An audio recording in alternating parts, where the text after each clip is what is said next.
I guess that guy's probably gonna be brain dead.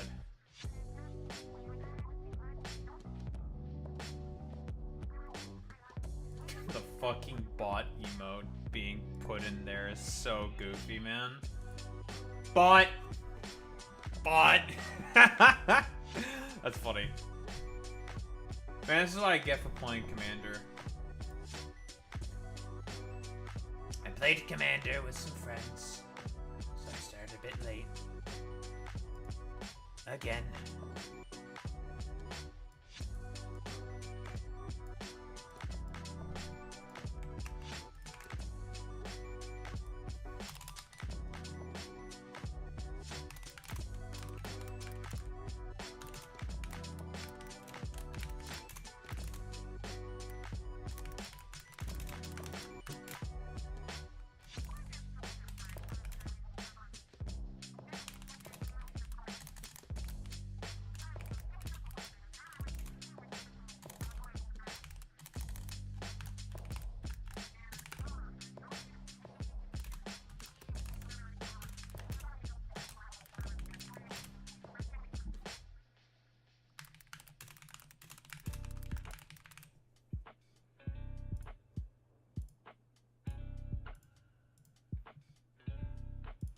Nice.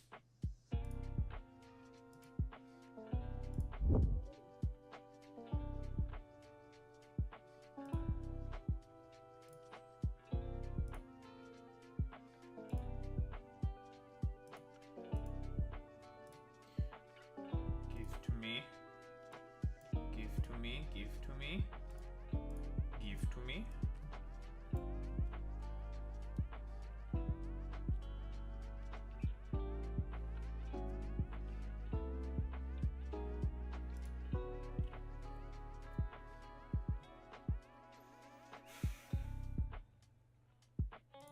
Video game?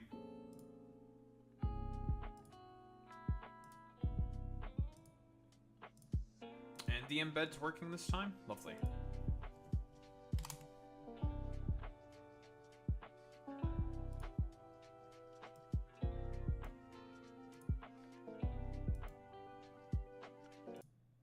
Alright.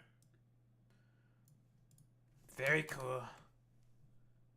Very good, folks.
Huh? Well, well, well. If it isn't a MILF. MILFs. Get a load of this character over here. What's up, Sacrificial MILF? Get a load of this. You know, same old, same old. Suffering. Still no job, obviously. What, in this economy? Work? Haha. Funny.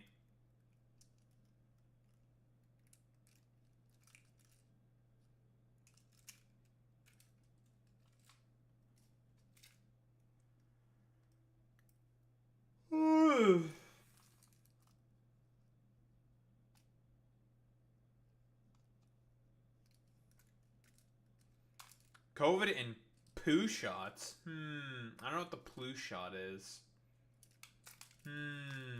What's that? Clueless. Has no idea.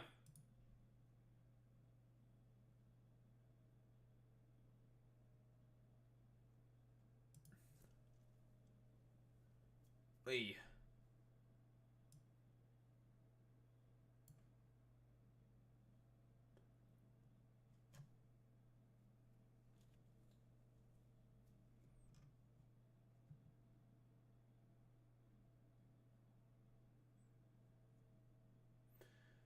Well.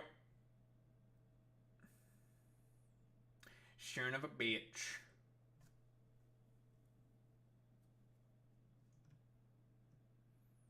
Fordus Netus on fucking YouTube? What the fuck are you doing on YouTube, Fordus Netus? Fucking puto. This fucking puto.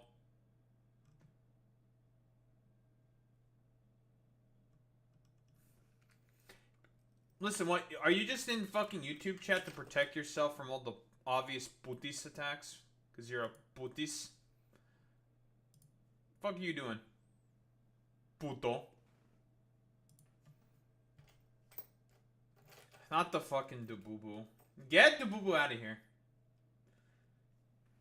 Yeah, listen, putis. My multi-chat fucking embed, haha, works with both YouTube and Twitch chat. It shows both chats to me. Get owned, putis. You tried. You thought you could get me, putis. Dububu stays. Deletes Dububu. Okay, well, putis. Do you really think with all the 3 IQ morons that I get within YouTube chat, do you really think it's a good idea for me to display those like complete utter fucking morons on the fucking goddamn screen for Twitch? You stupid el putis. You putis maximo. Fuck you, puto. Yeah, and you don't want to see YouTube chat because Fordus, because that fucking putis Ford is there. Complete fucking puto. Also, I came to this planet off stream and fixed it.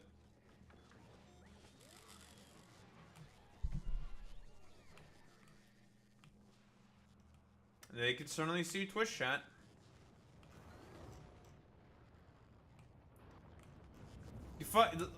Look at this fucking puto trying to glorp post. You know what? Bans the Fortnite out of YouTube chat, so he's forced to come to Twitch chat. Get owned, el putis maximo. Get owned, el putis. There will be no glorp posting.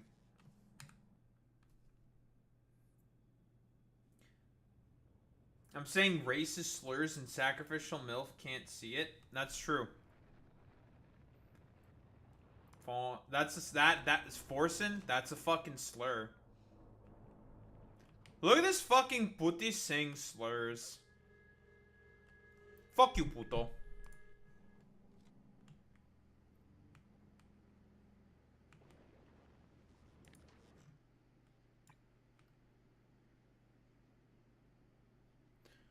Literal fucking maximum putis.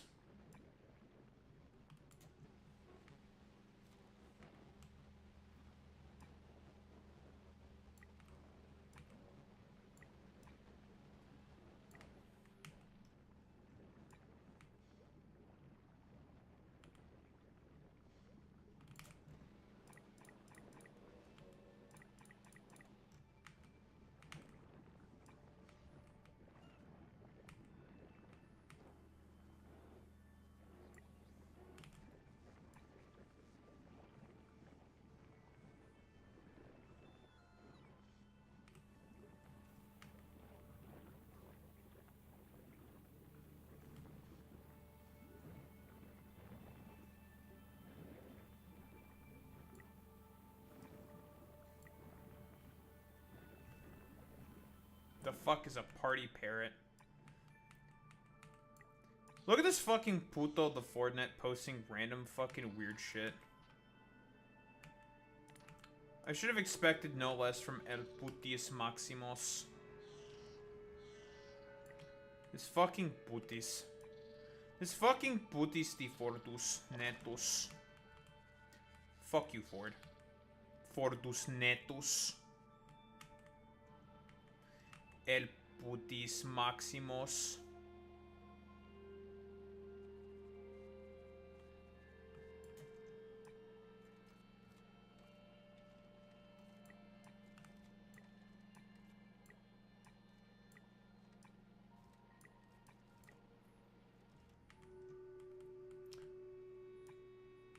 Mods, ban the Fortnite.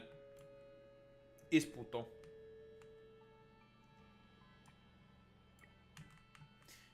Biggest puto on the planet, the Fortnite. Literal Team Papeja. Literally, he is Papega. Widowy, the biggest Papega on the planet.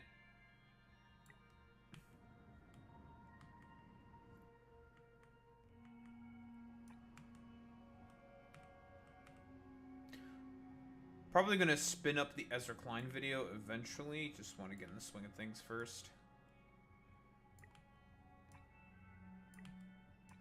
Listen to that dumbass bitch fucking just yap about inane bullshit while fucking playing Factorio is about as good as it's gonna get. Phone call. Imagine having phone calls.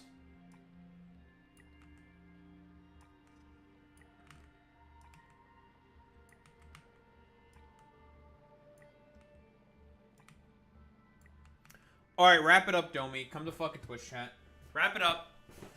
Wrap it up, puto. Come on over. Stop being such a fucking puto. Stop being McFucking putis. Wrap it up.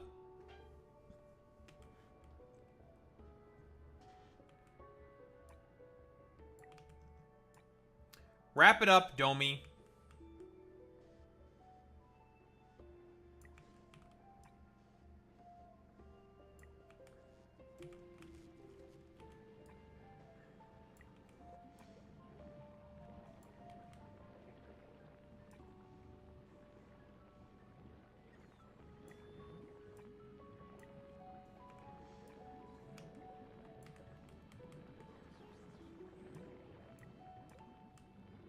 Bans you.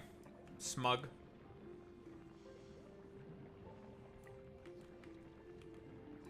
Fuck you.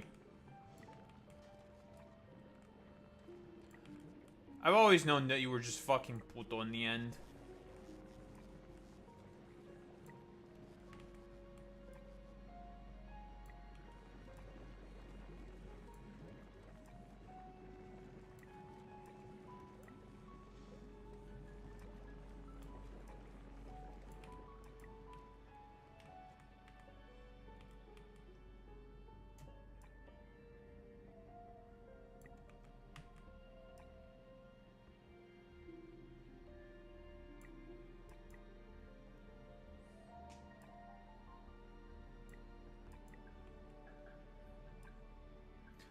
Listen, Puto, at least sub on my YouTube channel. He won't. He won't. He will never sub on my YouTube channel because El Putis Maximus Mica Susifus is a bastard. He's a little puto. He is one of the biggest putos of all time.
Hmm.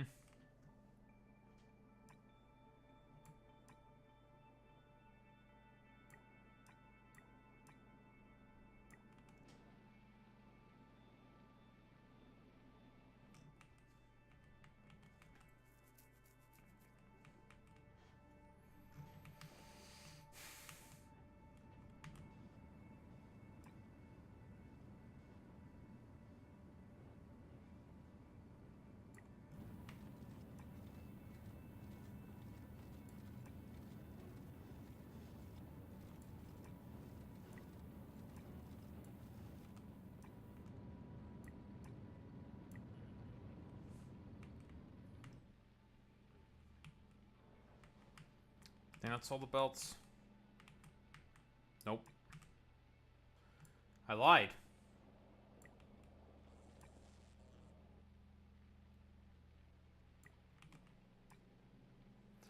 I lied and Ford died. I can't believe that puto is no longer with us.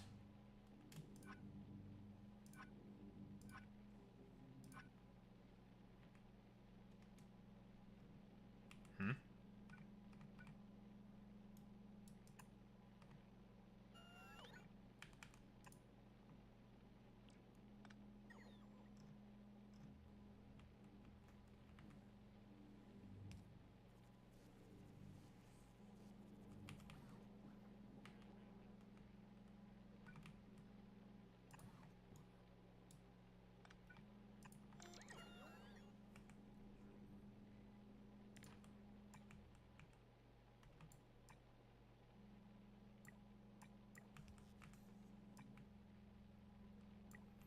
Whoa! It's George W. Puto. Fuck you. Go to The Hague. What are you trying to do here, Fordus Netus? Fordus Puto.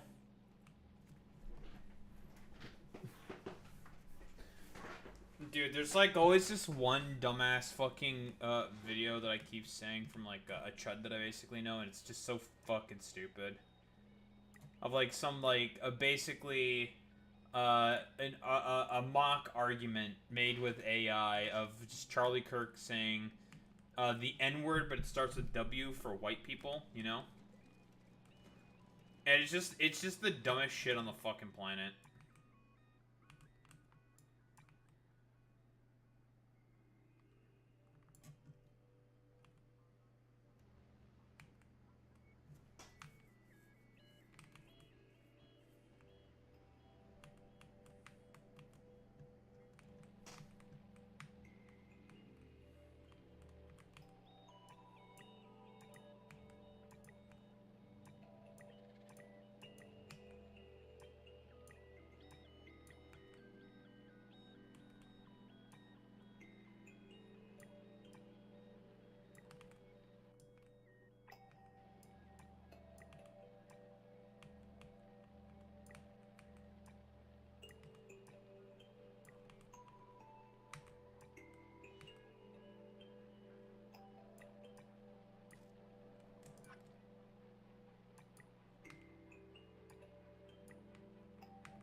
How's my Vulcanist design? Spaghetti like yours? I have a big boy bus. There it is, my Volcanus. I mean, it's pretty much the same design principle that I have, I think, for every planet. If anything, I need to put in lamps so I can see. Can't see shit.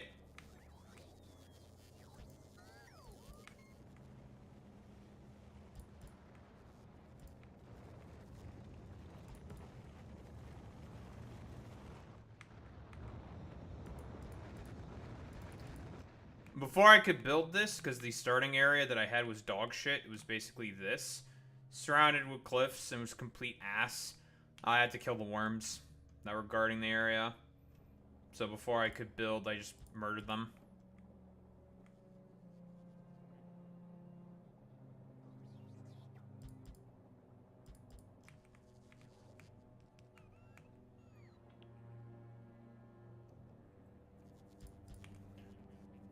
Well, that's inevitability. You're gonna have to, if you want tungsten, you have to murder some worms. They have to die. You have to kill the worms. You know what they say, folks. The early bird gets the worm.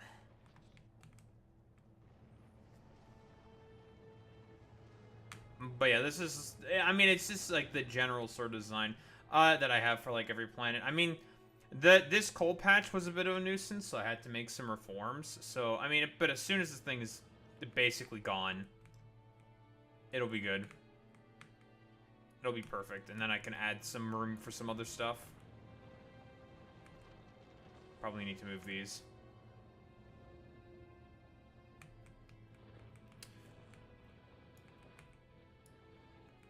This damn starting coal patch will be gone eventually.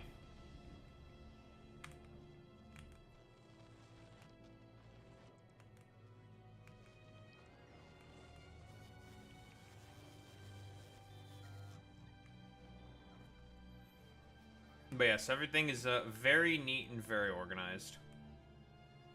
I am particularly proud of my Volcanus base.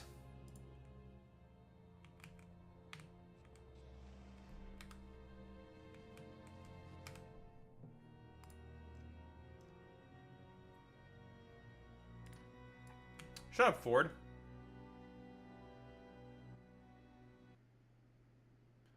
This is coming from El Putis Maximus.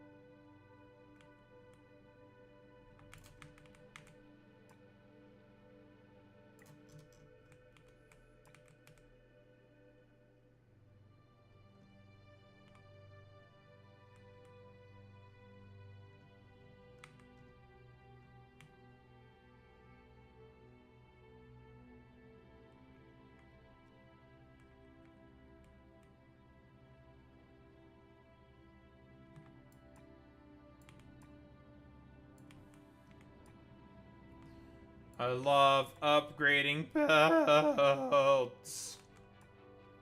Especially if belts that are not compatible with the mod.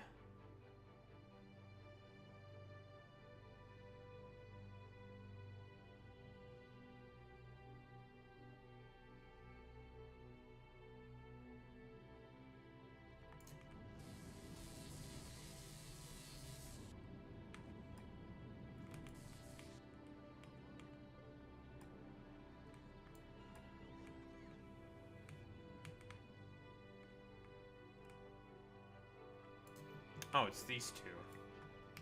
Sure, fuck it. Well, we're done here. Clean up these shitters real quick. All of this will sort itself out eventually.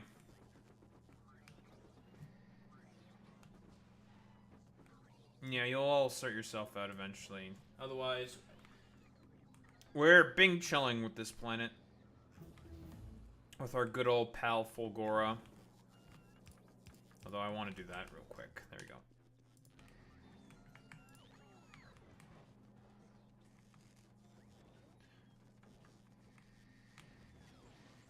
With all the reforms and the fixes we just made, we should be totally okay.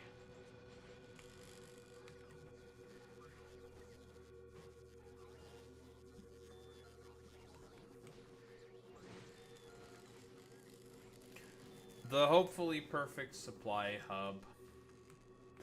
Well, well, well. If it isn't boy meets fucking puto.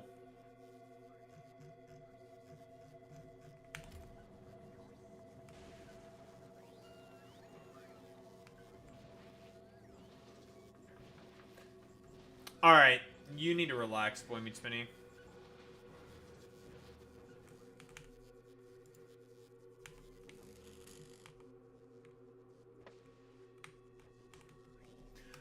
Are you getting a lot of this fucking El Putis Maximus, puto? You getting a lot of this fucking puto? Puto? Get a lot of this guy.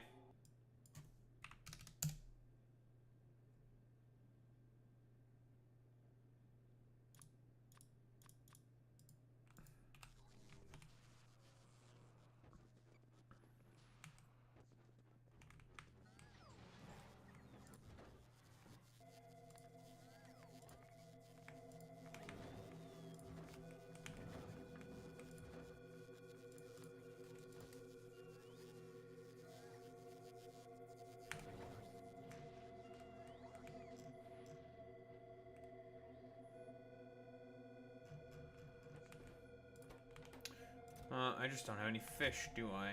Lovely.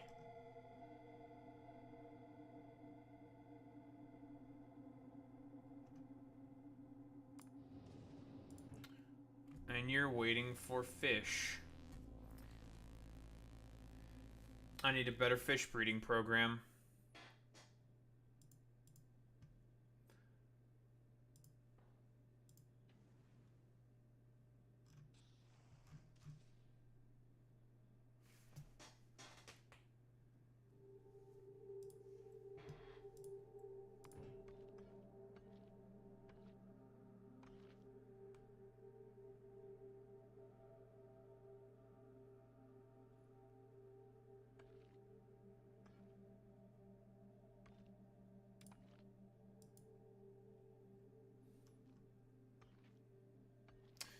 The fact that this motherfucker always has to request the 300 fish at a time. Kind of annoying.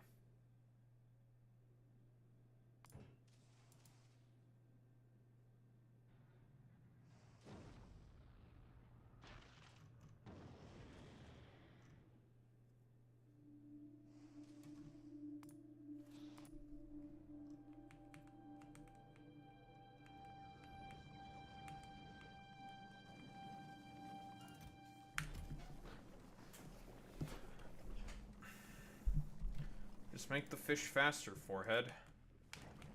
I'm trying.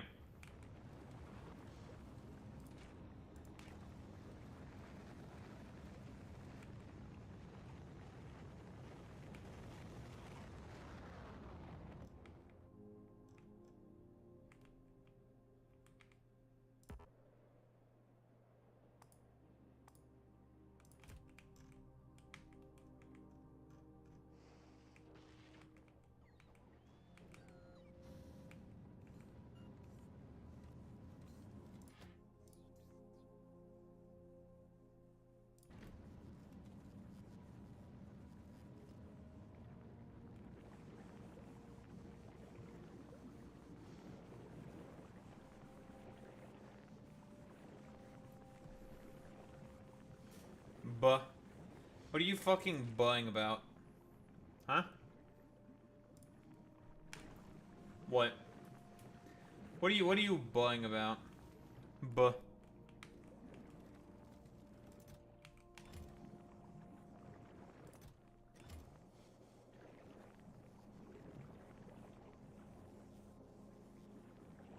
Bruh.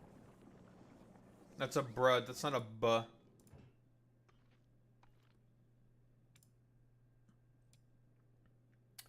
I want to make this a little bit longer.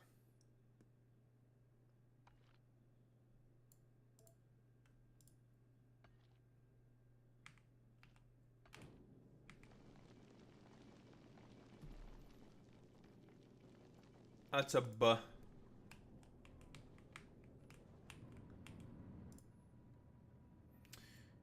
Another thing I need to do is, I need to reduce the amount of trains here.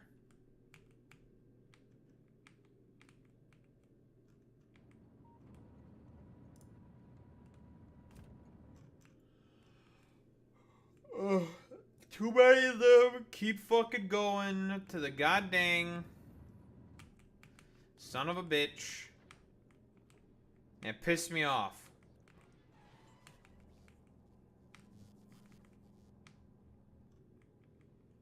Huh? Missing prerequisite fluid. Why are we missing sulfuric acid? Hmm?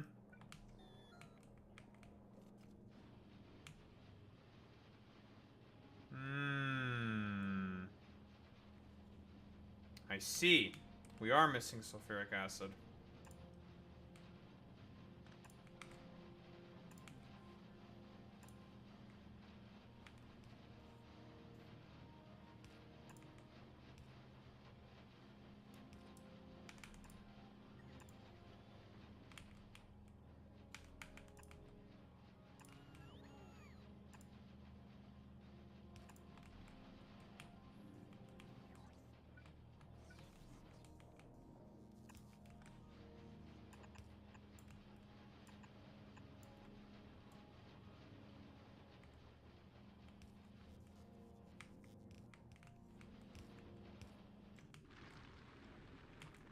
Alright, well.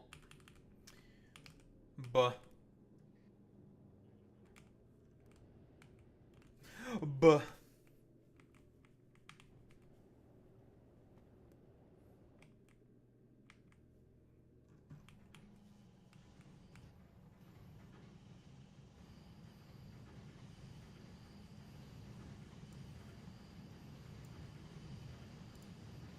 Which speech?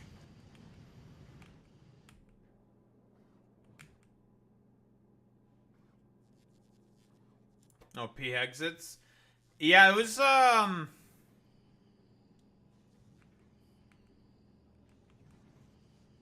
it was pretty pathetic.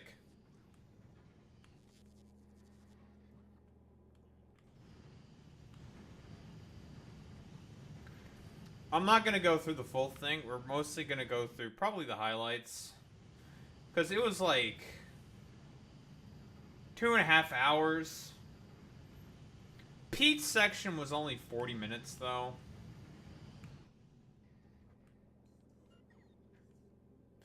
Yeah, it's incredibly fucking boring because it's just the same whiny fucking stupid bullshit over and over and over again. We're the war fighters. We're the soy crusaders. We are the beings of light. And it's just like, snus. I'm a fucking snus. It's so fucking Resident Sleeper because it's just the same soy larp shit. Every fucking time, dude. No, they have to do Stone Cold Toad, okay? Stone Cold Steve Austin is Toad, okay? That's who needed to give that fucking speech. I'm pulling up the fucking meme. Like, listen. This shit would have fucking hit true and way yeah, that's pretty harder, true. dude. That's true and yeah, that's true. That's true. That's true. That's pretty true. It is pretty That's true. pretty true. I mean, Stone Cold Toad.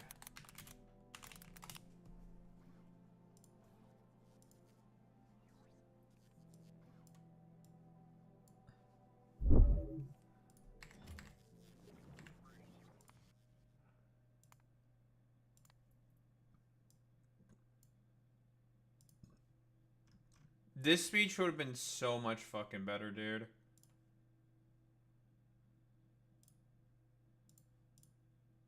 Hey Mario, that big old 500-pound some bitch, Bowser, just took the damn princess and used all the star power to put everybody in paintings. Now I need you to take your ass inside those paintings and recover the stars with a little bit of jumping, a little bit of punching, and a little bit of ass whooping. What? To save Princess Peach. And that's the bottom line, 'cause Stone Toad said so.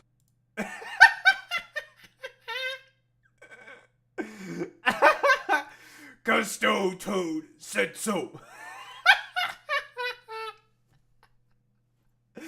That would have been so much better, dude. Oh my god. God, that's so good. A little bit of jumping. What? A little bit of punching. What?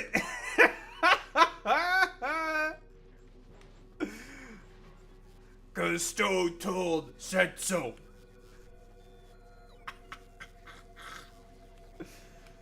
God, that would have been so much fucking better. Instead, we have like 3 IQ, Pete Hegseth, LARP shit being like, "We're the Warriors of Light. We are the Crusaders. We are the Warrior Cast." It's just like, brother, this shit fucking stinks. We're the warriors who are gonna fight off against the Muslim man. It's like, all right, man. It's like you know the one face of the dude making the fucking cooked face, being like, yeah, it should totally.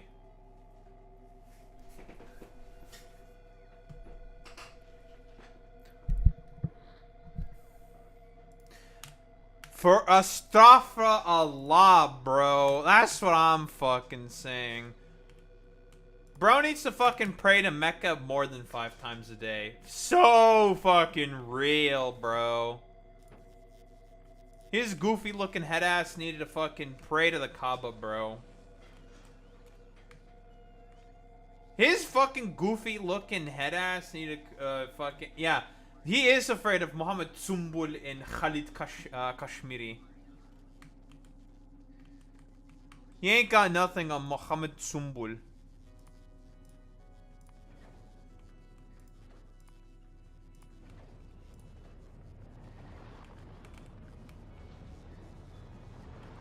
You know what? We're playing the fucking goddamn meme.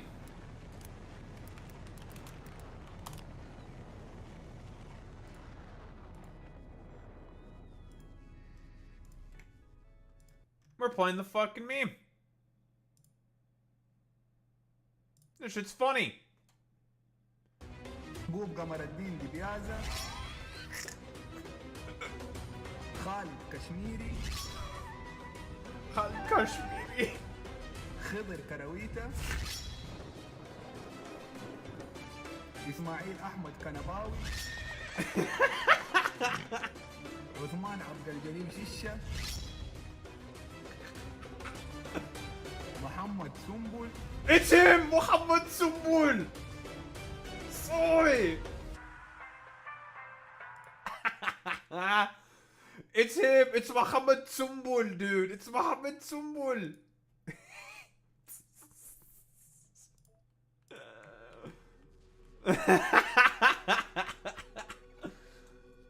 Oh my fucking god, it's funny. Soy point, Muhammad Sumbul.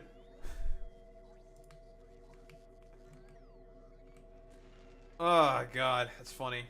That is fucking funny.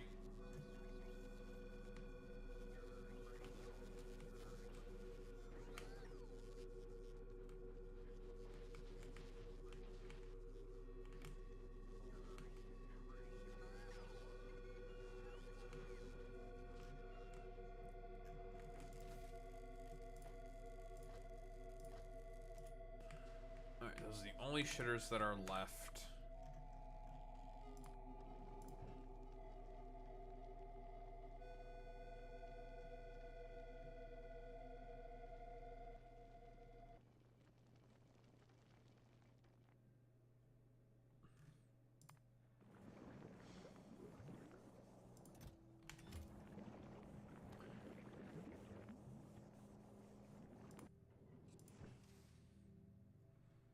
Okay, the fish problem should be okay now.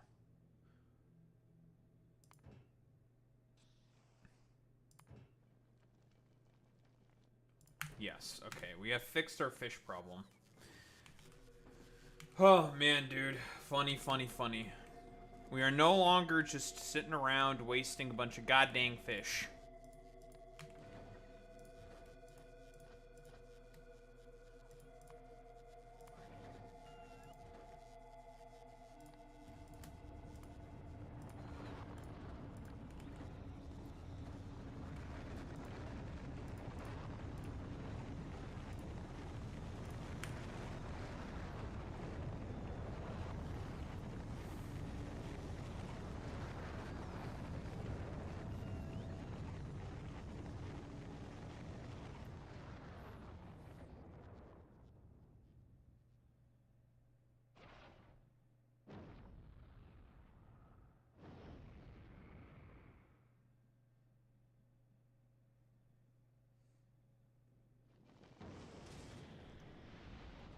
Alright, back to our rig.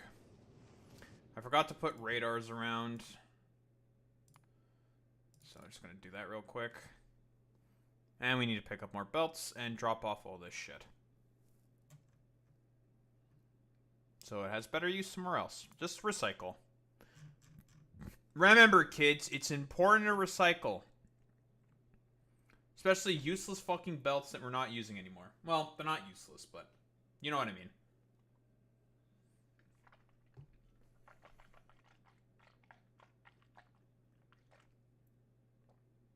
Alright, we're going to make use of the press. So we're not going to put the press on Fulgora. Too much of a pain in the ass. To get coal on the planet. We're not going to use it on Gleba. We could use it on Vulcanus. Oh, it's kind of annoying. But I already have the biochamber set up. We can use it not on Igris. We can use it on Moshine. Very easy on Moshine. You make plenty of sulfur and you make plenty of coal. So that's an easy one because we already make the solid fuel. And then Maluna, do we also make it on Maluna? I do say that I'm not a particularly big fan of the Alice propellant recipe. However, the reason why we're fucking using it is because coal synthesis is like... It's a recipe you want to kind of avoid using. It's not a good recipe. You use it because you have to. Not because you want to, but because you have to very often. So it's just like, coal liquefaction. And that shit consumes quite a bit of coal.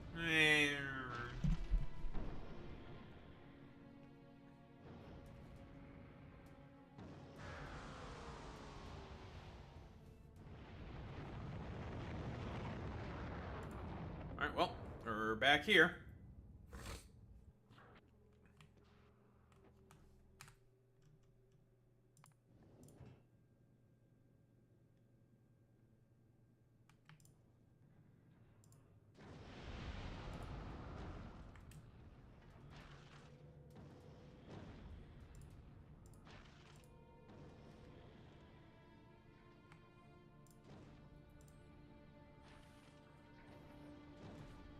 I think it's like half as good. Or like 60% in comparison to the regular recipe, I think. Something like that.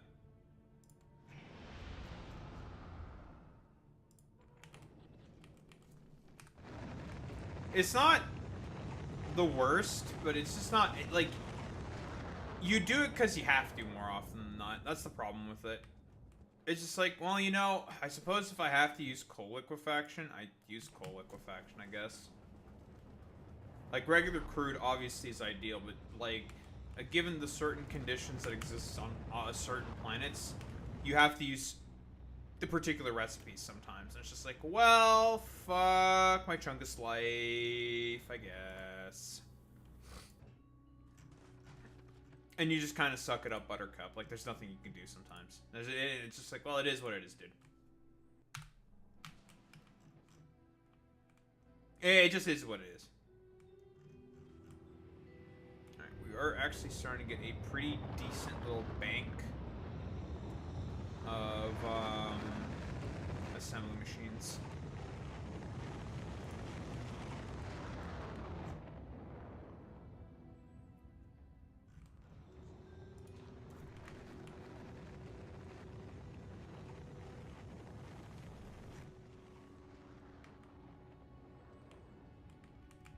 Alright, do I have radars here?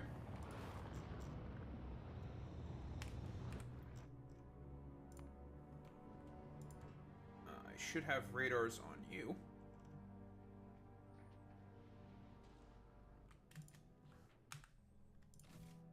Nice.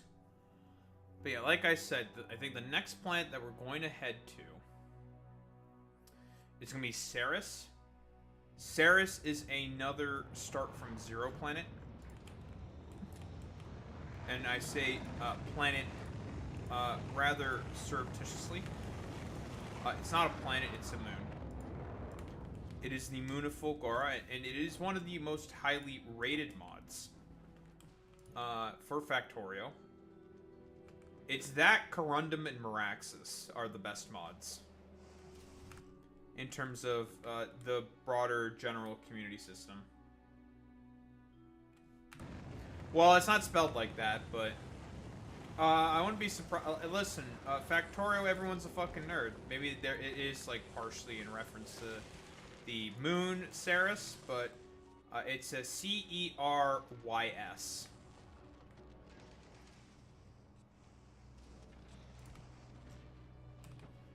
Whoa, Daho, using the N slur, aka nerd, to describe Factorio players? No. Next, you're gonna say the W slur and the J slur. What are those slurs, Daho? Working a job. Not working a J-O-B. Whoa, my streamer says slurs. What the fuck? I didn't know he was based like that. Yeah, I'm kind of based like that, actually. I say slurs. Like work. And job. An application. That's also a slur. Little wee. It's an attack on streamers. Little wee. I'm attacking streamers.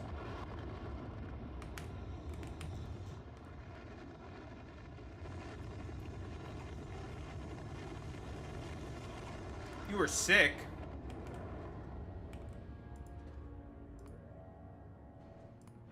Alright, let's get the hell out.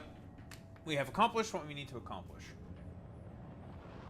Oh, let me guess. We're processing units kind of slowly because of sulfuric acid problems. Yeah, we just don't have enough sulfuric acid. Because we're not making enough sulfur.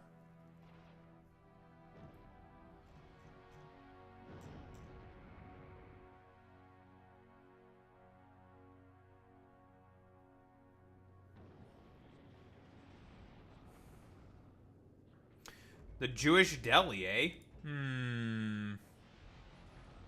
A Jewish deli, you say?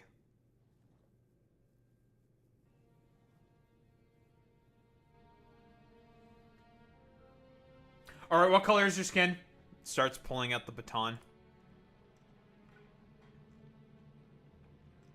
Is about to beat the fuck out of Boy Meets Mini. The stick.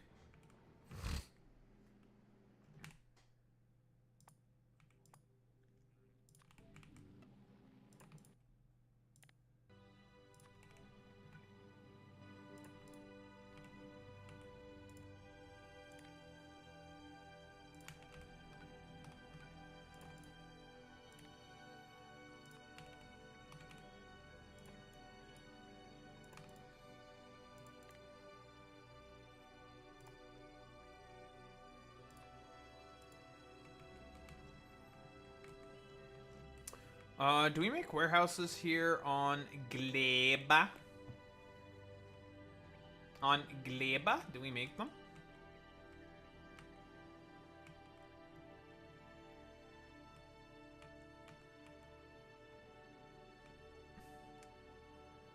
Because we can.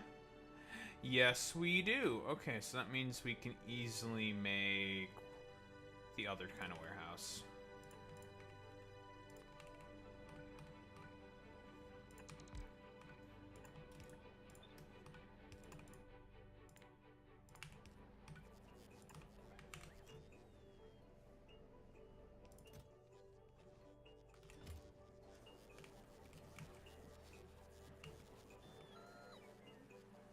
No, get to work, idiot.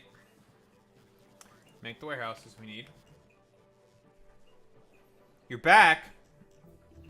We're back! To hating women.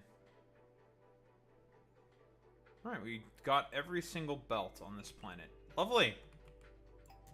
Trying to think, what assembly machines have I not hit then? The American people are tired of women.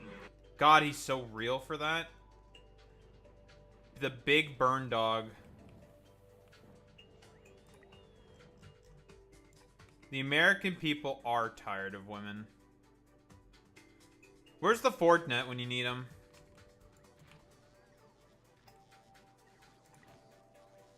He's also tired of women.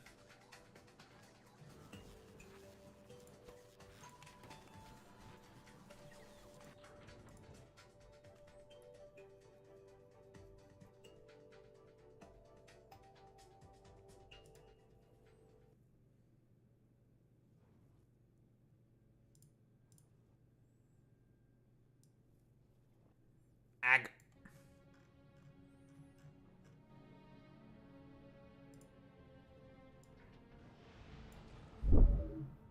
Probably going to talk about that puto Ezra Klein relatively soon. I mean, it's a perfect segment for just Factorio and shit. What are you fucking erming about over there?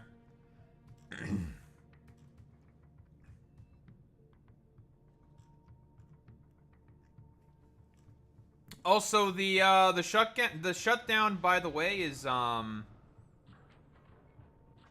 it's guaranteed, right? Government's gonna shut down. That stupid bitch, Chuck Schumer decided not to give in, right?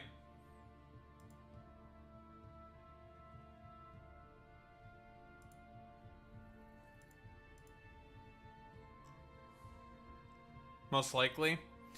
Unless something happens right at the bottom of the 9th fucking inning. And there's like just a complete random vote that just comes out of nowhere. Which I highly fucking doubt. Like, it's gonna shut down. Finally, the fucking Democrats are not bitching out. Finally. Now, did Chuck Schumer learn his fucking lesson? Probably not. I would not give him that credit whatsoever. Like, not even for a fucking second. But finally, like, because it's actually good politically to allow the government to shut down. Yeah, sure. Like, federal workers are gonna suffer. But here's the thing. They're already suffering under the Republican Party because of all the Doge cuts and everything. That's not the fault of the Democrats. They don't have to, like, accommodate for, like, the schizophrenia of the Republican Party. Like, they're the ones wholeheartedly at fault here. So, like, it's one of those things where it's just like, okay, spare me, conservatives. You guys are the fucking problem here.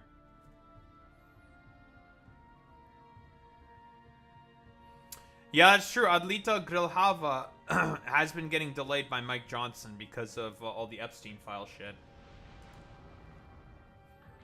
Where's Putis? Is Putis here?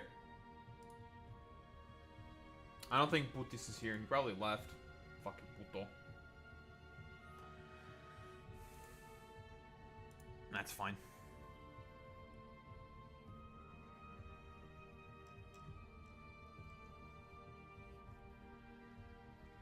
Not that Putis. De Fordus Netus. That fucking puto.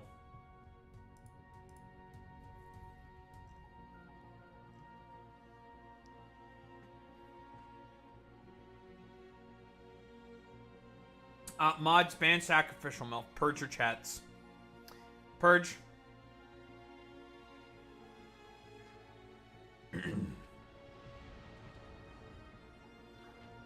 Kill the boo-boo. Kill all the usage of the boo-boo. Destroy.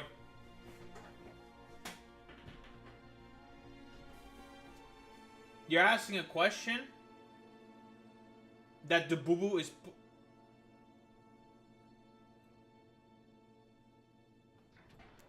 Okay, dude. Nice question.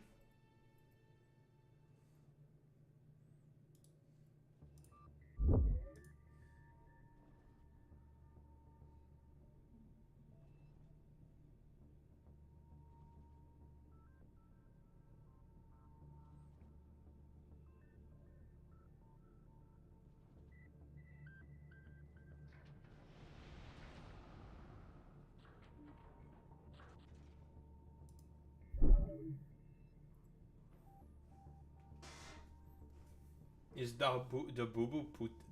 What? No. The boo boo is not putis.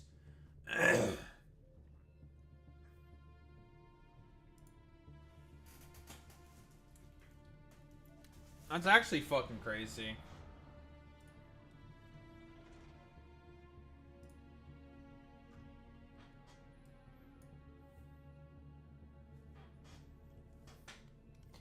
Whoa, whoa, whoa, whoa, whoa, whoa, whoa. Now you're trying to say that fucking Ford is a Giga Chad boy meets Minnie? No, no, no, no, no, no, no, no, no, no, no, no,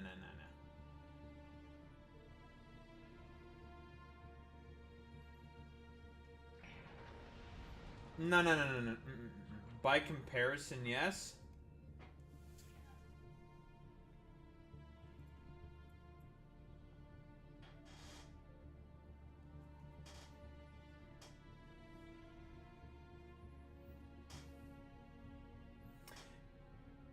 It's called subjectivity, Daho. I'm going to rescind all usage of subjectivity now from my vocabulary. I'm now a fucking racist because of you, Boy Meets Minnie.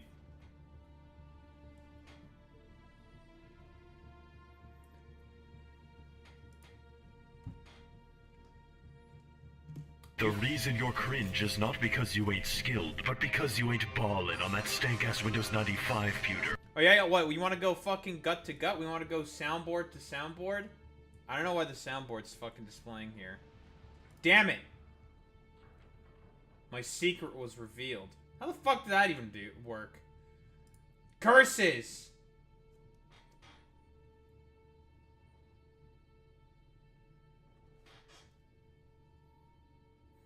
Wait, now I'm curious. Why are you gay? Why is it revealing? That's so weird that it reveals it there. Huh. Weird. Capture specific window, and I'm telling it to capture that. Weird. Huh. Who says I am gay? You are gay.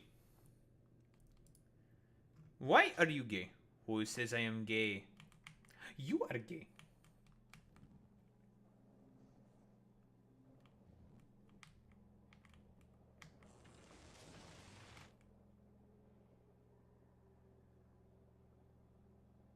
Let me tell you something important, Raiden. You're a normie and a beta male cuck.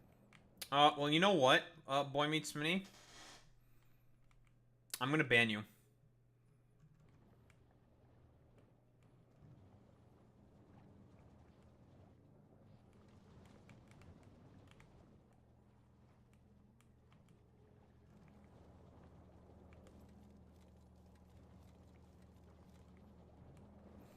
Yeah, Wallahi, you're cooked now.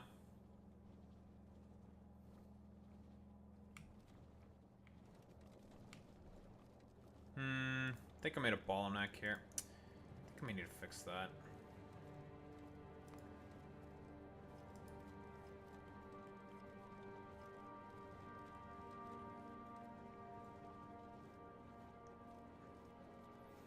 Mods, ban Boy Meets Minnie again. But Daho, Boy Meets Minnie is your mod. Don't care, ban him.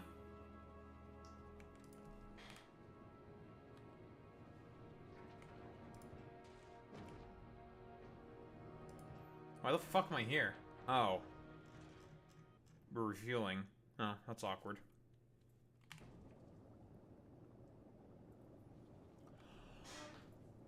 Oh, shit. I'll fuck my life again.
Aw, shit. We're being racist again. Or in the great words of the Fortus Netus, we're back to hating women. In the great words of the Fortnet himself.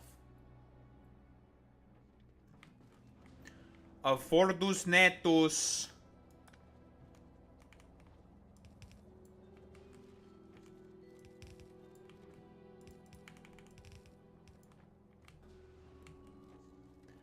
Our favorite fucking putis.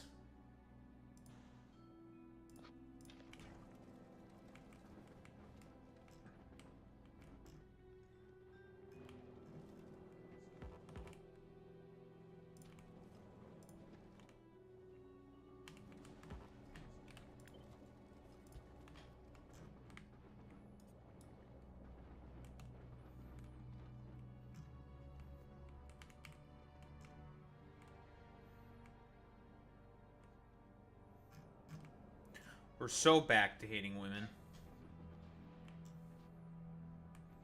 I can't believe the Fortnet would say those things.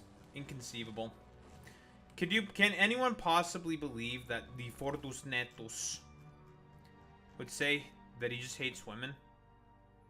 I personally am shocked. I could never possibly believe that the Fortus Netus would be capable of talking about how much he hates women. You hate to see it. You really hate to see it from the Fortus Netus. The puto. El putis.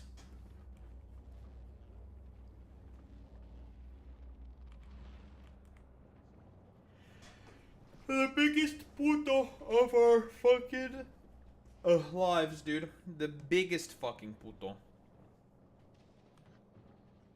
And don't ever fucking forget that, by the way. He is el putis maximo.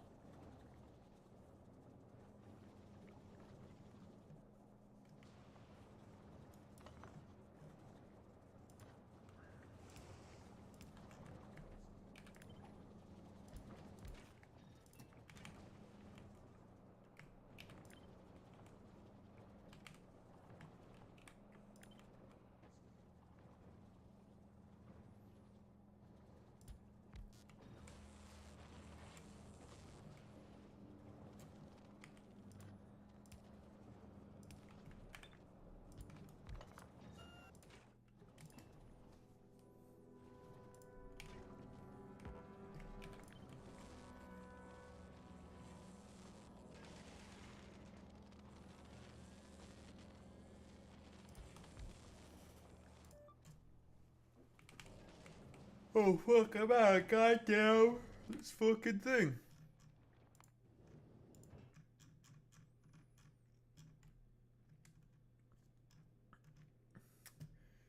I'm out of fucking speed modules. I need to go to Vulcanus to pick some up. Then we can finally head off to fucking Gleba. Trying to think, what should I go for after Gleba? I think I want to go for Maluna because Maluna is also very high throughput. After Gleba.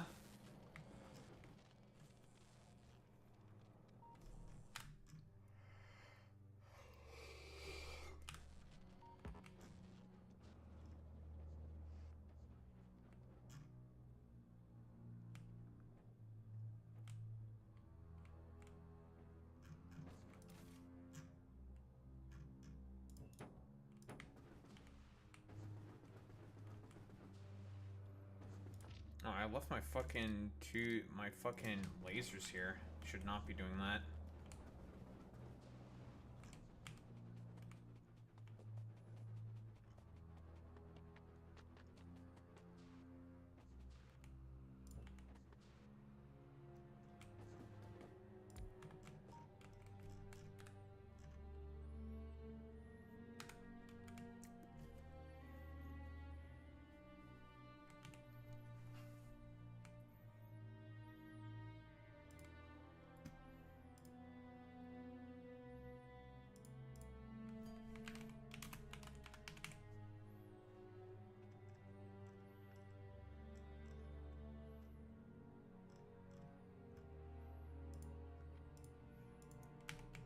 Alright, I figured out the perfect trap to summon Ford. And that is to just post Alex Jones gifts at him. That is a very effective strategy, by the way. You wanna get El Putius Maximus to fucking show up, you just post images of Alex Jones. His hero. Pepe.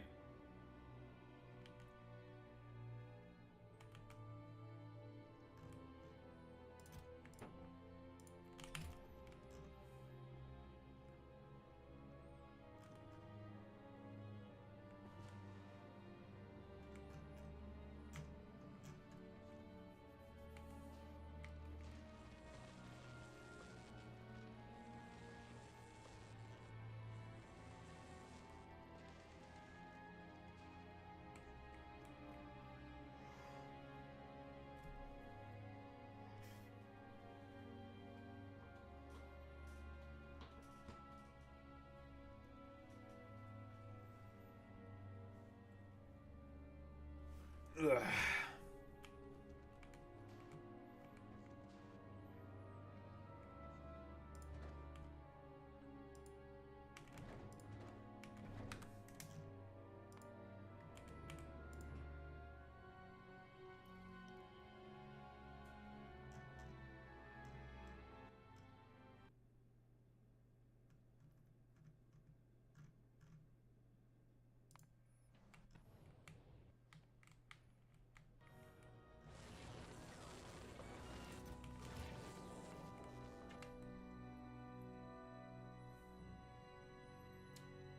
Wait, what? What?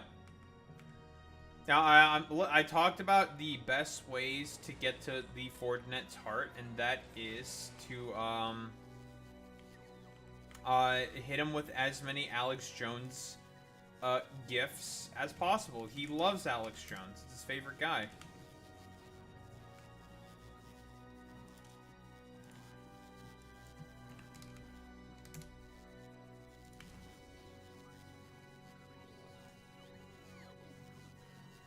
Yeah, come on, everyone should know that about El Puto. Our favorite Pepega.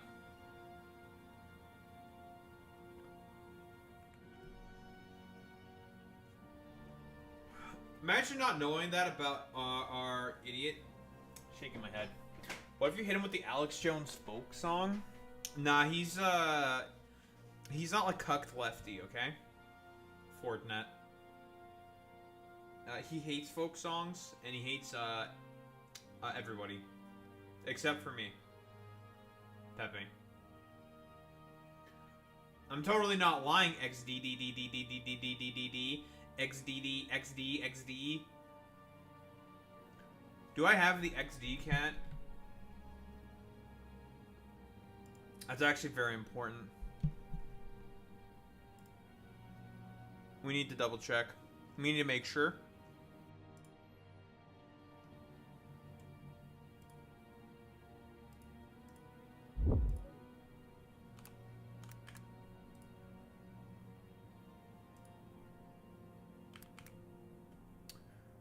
Yeah, we're remedying that immediately.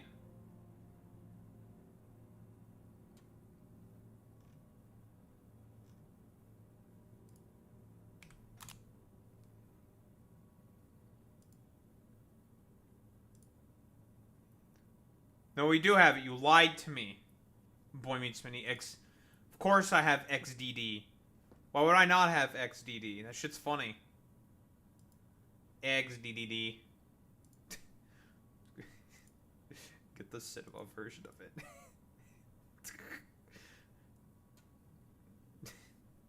Yes.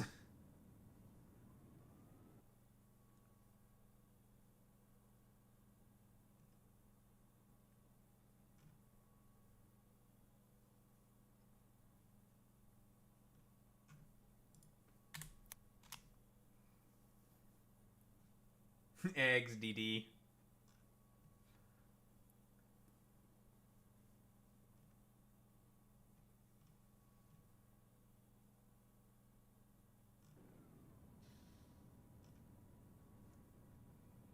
Wait, it's XD Gale of Dark. Yo. An emote that's just the logo of XD Gale.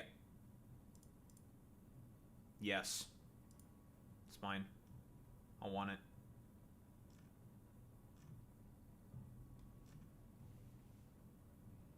Iron Mouse XD. What the heck?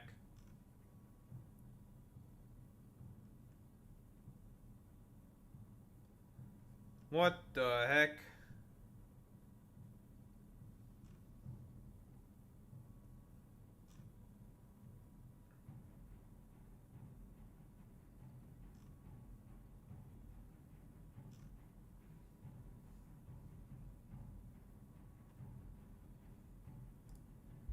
Alright, we're done with perusing that. Because that's an XD. XD, you could even say. ECKS DEE. XD.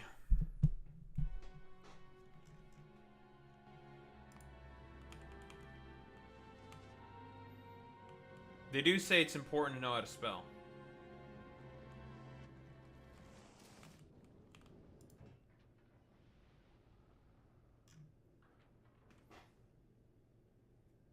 Yeah, X. Mm-hmm. Yeah, can you spell Boy Meets Spinny? Are you capable of doing that? If not, we will make fun of you. You will be made fun of in the marketplace of ideas. Anna Kasparian will personally oversee to your ultimate demise as a homeless leftist now. Anna Kasparian will make you homeless and then just XDDD. Yeah, she'll do it. She'll be like XDDDDDDDD, and then like you're Wallaki, you're cooked. Like it's over.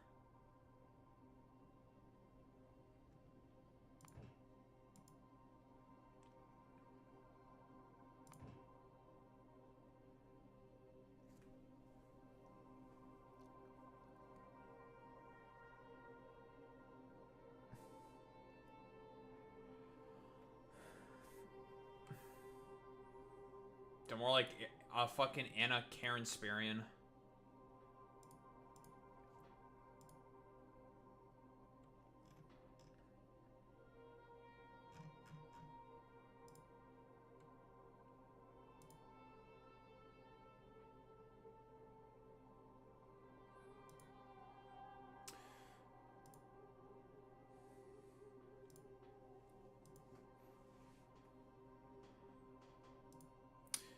Oof, man, TikTok.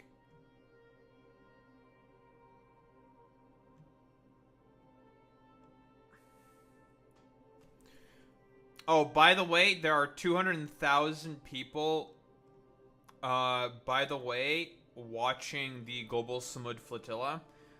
Fun fact, the Global Samud Flotilla is, I believe, just about to hit Israeli waters.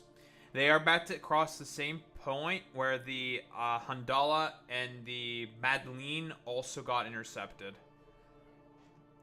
And from what I recall correctly, there are now a bunch of drones. Oh, they're in Israeli waters? Okay, because there used to be Turkish drones and the Spanish and Italian naval vessels. I know that one of the boats was having some troubles and the Turks helped them out, right? More than likely, the Turks and maybe not the Turks. The Turks probably have backed off. And same with the Spanish and the whatchamacallit, the Spaniards and the Italians. More than likely, their frigates are probably not going to cross into Israeli territorial waters. They're probably just going to chill somewhere, or they're going to turn back. Maybe not the Italians. The Spanish one will probably just either chill or turn back, because the escort is done, right? Like, they obviously cannot go be into fucking Israeli territory. They're not going to do that. That would be crazy. Stay close for deterrence. I don't even think... maybe they may stay... Maybe.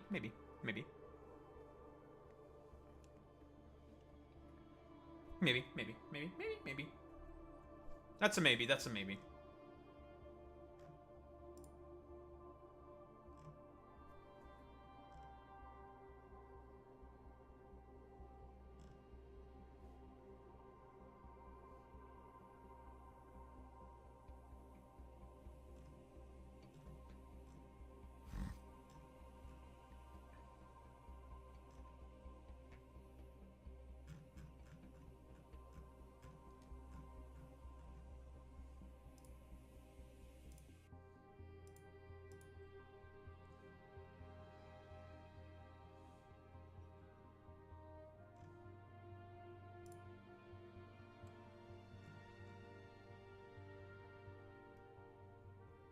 Haha.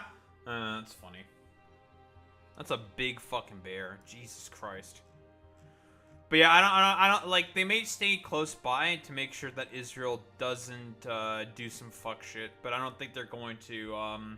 They're not going into Israeli territorial water. That's not fucking happening. I don't think so. Like, the Spaniards and the Turks are not as reckless as the Israelis. I'd say not as reckless as them. Like, that's not gonna fucking happen. No fucking shot. Like, no fucking shot. No fucking way. Under any fucking circumstance. I don't think that's happening. But they'll chill. They can chill. Yeah, exactly. Do not...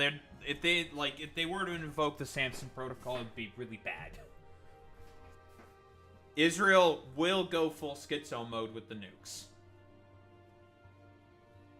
That's the Samson Protocol, if I'm recalling correctly. That's the schizo mode with the nukes. Right, Boy Meets Mini, if I'm recalling correctly?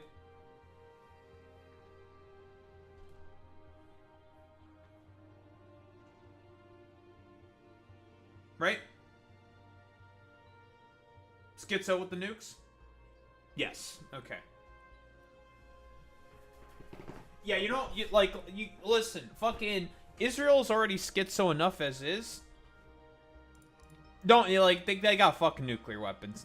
It's not worth it. Like, they'll just be like, and just leave. Oh, so I find it really funny that in the multi-chat, when the title, when Stream Elements said the title, because I have the emote bot, which is just caught holding, like, some casino chips in a wallet, it did the emote for bot, because I did bot in all capitals, which is an emote, which is very funny. I think that's very, very funny. But, bot.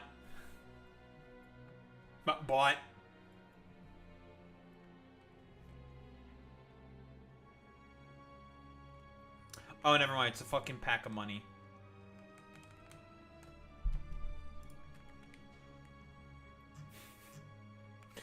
That shit's funny. It's funny, it's funny, it's funny.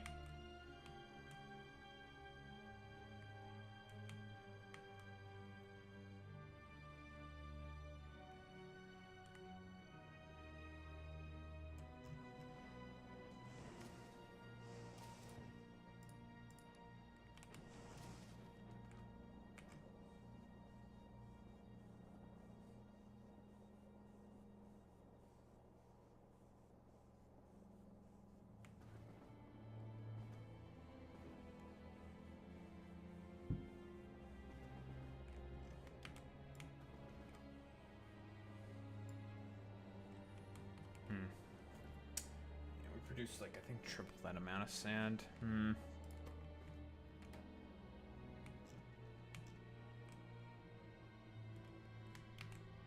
You probably consume way more.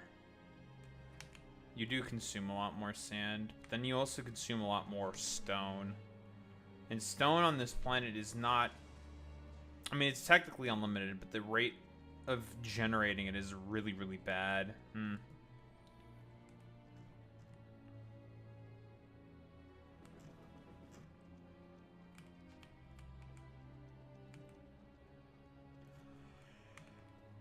Well, son of a bitch.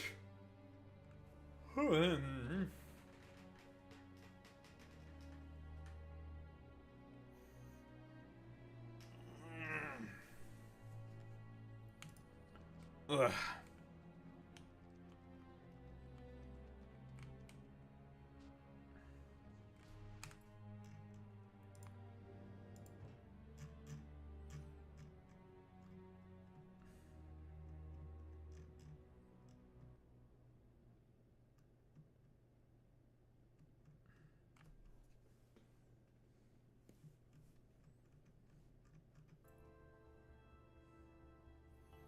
Yeah, you pre-ordered ZA. Imagine being a dirty pre-orderer.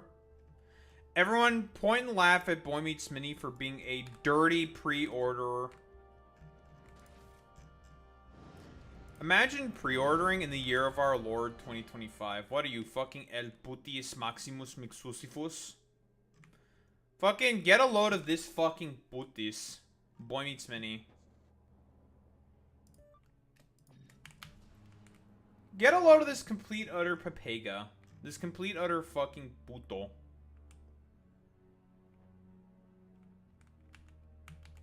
Everyone point at Boy Meets Mini and laugh.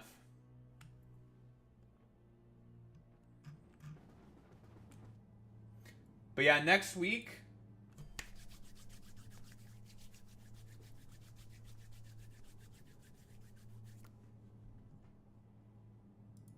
all of the shit's gonna drop.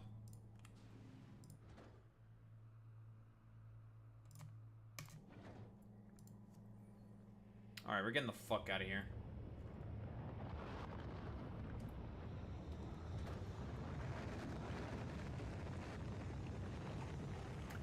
It's time to leave.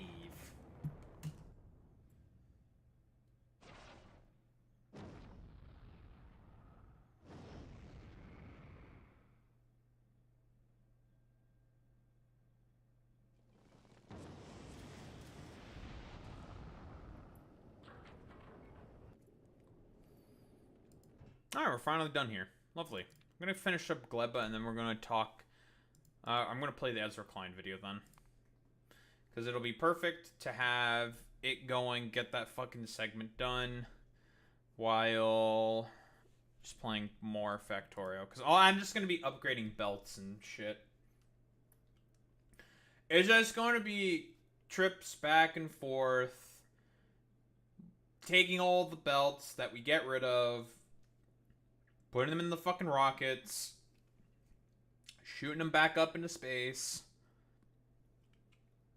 Same thing over and over and over again. And then we're going to grab our fucking supplies.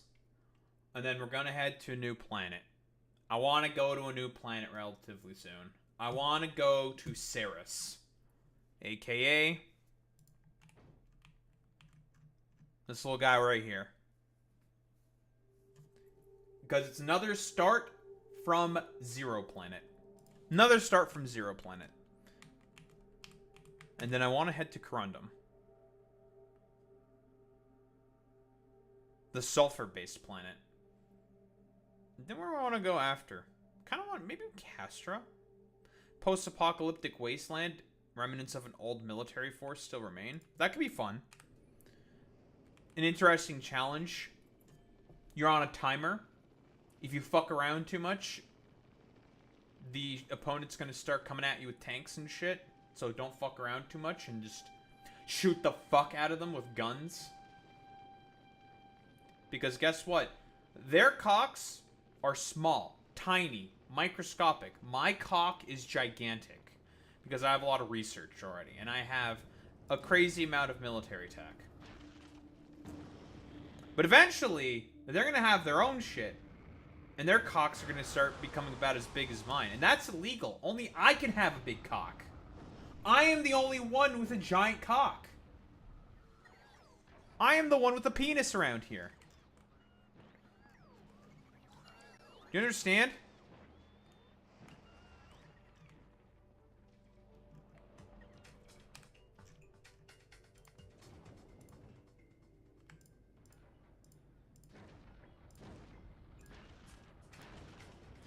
I am the only cockhaver.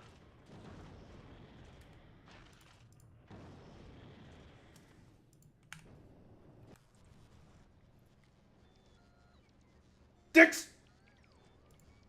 That's a good emote for Dicks. The Wug Trio. Dicks!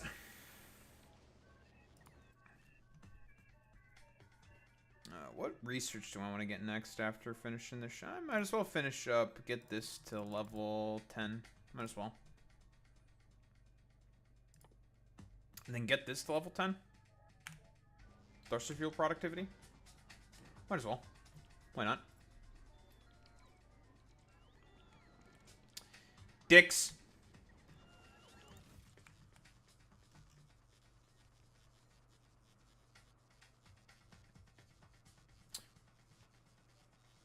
Well, it's a good thing I came here. I have actually quite a little bit of cleanup I need to do. Man, we need to clean this stuff out. We need to clean this stuff out.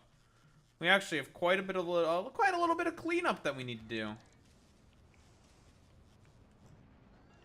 So didn't you idiots place down the fucking... whatever the fuck?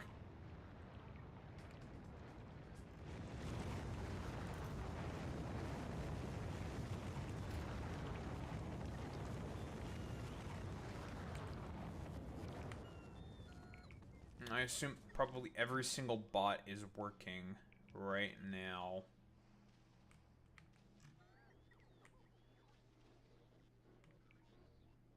Yeah, every single construction bot is. So why don't we increase the amount of construction bots in the network?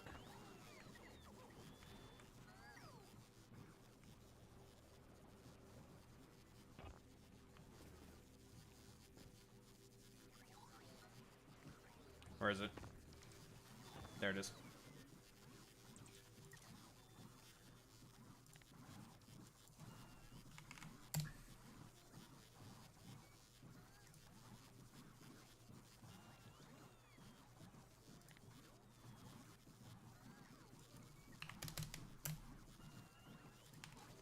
Alright, get to work, putos.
Dicks.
I think it's time for you to go get more belts and stuff, huh, you puto? Alright, puto. Back you go to our rig. We're just gonna be chilling here for a little bit, and that's fine.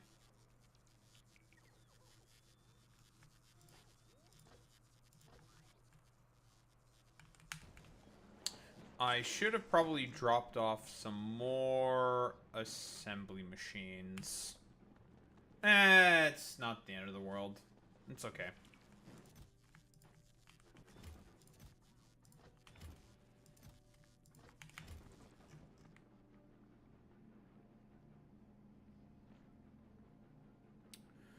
Still need a few more splitters, and the outposts also need to be taken care of. These idiots should be... yes, with the bots.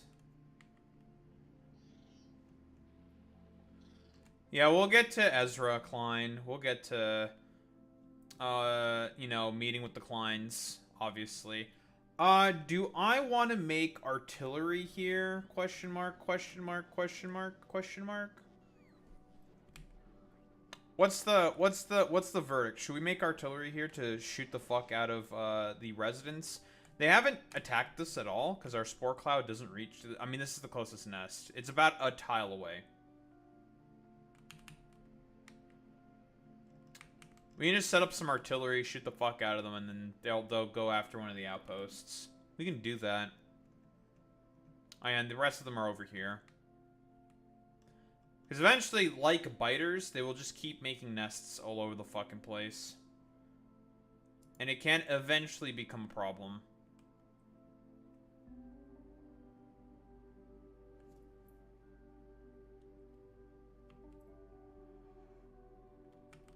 What's the evolution factor we currently got a gleba? Not even 0.7 yet? I don't even think we have large. We definitely have mediums, but not larges. Because I'm here, should we make an artillery outpost here? We don't need a ton of guns, just a couple. A few guns. We can just like stick it here. Doesn't matter where. Just put it somewhere.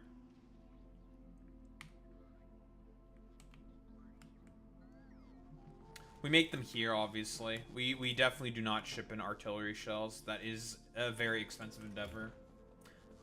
Why not?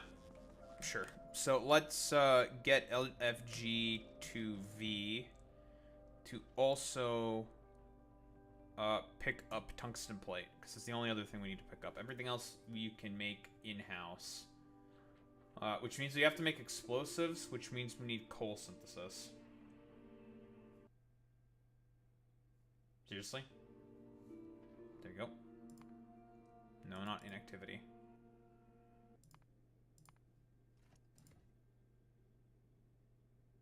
I have Maluna in there for a reason. It's because of this stuff. Just in case. We have to jumpstart the fucking dumbass shit. Putis. Putis. What the fucking puto is this? Putis. What the fucking puto?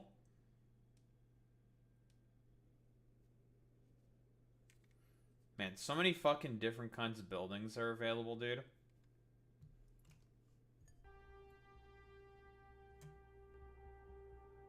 Quantum stabilizer, eh?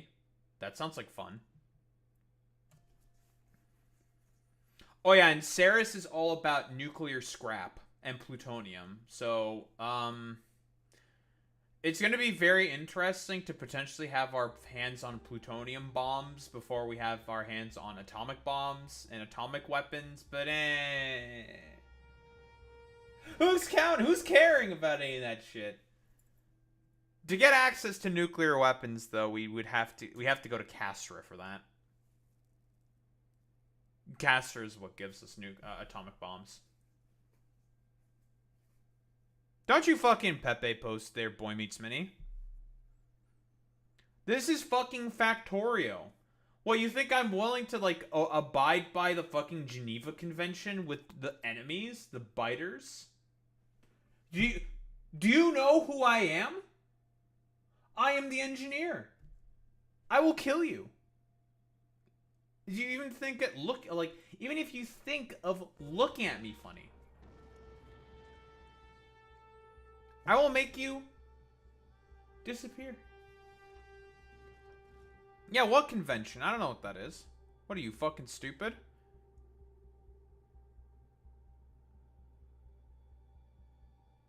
Advanced repair device. These actually seem nice.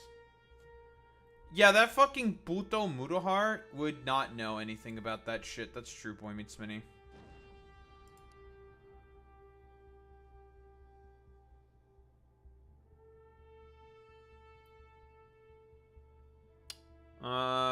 The interrupt is not interrupting. Why are we fucking doing this right now, Factorio? Why are we being so cringe?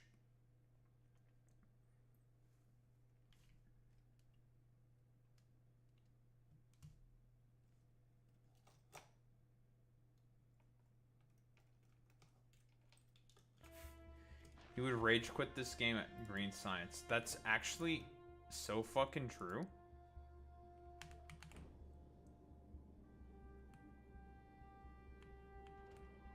Okay, yeah, we need to get the fuck out of here.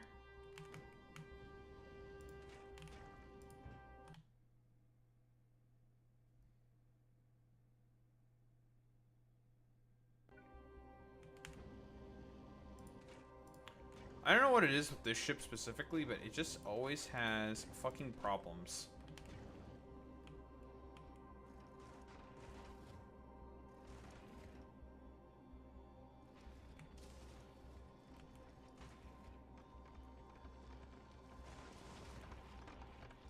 It always just seems to run out of ice for some reason.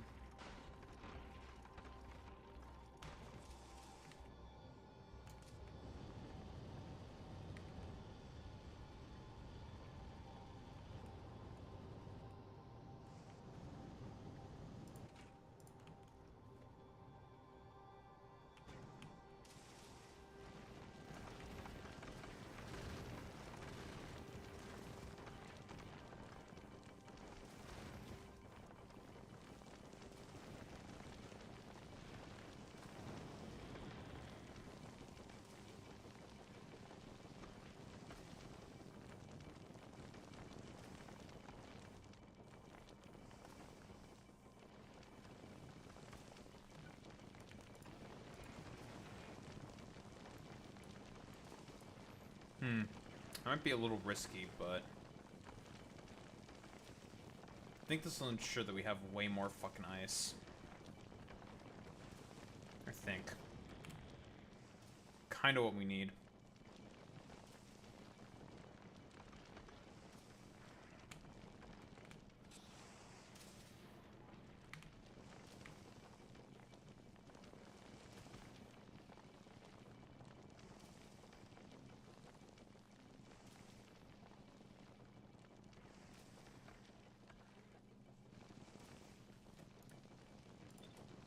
Just in case, okay. I think that's fine.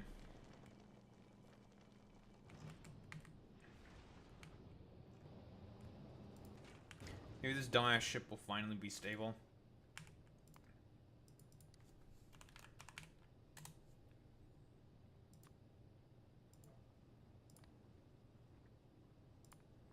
Oh, let's just go with 1,000. We don't need a ton of this stuff.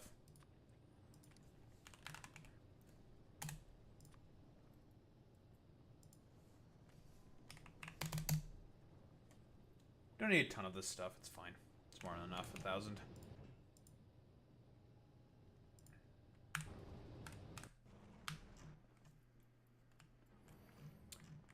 However, one thing we'll need to make is now coal, because we need to make explosives in order to make artillery shells.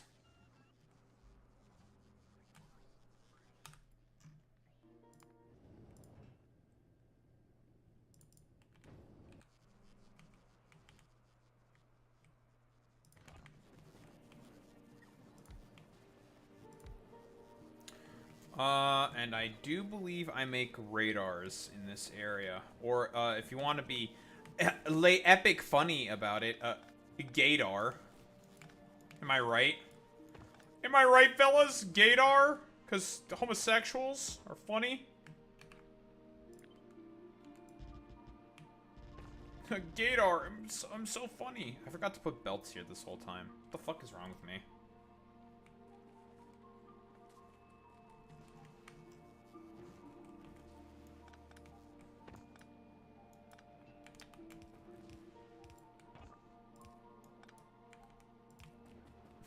Damn, got the whole squad laughing.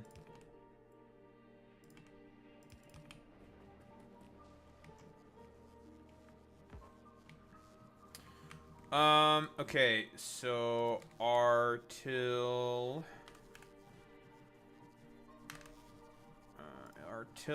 shell.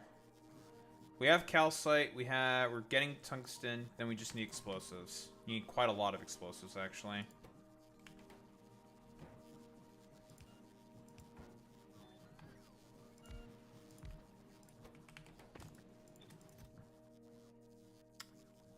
So we have the first two things we need.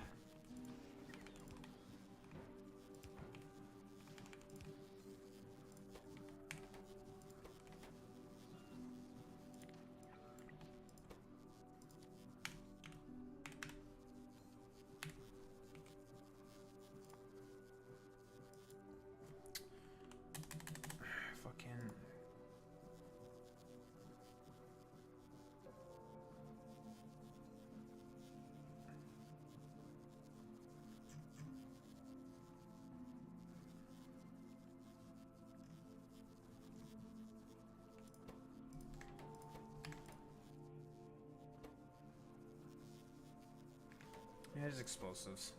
Fuck you. Explode.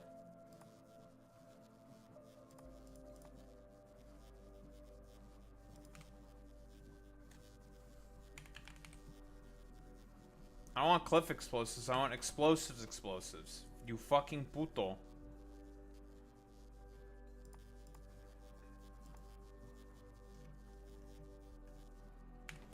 Oh wait, no, it's assembled in a fucking chemical plant. Never mind, I'm brain damaged.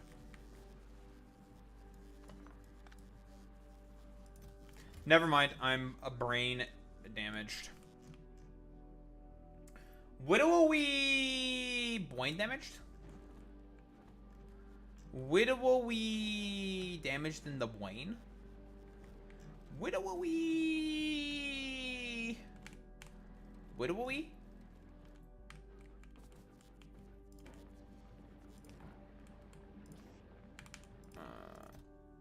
Let's just go with a couple hundred.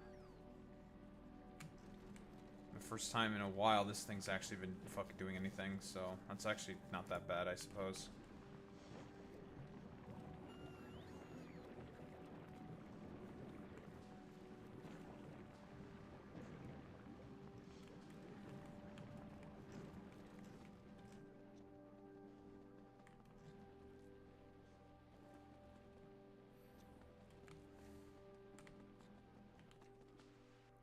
Where are the chemical plants? There they are. I don't know. I'm gonna stick it right here. Let's do like this. Whatever. Coal synthesis. I need water. Maybe I'm not gonna stick it here then. Where's the sulfur? Stick it right by the sulfur instead. Probably have the nearest source of water. Around there? Probably leach off somewhere.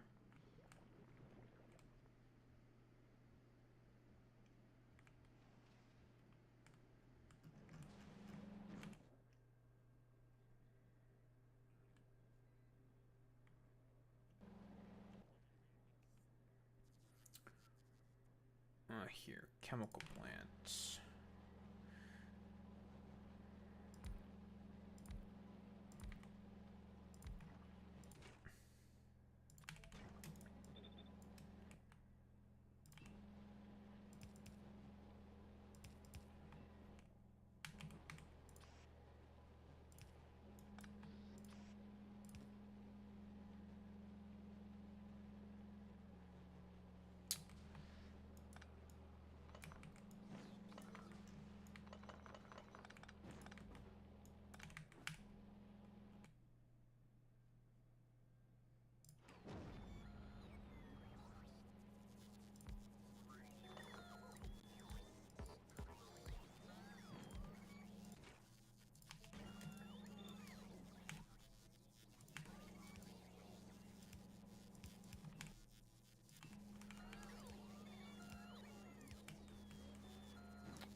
That's more than enough.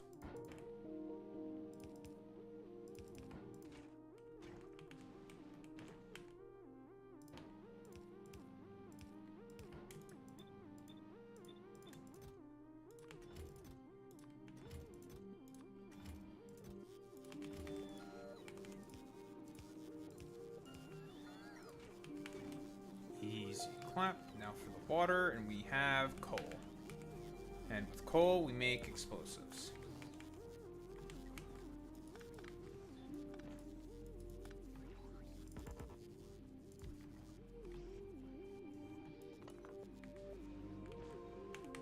Okay, we'll just have to use the bots then to make the explosives. It's fine.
Oh, shipment time.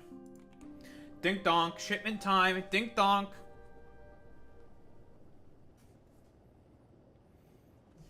Should only require 2 shipments for most of these planets. For some, might need a little more.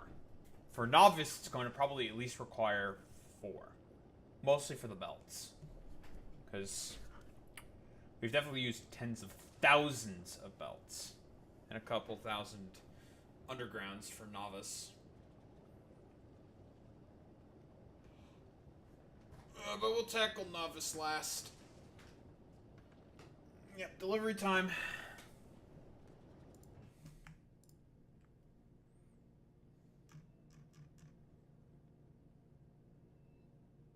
Then we'll also clean up a gleba of all the excess stuff we have. Egress may need more than 2 trips as well for the belts.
Send 1 shipment of assemblers down. I don't think I need more than 1 set of assemblers.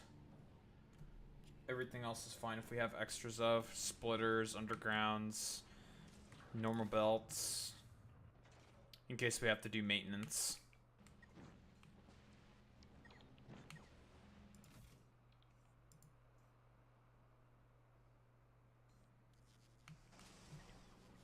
Maintenance. Maintenance of hierarchy and control. Daho, but you hate hierarchy.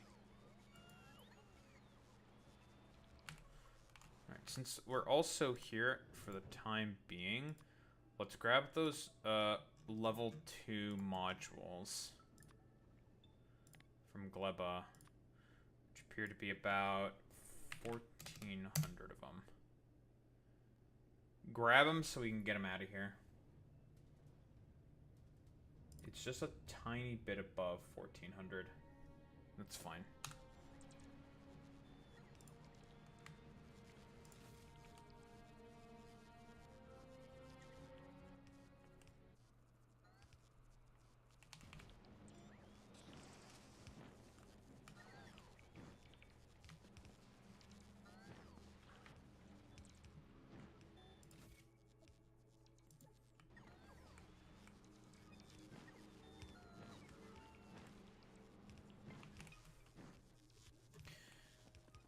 Don't you love it when a highly successful, robust system gets built and is able to endure the test of time?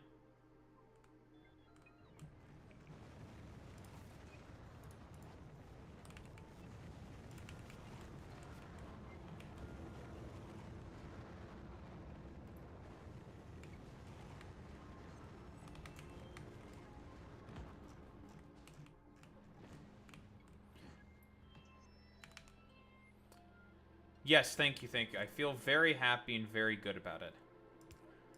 I will suck my own cock about this.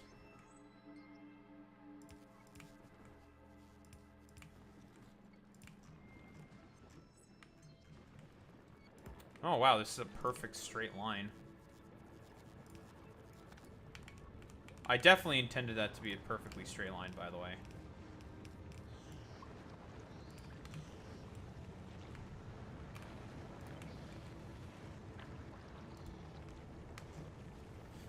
That should be coal. We now have coal.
Hmm.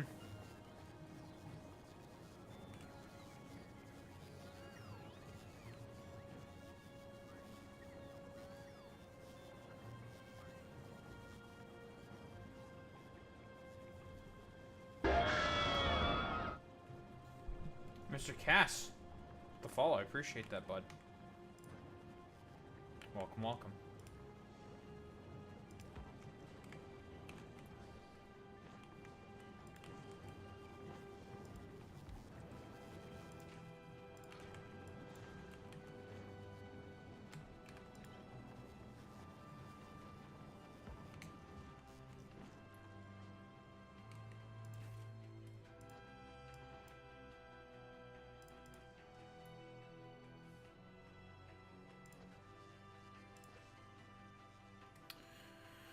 Okay, only a few things are left to upgrade. But we're done with this planet, basically, in terms of upgrades. We are officially finito. Benito Mussolini. Daho talking about Mussolini. What the heck? Not Mussolini. Not Pussolini. Not... Fuck you.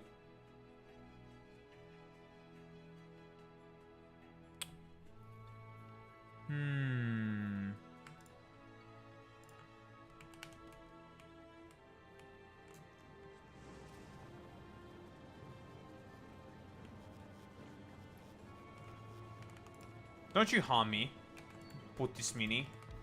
You fucking Putis. Putis Maximus. I will not be afraid to also Putis you puto.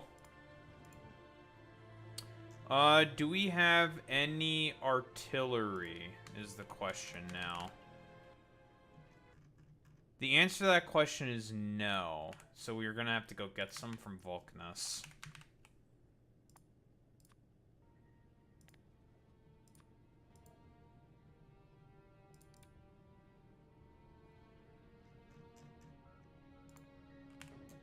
Alright, get to it.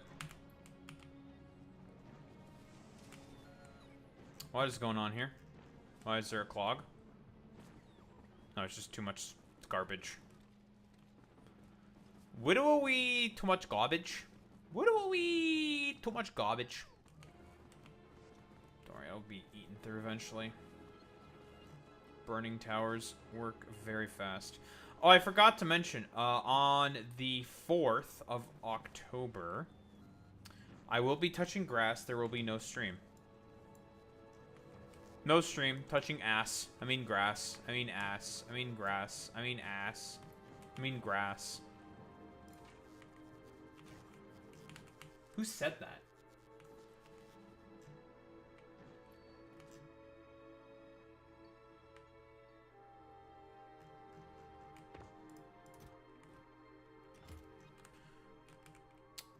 That reminds me. Do we have... No.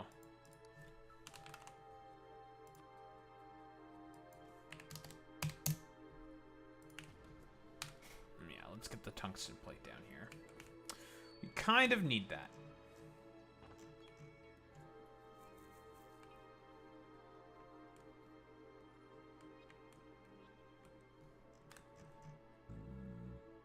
Oh, excuse me.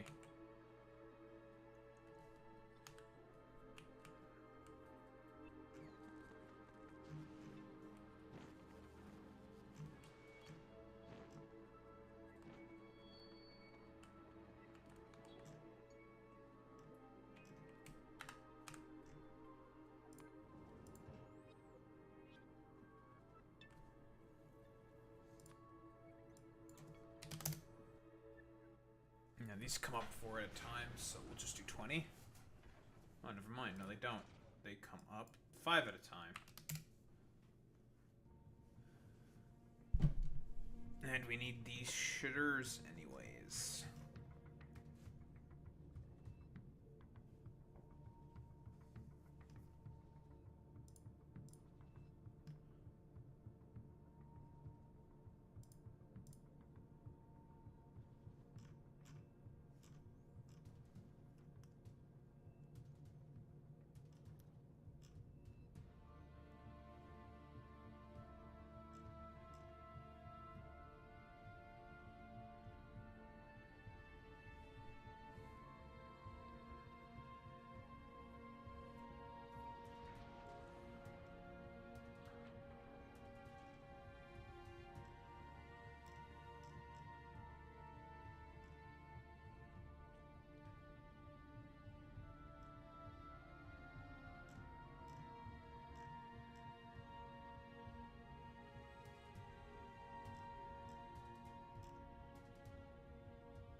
You know, I kept meaning to fucking distribute these science enhancer machines to all the planets making science.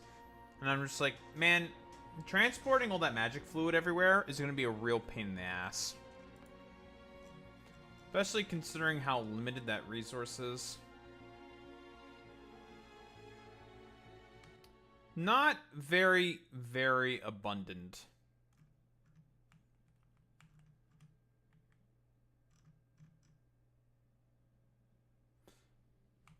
I mean, just with these assembly machine 4s, I'll be able to make more science and support more. I could probably go up to 2,000 science per minute.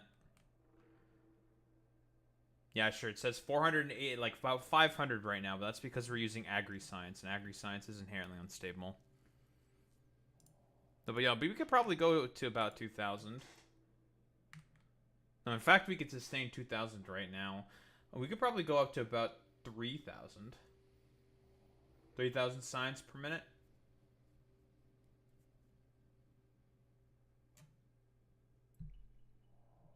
Double our science. No, you don't need to double your science. I don't. That's true. But I can? Who will stop me?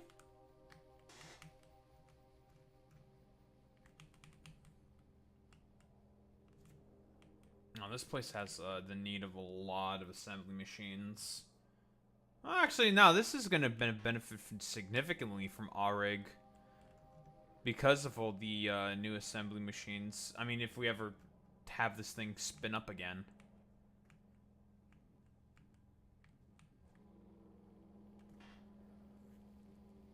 All the new assembly machines are going to be very, very nice for it. And we can even use belt weaving with fucking green belts. Instead of green and blue, we can go green and white. It's pretty good. Hey, that's pretty good. Hey.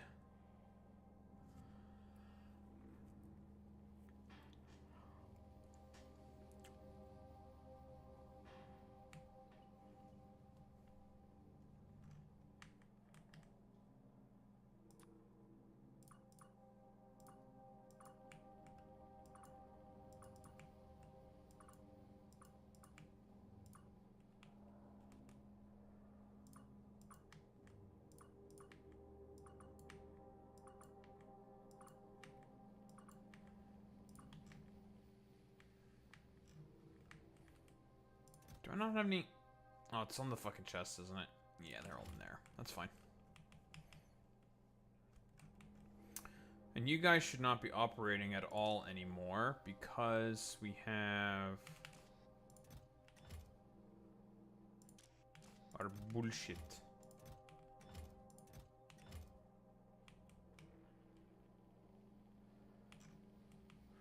Oh, never mind. You guys aren't operating anymore because of, other reasons. Okay, that's fine.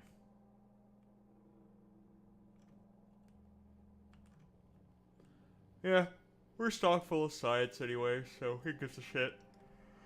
Who cares?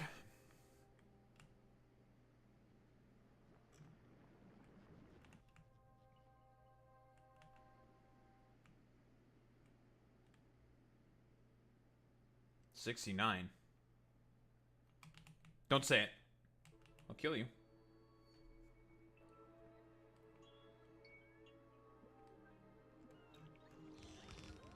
Don't you dare Pepe post. I will destroy you in the marketplace of ideas.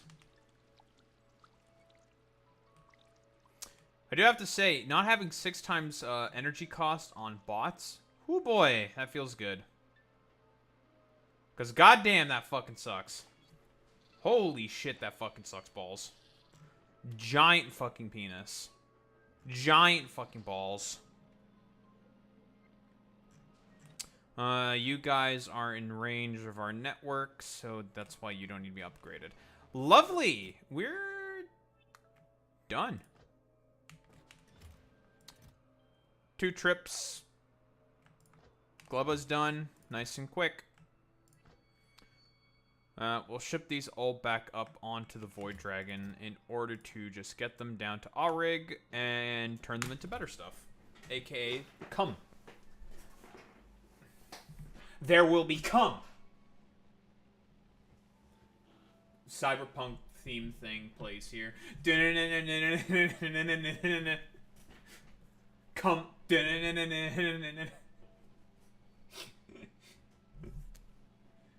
Kingdom come.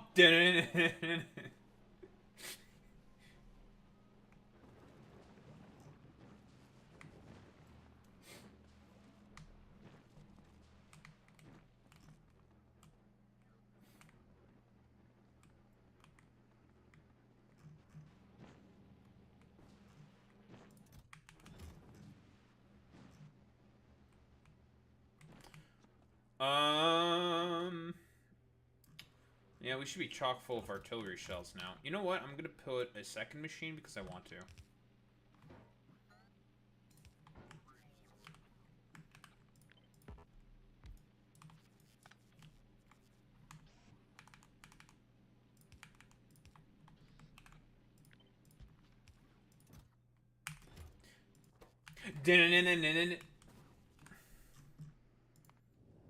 We done picking up fucking speed modules? No. Okay, I don't care anymore. We're leaving. We have artillery to drop off, for fuck's sake. Wrap it up, Domi.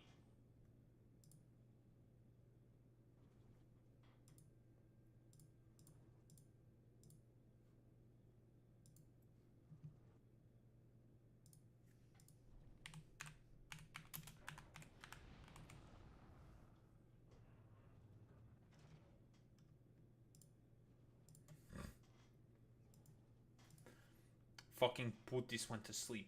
Fuck you, Putis!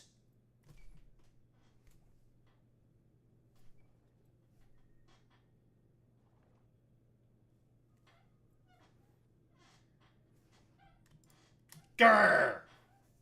I'm angry! Very upset. Not happy. Grr!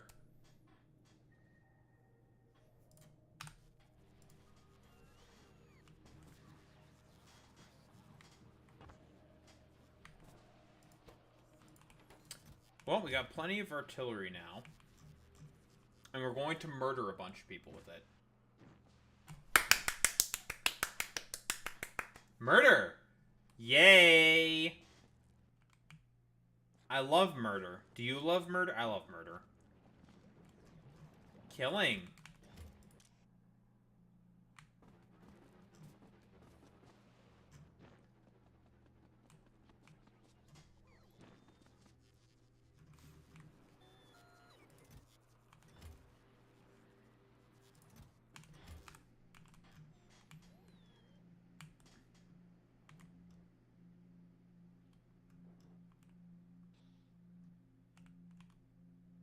Oh, good. You're getting more based by the day. Let's get the fuck out of me. Jesus Christ. I was not expecting that to be as loud as it was.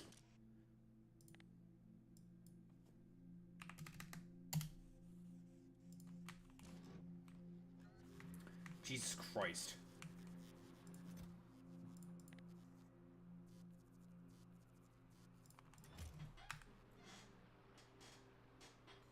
Rip bot. What bot? Which bot went rip? They should be both fine.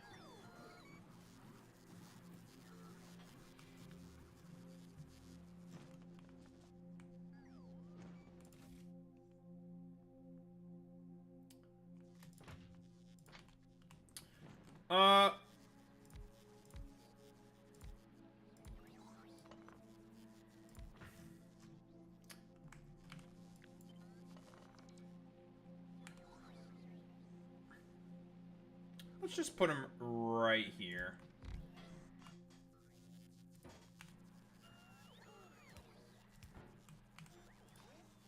Boy Meets Mini, were you being racist against robots? Now you're gonna start spamming caught. Typical Boy Meets Mini being racist to robots.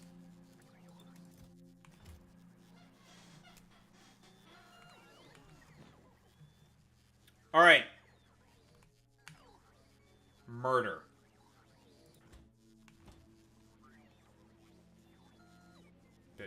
There they go.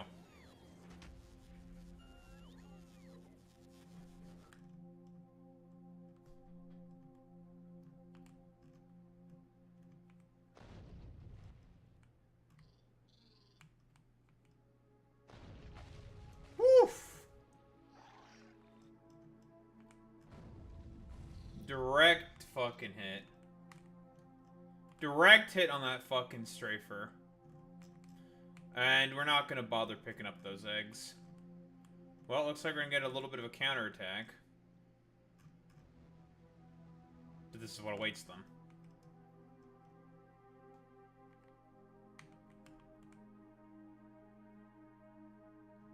Yeah, they're kind of cooked. Look at them. Look at them. Look at them. Oh, you think you're sneaky coming up the coast like that? Yeah, get the fuck out. Yeah, know your fucking place. I am the one who dominates this fucking planet.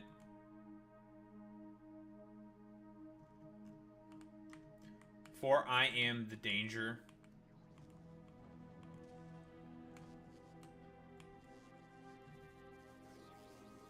Alright, if they ever decide to make any expansions anywhere, they get shot by big fucking guns. Oh, hello.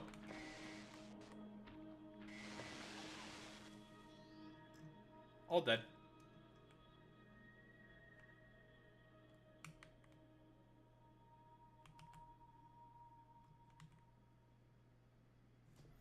I could put them closer to this area, because this seems like to be the general area that they're expanding into, but so long as it's in range of my pollution cloud, that's fine. That's all that really matters.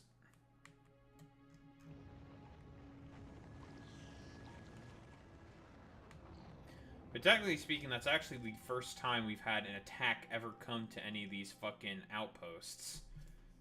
Normally it's consistent, but I think the spawns just worked out in our favor, and they're not aggressively expanding all that much.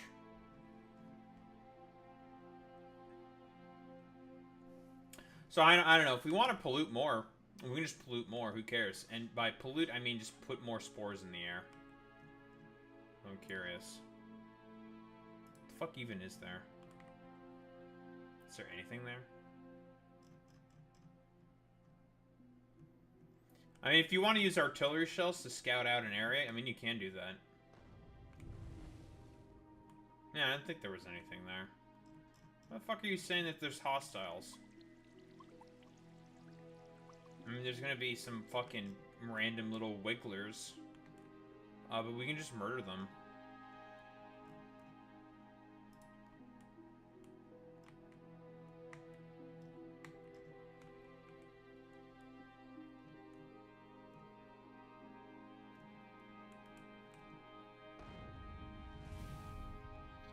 The eggs lived a direct fucking shelling, dude. That's crazy. Sir, they just lived. They didn't die. What the?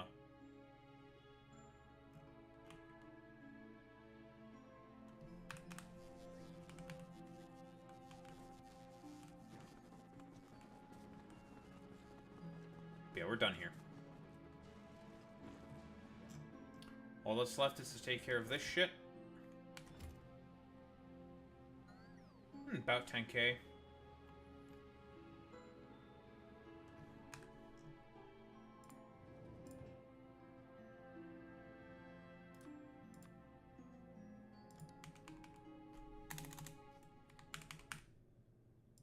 Sailing machine 3, Gleba 300.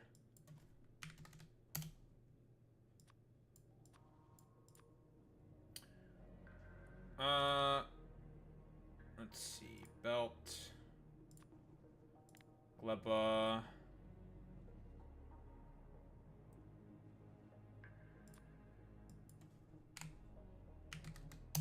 9,300. You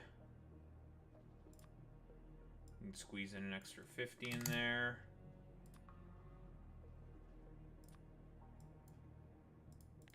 Gleba. I think it was about 300 of them? Just about, yeah.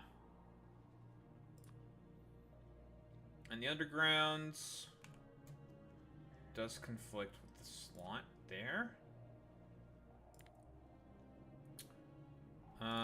Port from there, and it was about, we have already 100, so we say about 1,200. 1188, so 1,250. 88? Don't you start Pepe posting. Don't you do it. I'll get you. I'll get you good. I'll be like, grr. And I'll be upset.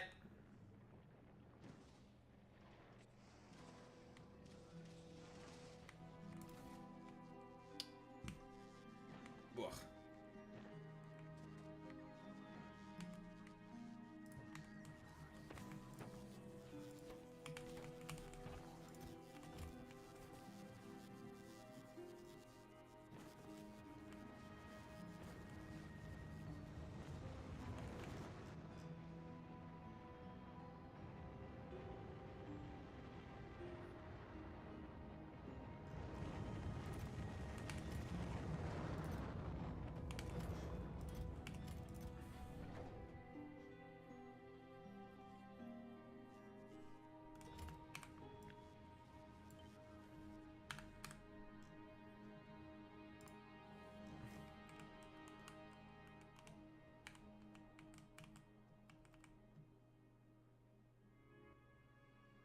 I'm gonna put these warehouses at novice for now. For future purposes, of course. So we're done with Vulcanus, Gleba, Fulgora. We need Egress.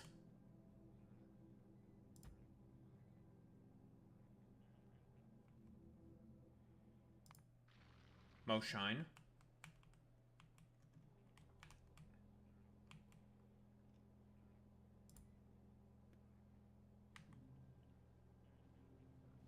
And Maluna.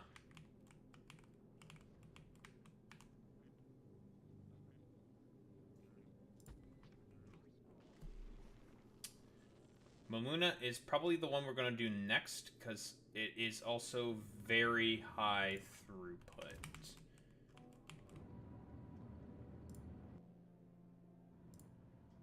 Also, we need to remove some of the fucking goddamn trains.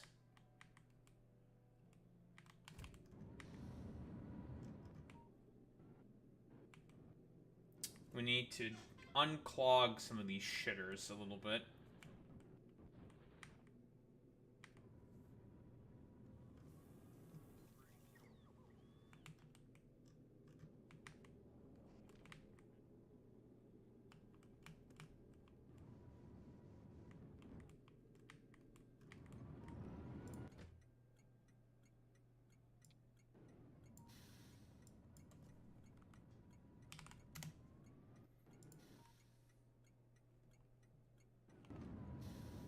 I put this on a slightly lower priority, that should make it such that not as many fucking goddamn trains are gonna head to that fucking station, which should help mitigate the jamming problem that we have. But I probably should remove about 1 or 2 of them.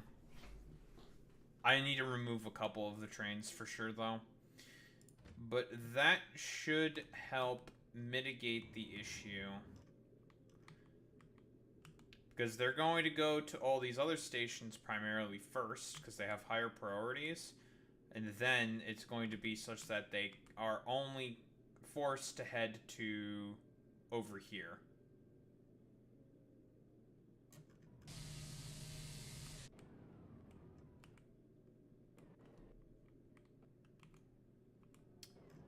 But that should be a solution to the problem.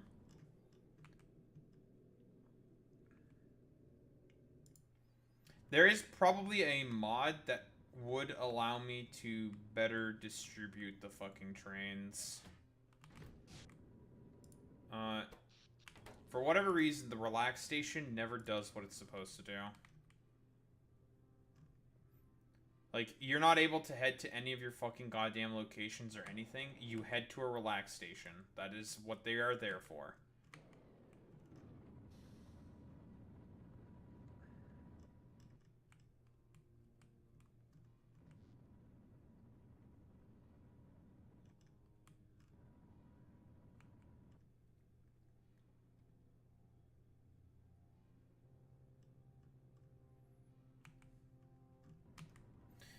Okay, that slight change should help the problem, though. I really do think it should. That'll finally mitigate that fucking annoying-ass problem we've been having, that everything just gets clogged up around here. Not that it was a bad thing, necessarily. Like, now I can probably afford to fit in probably 1 or 2 more trains. Might want to do more than 1 or 2. But yeah, that should basically fix the fucking problem. Because now the metallic fucking asteroids, it is completely fucking full. And those are the ones that you need the least, probably. But yeah, I think I can just fit more trains. How many maglev trains do I have on? Quite a few, actually. Okay,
you fucking son of a bitch.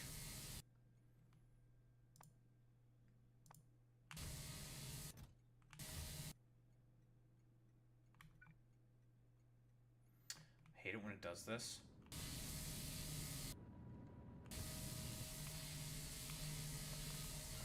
Hate how finicky it is sometimes. I really do.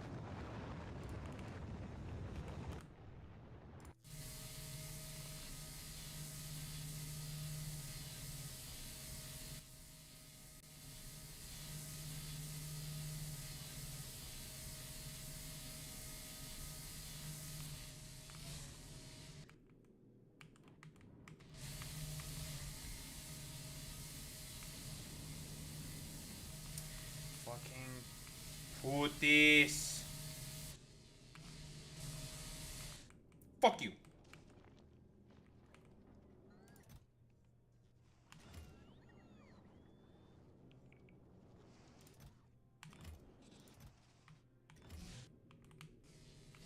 Whatever.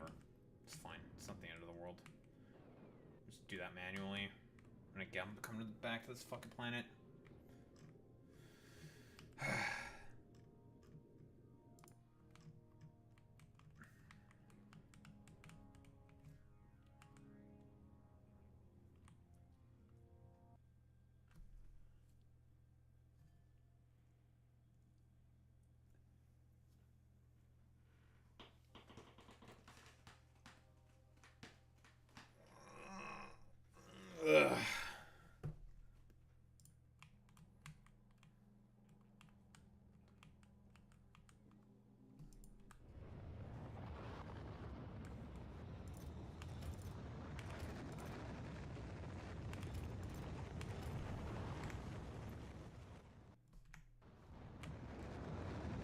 Not a rocket fuel. Hmm? No. It's not enough jelly. It's fine.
Boy meets mini, teach Alex the lesson.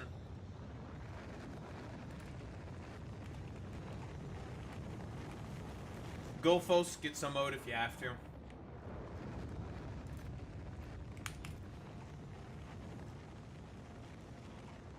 No mercy. Imagine impersonating a fucking, a view spam bot. SMH my head, MH.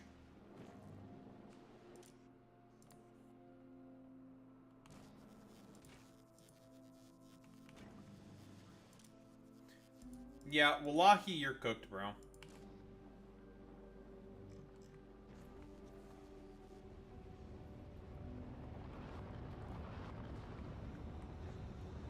I swear to God, you're cooked, bro.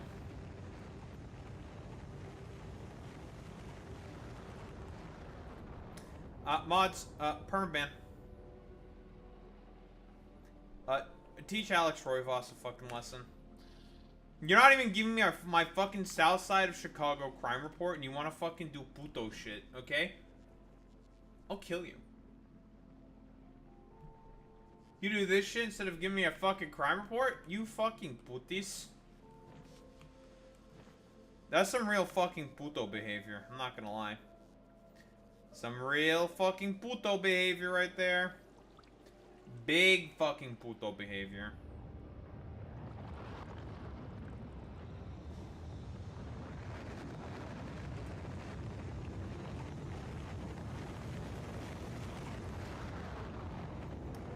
Yeah, well, you're gonna face the consequences of your actions. You will be executed, you know, at a tribunal by your peers. You will not survive. Crime? Yeah, crime. You know what? Yeah, I'm not a leftist anymore. Just because of you, Alex, I'm now racist. I'm basically tectone. This is all because of you, Alex. You've done this. Look at what you've done to me. You did this. Now, I'm gonna go out into the middle of a forest somewhere and do like an edgy emo cover band. Yeah, I'm tectone now. Yeah, what about it? What's up, bitch? I'll fuck you up. Fuck you.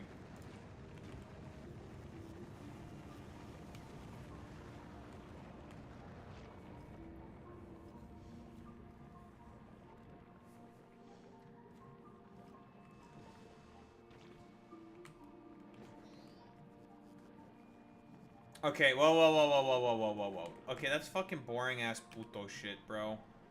Why would you suggest something so fucking stupid, puto, and boring? Like, literally, okay, fuck Tim Pool's emo band, okay? Yeah, it's that's a fucking snus. That's some snus shit right there, snus. That's fucking, looking kinda snus here, boys. It's looking kinda snus here, boys. Kinda snus.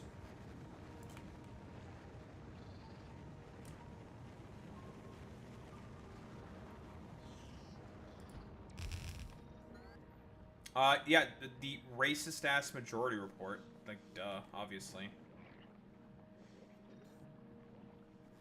He's looking kind of snus here, boys.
Team Flare. Very interesting that you picked Team Flare there, Alex. Is there any particular reasoning why you're picking Team Flare? Any particular reasoning you're picking Team Flare, Alex?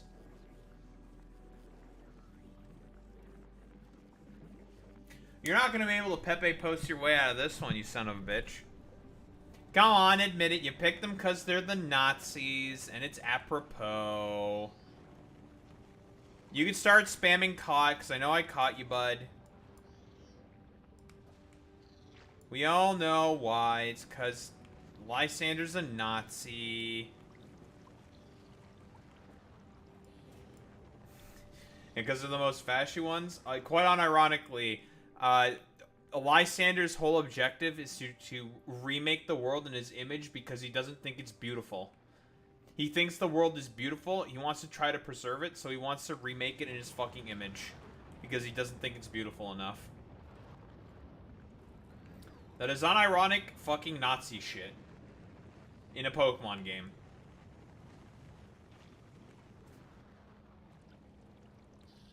That's Team Plasma.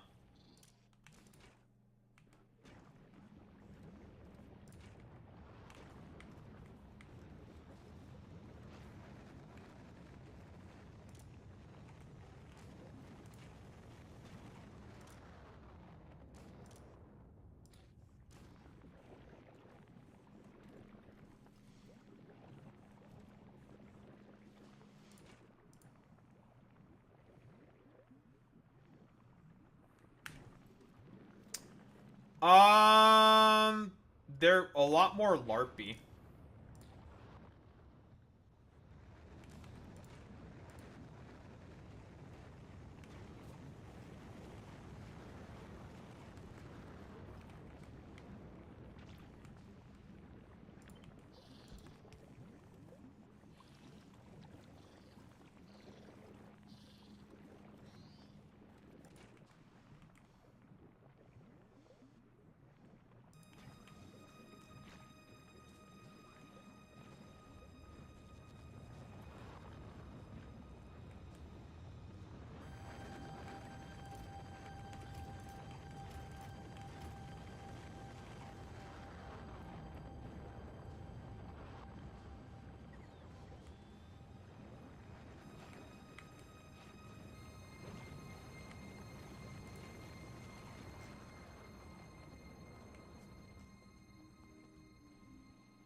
lost 2 fucking eggs. God damn it.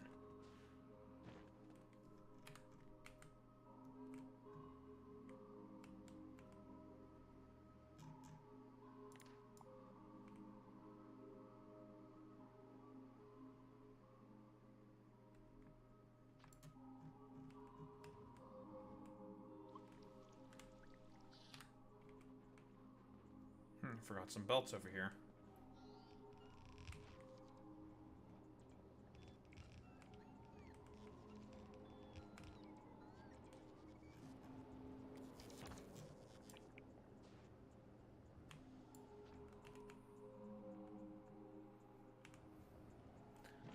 Well, of course, as expected from Alex Roivos, he loves racism.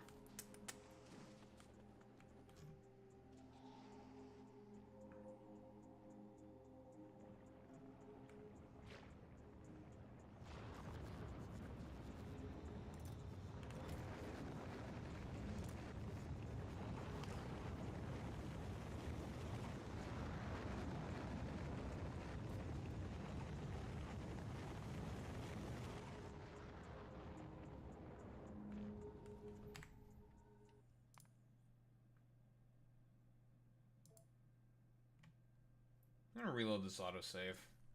I lost track of those 2 eggs, and I don't know where they went.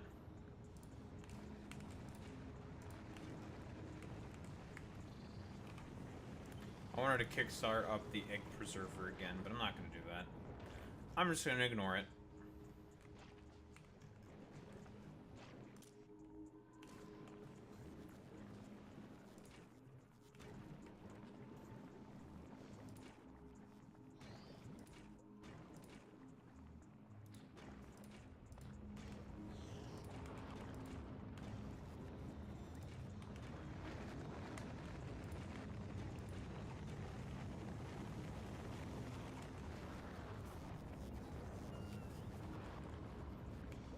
Typical boy meets mini, joining in talking about the RSS consistently.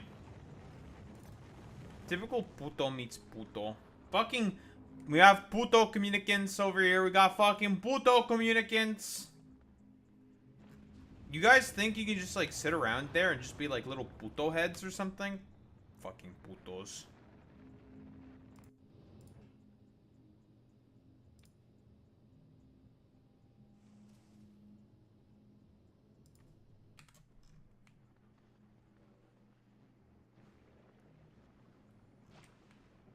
Yeah, that's what they all say. Pepe.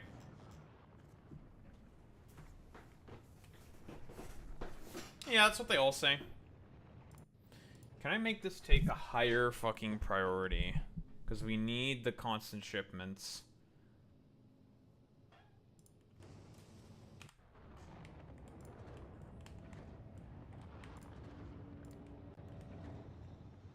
We need the constant shipments of Bioflux. That can never be stopped.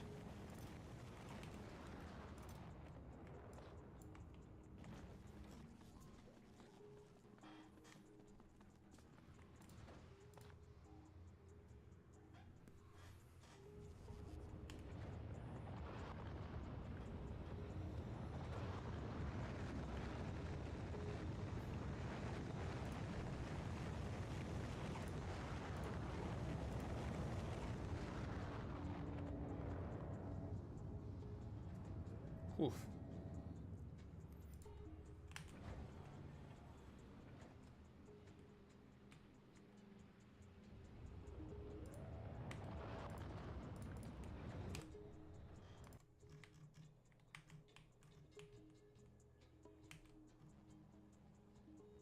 Okay, we're fine for now. Plenty of bioflux left.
think I'm gonna film this lake. We'll need to film this lake eventually for another train stop. Yes, I will fill in lakes. No, you can't do anything about it. Fuck you.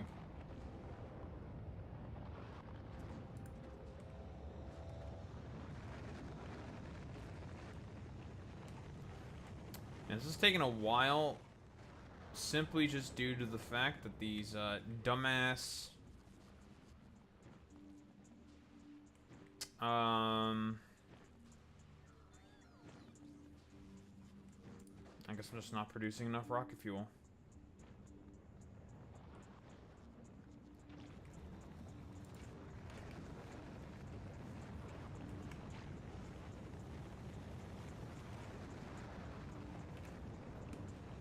That's not the problem, you puto.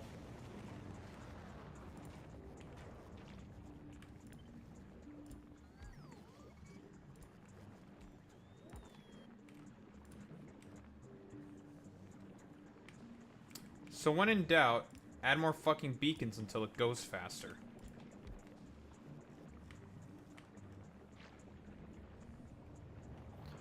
When in fucking doubt, add more beacons so it goes faster.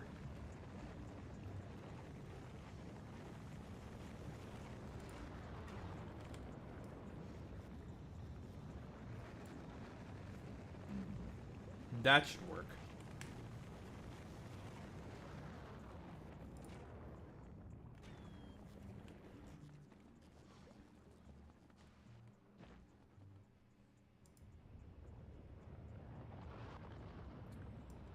What's up, Austin Allen? Do I work? Ha! I wish. Job market in this fucking side of the hemisphere? Dog shit. Well, damn. It's a good thing I don't live with my parents. So, nice meme.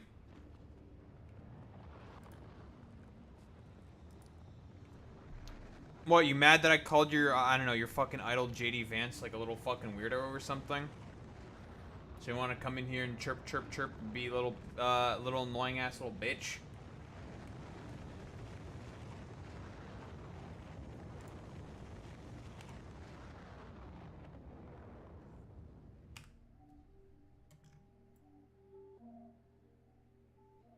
Why the fuck would I tell you where I live, loser? I live in Canada. That's all you're getting.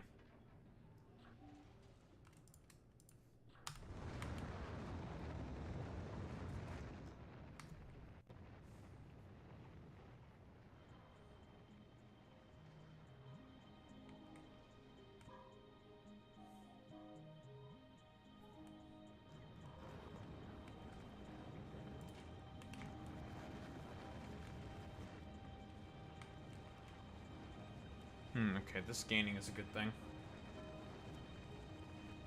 You were asking nicely. Comes in all hostile, talking about me trying to wake up my mom. Okay. Sure. Yeah, the job market is shit in Canada.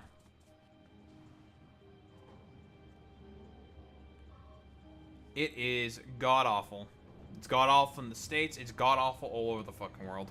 Terrible, in general.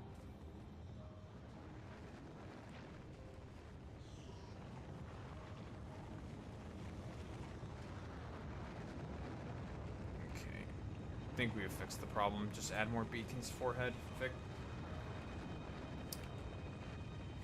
Oui, je suis Canadien.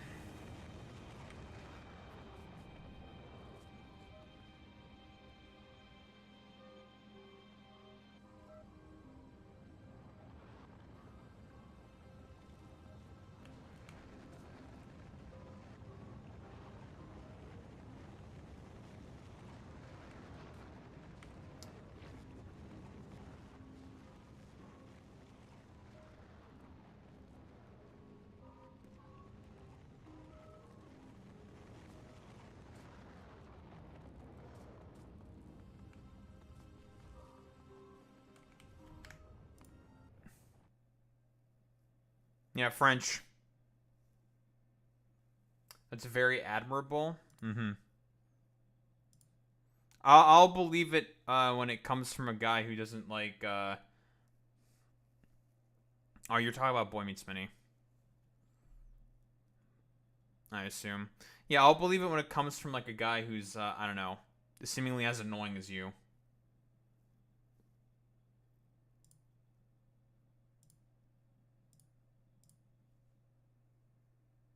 Anyway, I should probably get our favorite Abunda guy up on the screen.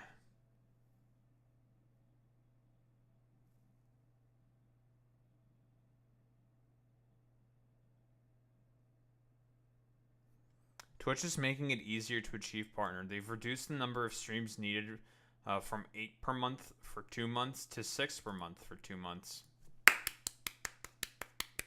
Good job, Twitch. Good work, Twitch. That's gonna make a very, very big difference.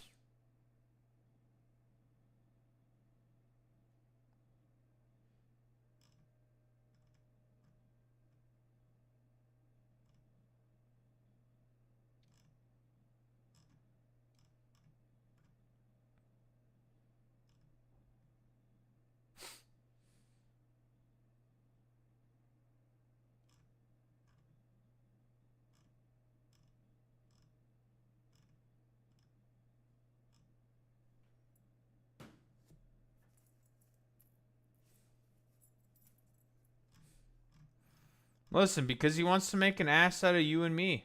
Think about it, Boy Meets Mini.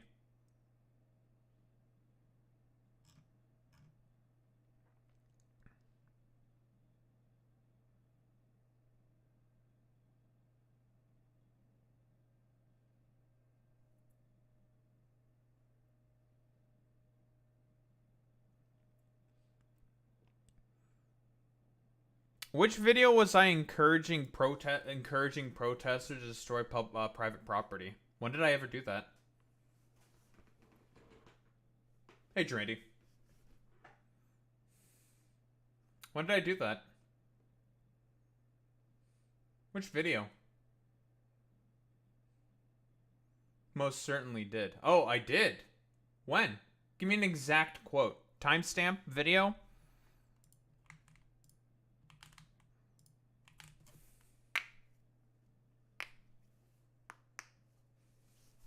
In which video?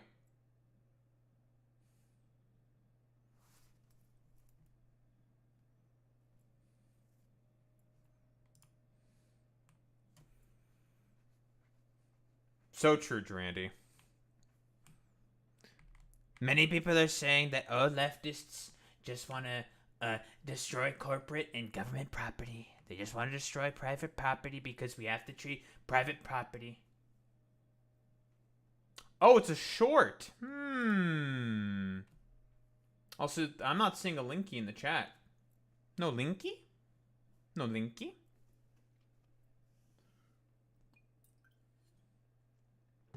Jan 6 was leftist now? That's true. They destroyed federal property. As far as I could tell, no leftist has fucking destroyed federal property. They've gone in front of federal buildings and, like, banged some fucking goddamn pipes, but that's about it. That's not destruction of property.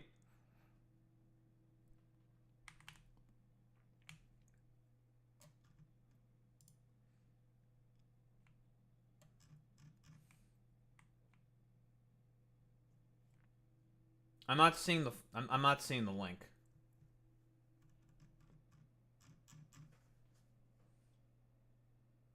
Unless YouTube chat is just being stupid, which is entirely possible that YouTube chat is just being stupid. Because YouTube chat kind of sucks big fucking balls sometimes. Refresh the page.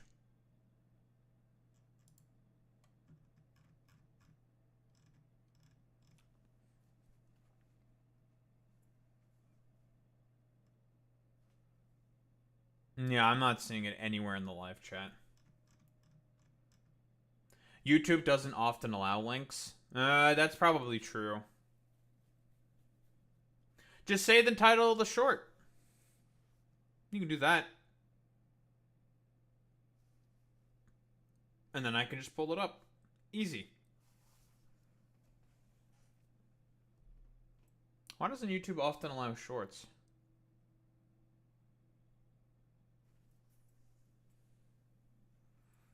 Yeah, that's probably a YouTube chat problem. Fake news. It's fake news, folks. It's not real.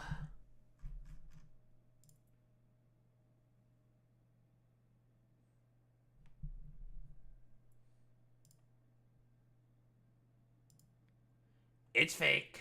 Not real, let me tell you, folks.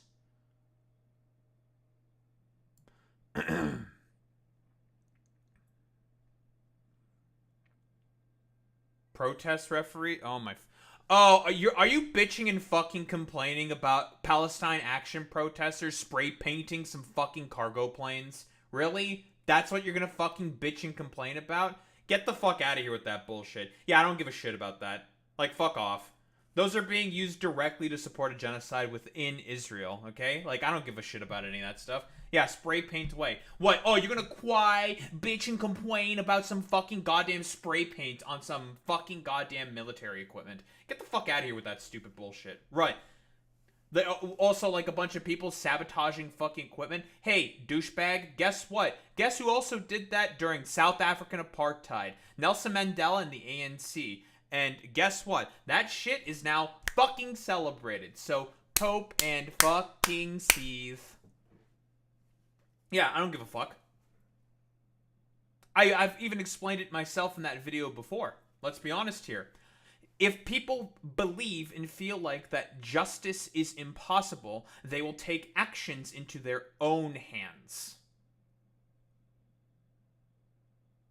And they're going to be more likely to commit vigilante sort of justice in the name of trying to improve and bring some other form of fucking outcomes.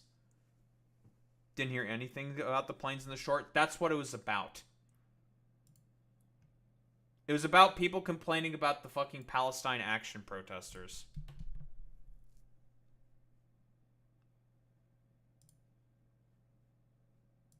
Here, protest referees are super annoying. Let's open her up.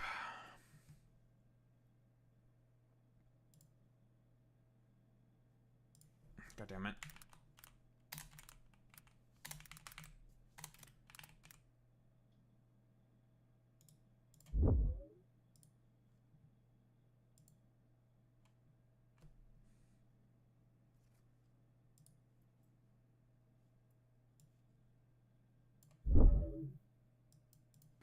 Wow.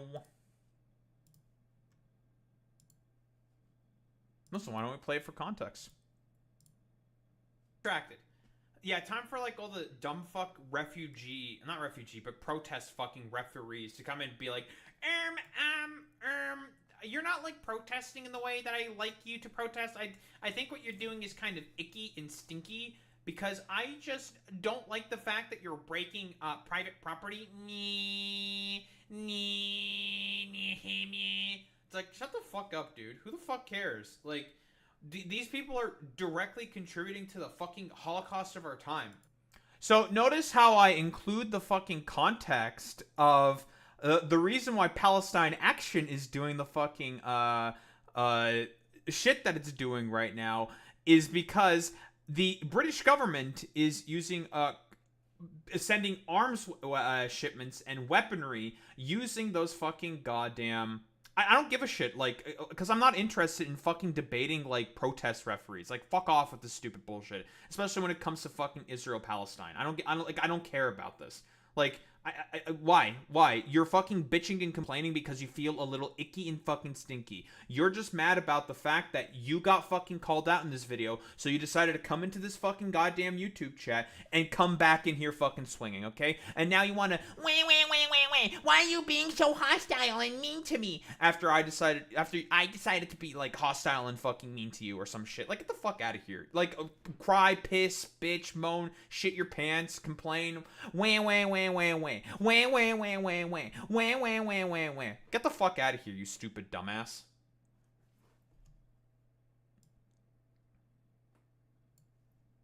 My call?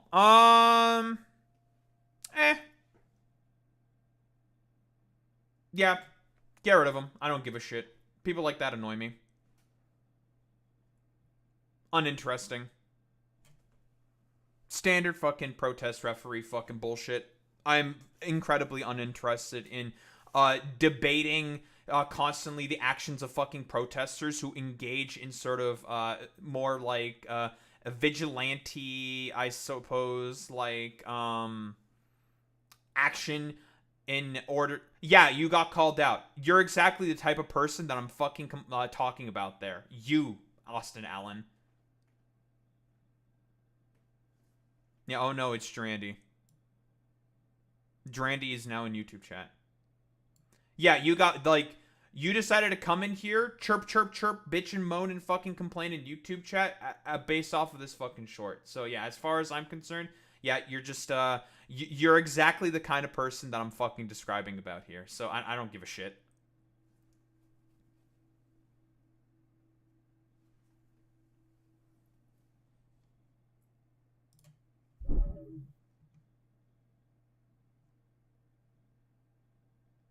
You're both little pussies?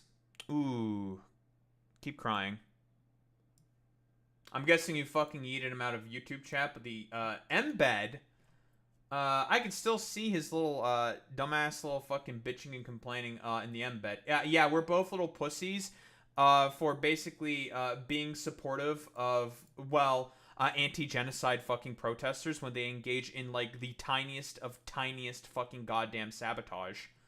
That's barely fucking sabotaging much of anything. Like, get the fuck out of here. You're the one who's supporting the private fucking companies, so.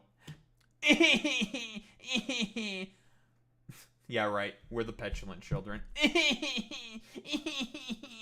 Dude, you're again, you decided to come in here fucking guns a-blazing, bitching, moaning, crying, and fucking complaining about the fact that you're a stupid, dumbass little fucking protest referee. Fucking get the fuck out of here. That video, you're just mad about the fact that the short called you out. So cry about it. I don't give a shit. Yeah, bitch and moan. I don't give a shit. Fuck off. Personally, I think supporting genocide's kind of bad. And I think doing sabotage in order to do everything possible to stop said genocide or apartheid is wholeheartedly justifiable. Because, again, as I've mentioned before, if you make justice within the sort of liberal structure of law and fucking order impossible, you make, well, you know, you basically, you make a vigilante action like that, well, inevitable. You make peaceful resistance impossible. Violent revolution becomes inevitable. Who said that? Oh, MLK fucking Jr. Same with fucking JFK. Those two motherfuckers said that shit. So, spare me it. Yeah, you make revolution inevitable. Exactly. And oh boy, are the people more primed than ever to fucking do revolution.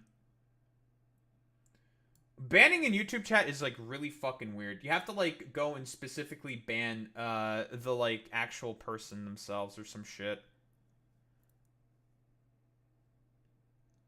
It's very fucking weird. I hope you try. That will be a really bad day for you. Oh, really? I don't know. Nepal seemed to be pretty fucking successful there, buddy. Oh, yeah, really. Yeah.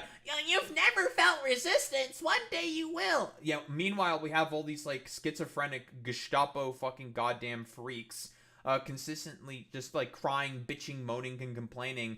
Like, the stupid meme with, like, little MAGA dude staying there with his gun, like, I'm ready, boss. I'm always ready to fucking shoot up some fucking civilians and some protesters. Is that what you are? Oh, yeah, okay, bro. Nice fucking meme. I don't even know, I don't even know where you live. You don't have to fucking know where someone lives in order to threaten them, dude. But yeah, you have never felt resistance. Oh, I'm sure.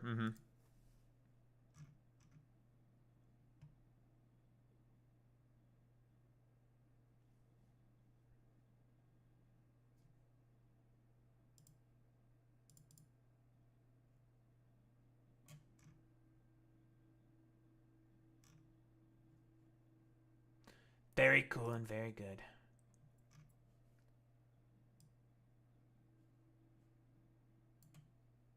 On you.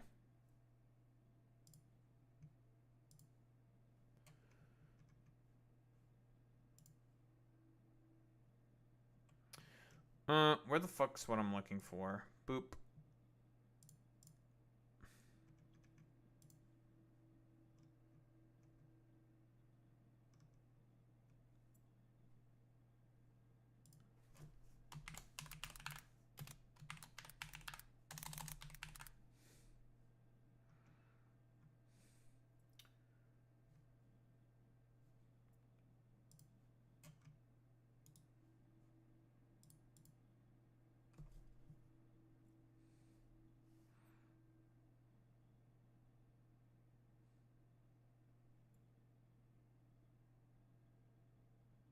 True.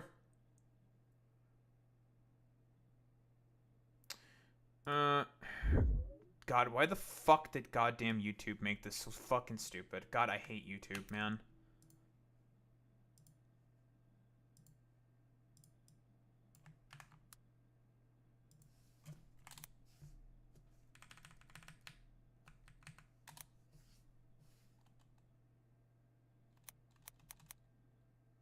You have a wife? Okay, dude.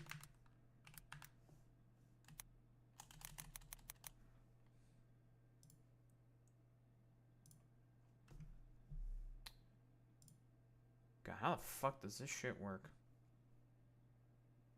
It's not people like you.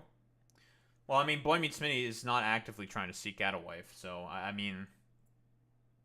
Alright. Well, anyway, I'm just gonna get rid of you now. You bore me now. Bye-bye. Goodbye.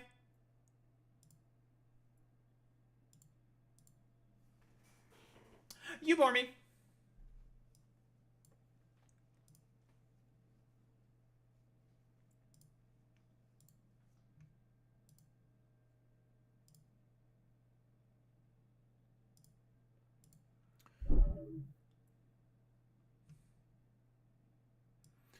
You know, as they say, glass houses and whatnot. Throwing stones in a fucking glass house. Very, very commonplace for these motherfuckers.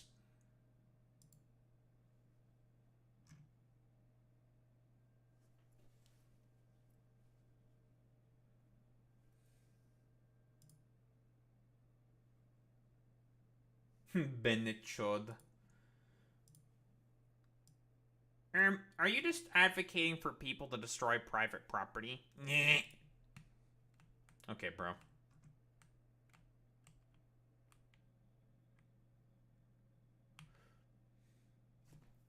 I can't believe that you'd advocate for the protesters who are trying to stand up against genocide. That's really fucking mean and stinky of you to do that, Daho. I can't believe you'd do such a thing. Alright, bro. You keep saying that, little bro.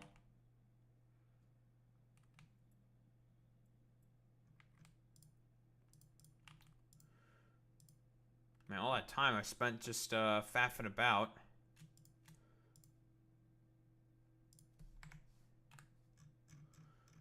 Huh? Oh, you got fucking... That's the interrupt.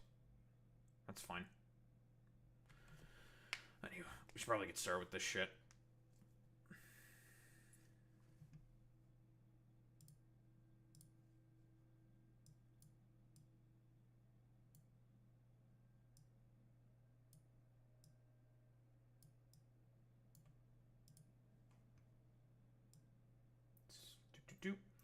All right.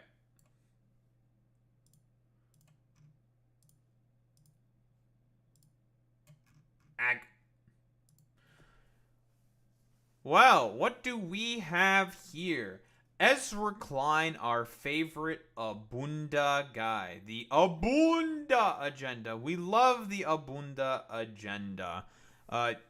Basically the wholehearted like rebranding of fucking neoliberalism that motherfuckers like Ezra Klein is currently trying to attempt to do, and I would like to say that it's failing fucking miserably. Nobody's really buying the sort of like whole Abunda agenda grift.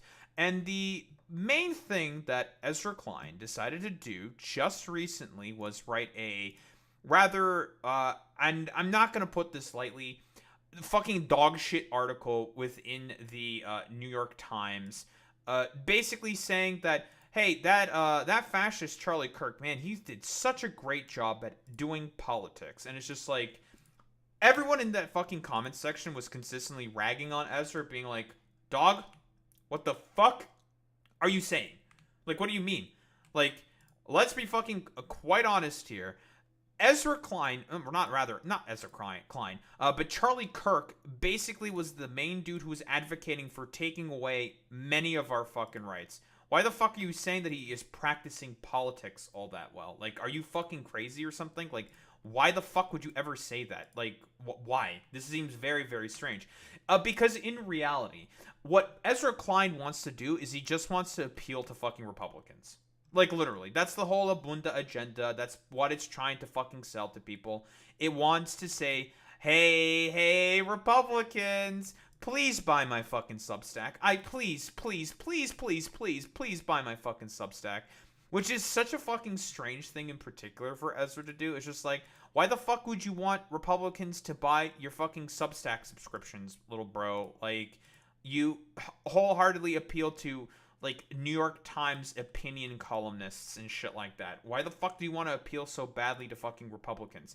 Oh, it's because people like Ezra Klein will literally do anything possible to fucking snub the left. He will do everything within his power to make it such that there is no possibility for any insurgent left-leaning movement to ever take place within the United States of America. That is Ezra Klein's fucking job. It is the entirety of the Democratic Party's job to also be like that as well. So, if Ezra Klein can do anything possible to appeal to Republicans and just go after that particular audience to basically make it such that a left-wing sort of insurgent movement is never fucking catalyzed within the United States of America, then he'll gladly fucking appeal to Republicans in order to be able to do that.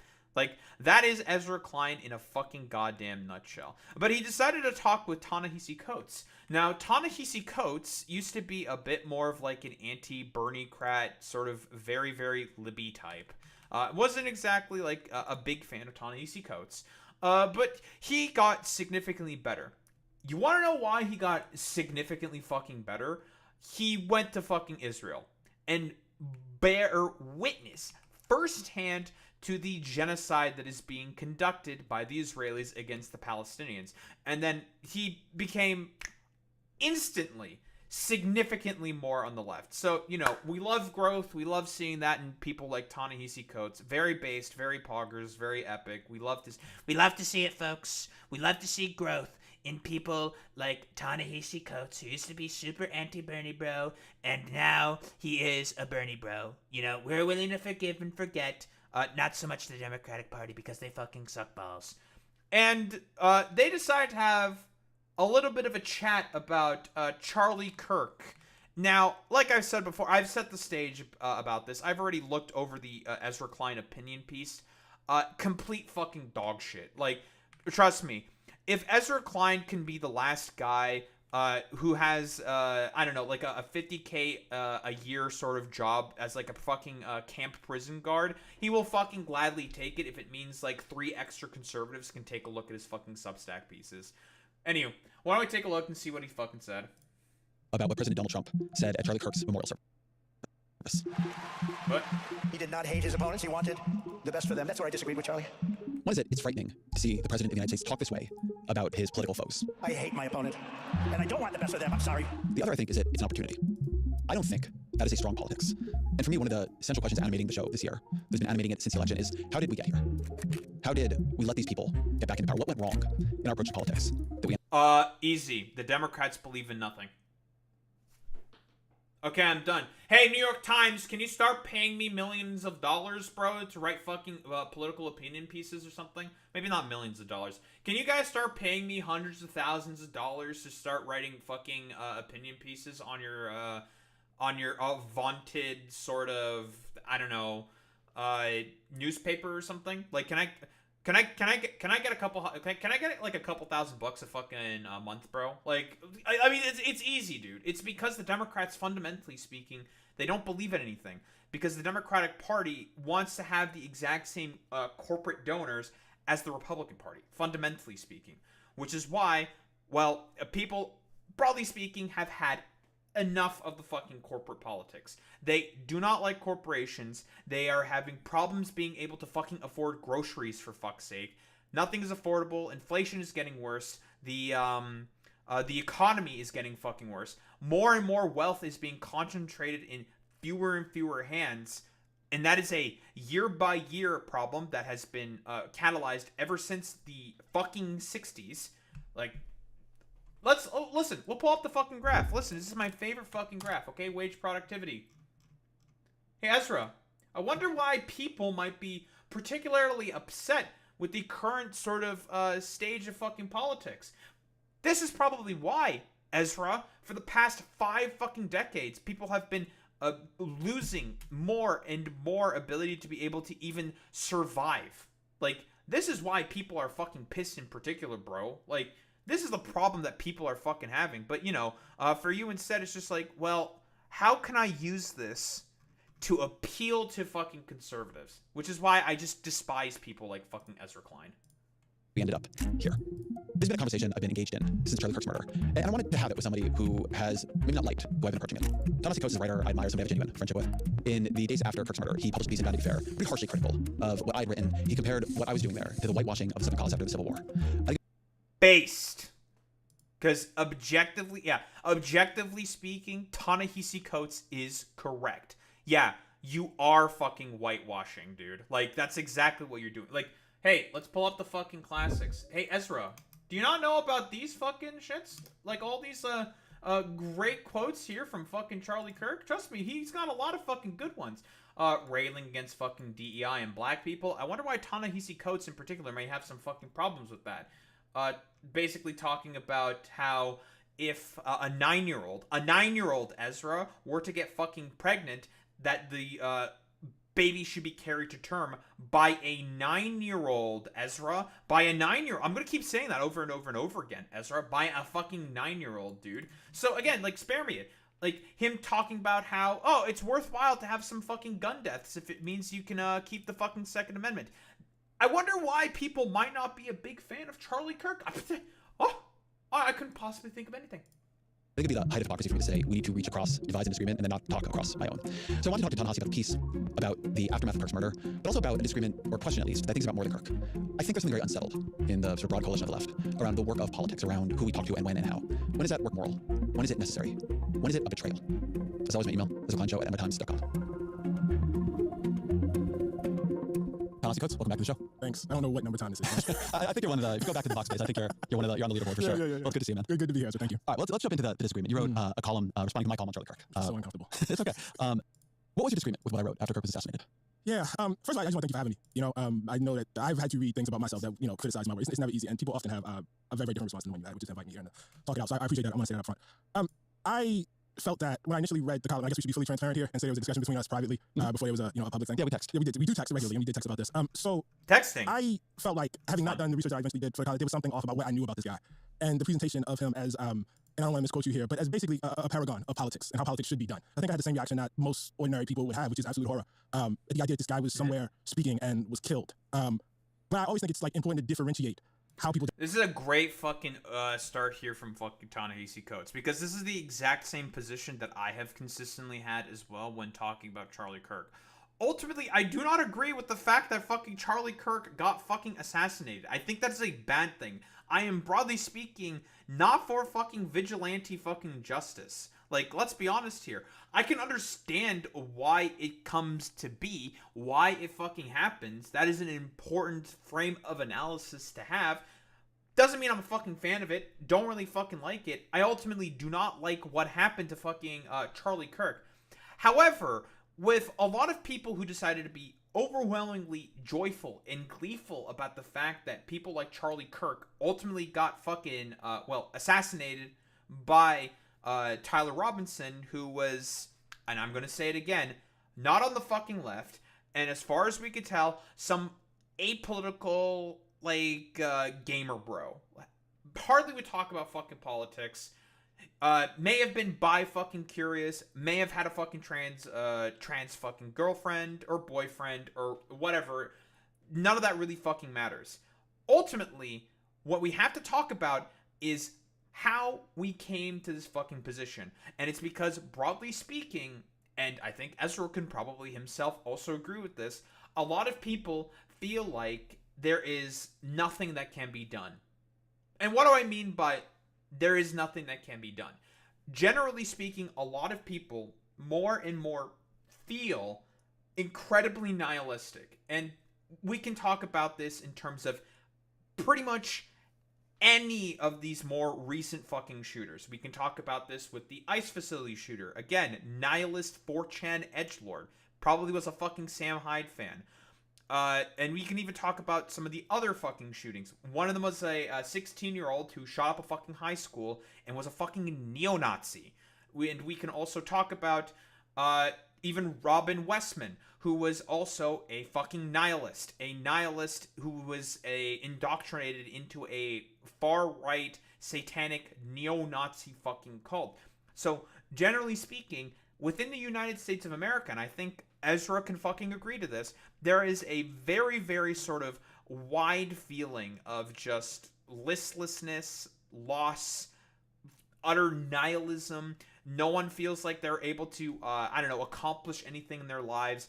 Everything is more and more difficult to sort of be affordable. You can't fucking get a house. It's more and more difficult than ever in order to be able to just have a fucking living, for fuck's sake, on your fucking own. And generally speaking, people are going to get radicalized by stuff like that. And it could be fucking anything. It could be healthcare costs, and I'm referring to the more recent shooting at the Mormon church within Michigan, because I think that dude got radicalized by healthcare costs, which is why he ended up doing, well, a terror attack on a bunch of fucking Mormons, ultimately. A lot of people get into more extremist, radicalized ideologies because of their material conditions.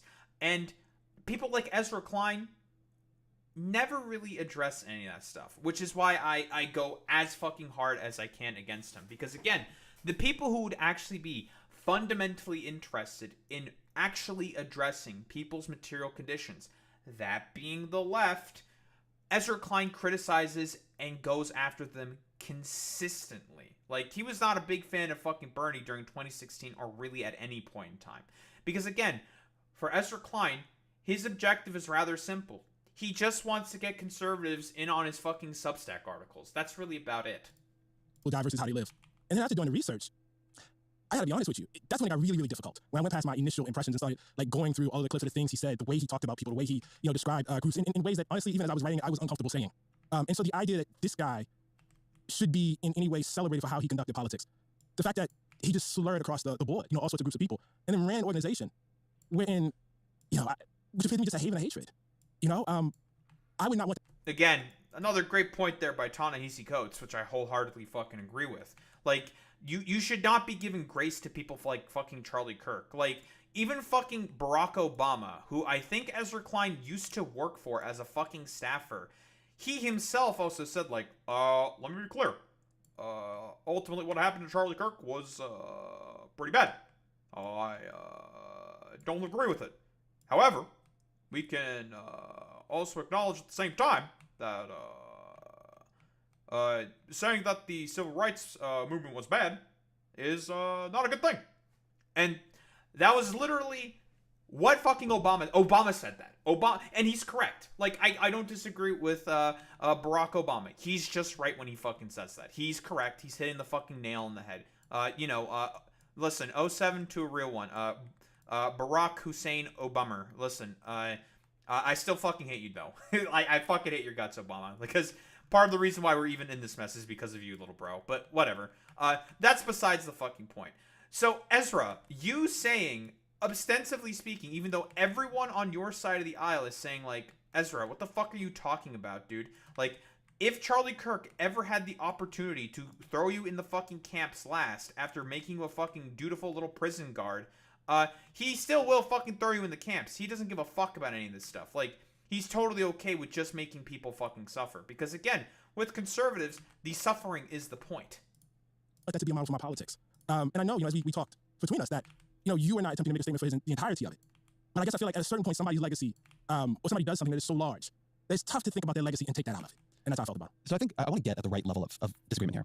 So I think one thing for me is that, I don't know, for me, the immediate hours after somebody is murdered in public, when you see that sort of grief and horror pouring out of the people who loved him, and many people loved him, my instinct then is to just sit with them in their grief, right? To say, I can, for this moment, find some way to grieve with you, to see your friend the way, or in some version of the way you saw him, right? That's not my view of, the person's whole legacy, but going to people when they're grieving like that and saying, listen, I want to tell you really what I thought of your friend. It feels like not what you do in a kind of a community. Well, I mean, here's the thing.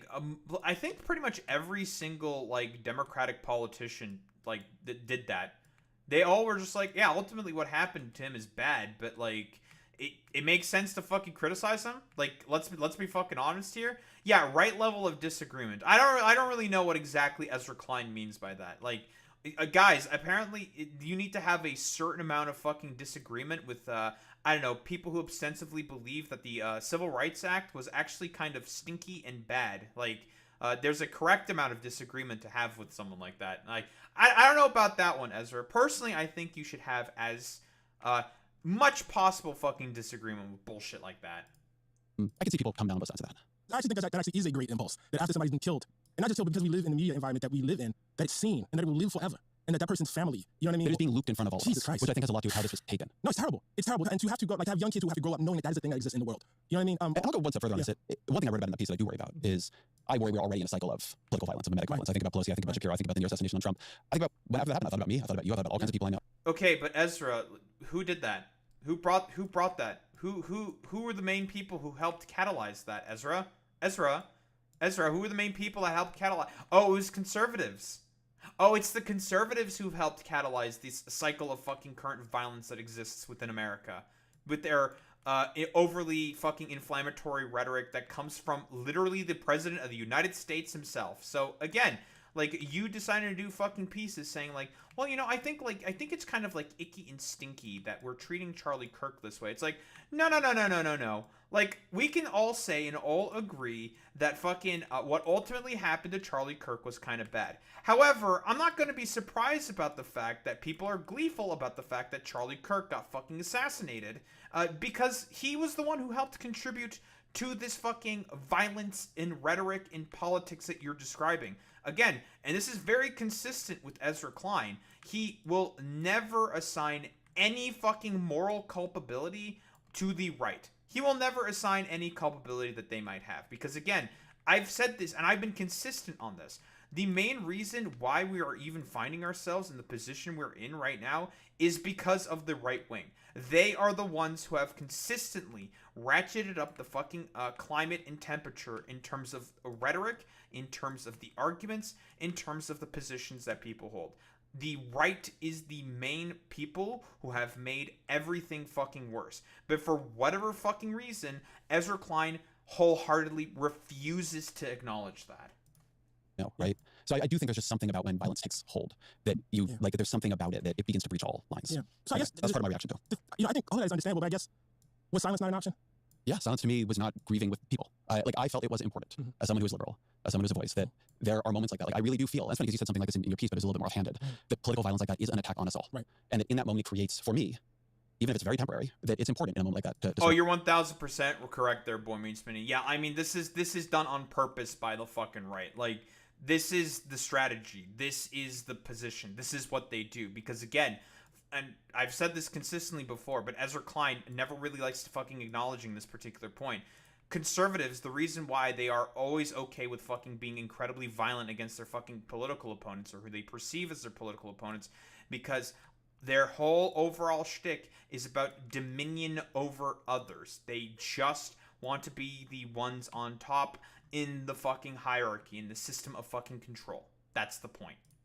Sort of, yeah, come together to try to see other people in their grief, to try to cool things down just a little bit. I guess, given everything you read. I mean, so why browbeat the left about this and not talk about the right, Ezra? If you actually are interested in trying to bring back down the fucking temperature, okay, so then you should be talking vociferously about the president of the fucking United States of America, who is currently being the main one that is currently ratcheting up the fucking temperature, trying to go after Antifa as a fucking domestic terrorist organization, for fuck's sake, dude. Again, I'm going to say this, I think, consistently, I think, throughout this whole, I don't know, ordeal. Ezra, the main people that you should be fucking criticizing then are the conservatives. Read that Charlie Kirk said, and we probably don't have very different views on the things he said. Why do you think he was winning? I mean, that's not really hard for me to understand. I mean, if I could just back up for a second, I want to say two things. I published a book 10 years ago, Between the World and Me. And one of the constant reactions to that was that he was overly pessimistic about this country. He was overly pessimistic about the future. Why are you so dark, Ta-Nehisi? Why can't you give us any sense of hope? And the reason I would always say is because any sort of sober examination of the history of this country says that those of us who believe in equality, those of us who believe in respecting the humanity of our neighbors and of, everyone, that we're up against some really, really powerful forces of history and powerful narratives. And the implication of that is, however good we felt in 2013, 14, 15, 2008, there will be backlash. People, those of us who were crying in 2008 watching Obama, give that speech, those of us who were so moved by watching him step outside the car and felt so much fear for him, and then when nothing happened, felt so great about that. Those of us who believe that seeing a black family in the White House mirroring what, some of us felt the best of us was the best that we had to offer, there are other people watching that too. You know what I mean? And I don't take any joy in saying this, but we sometimes soothe ourselves by... I like this point that Ta-Nehisi's bring up in particular. Yeah, because, again, there was always going to be a fucking conservative backlash. And it's a little, part of the conservative backlash this time around, because it's different, comes, I think, stems quite significantly from shit like Transgate, right? The whole fucking Dylan Mulvaney, complete schizophrenic screed that the Republican Party had when basically going after people like fucking Dylan Mulvaney.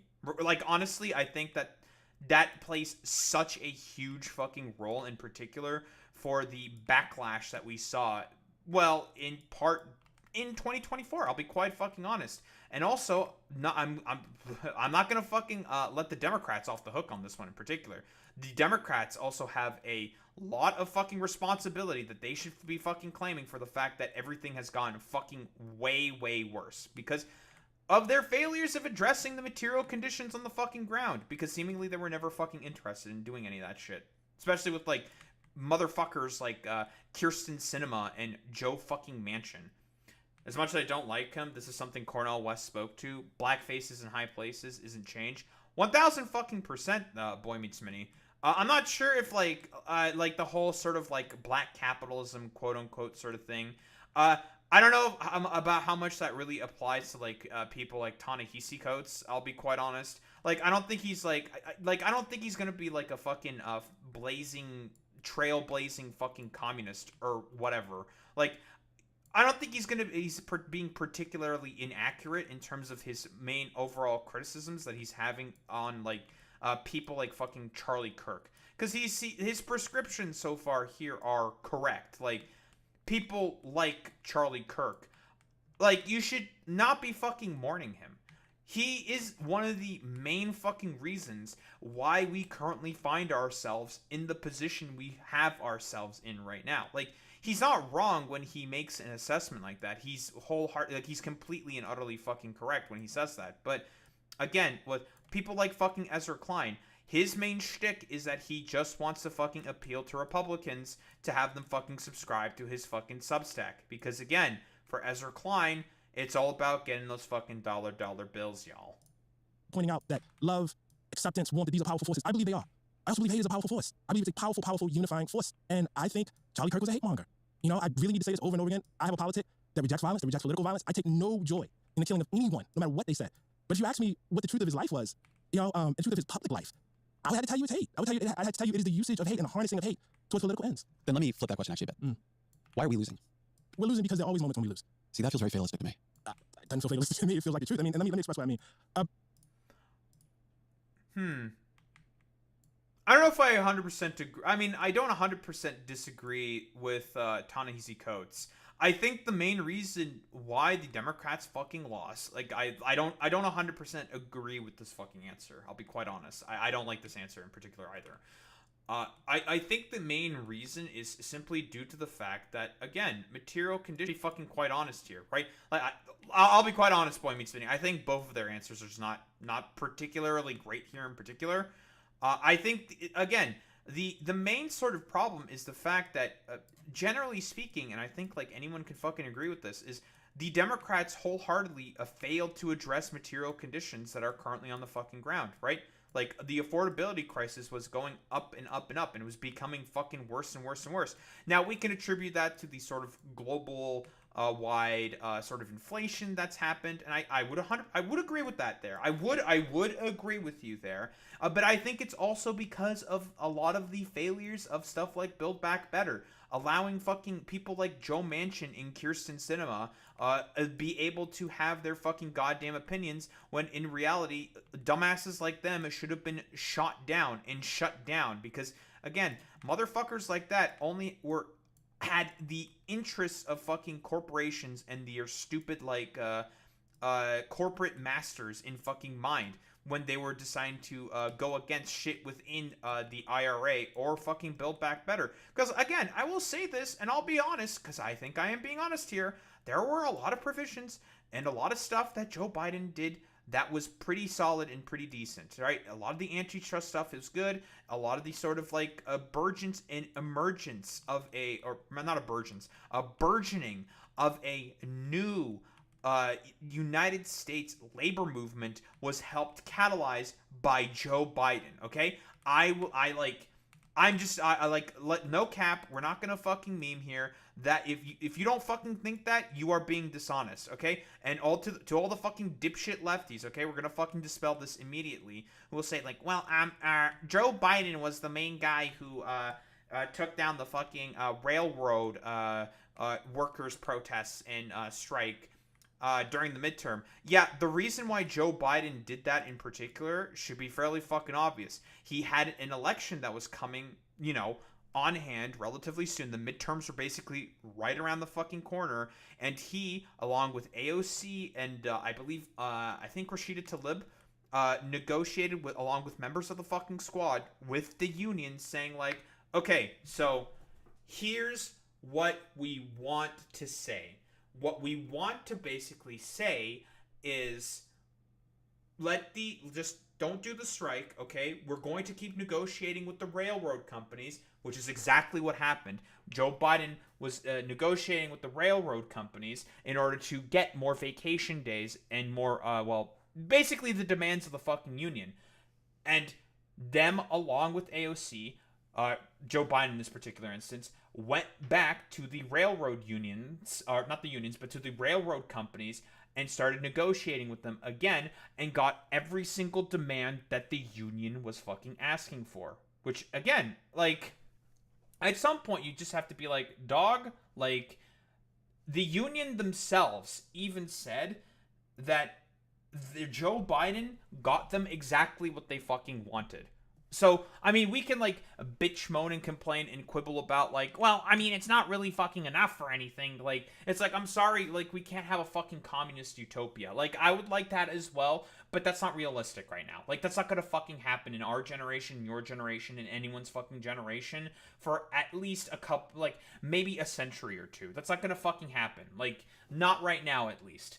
But to be dishonest and say that, oh, Joe Biden basically completely snubbed the railroad union strike is fucking dishonest. Like, it is inaccurate to say that, okay? And I will, push back against all of that shit consistently. Yeah, Comrade Biden. But again, like, you can look up articles about this. The railroad union workers and the union representatives said, like, oh yeah, they got exactly what they fucking, like, what we fucking wanted in the end. So yeah, it worked out for us. Like, and that's just a fact.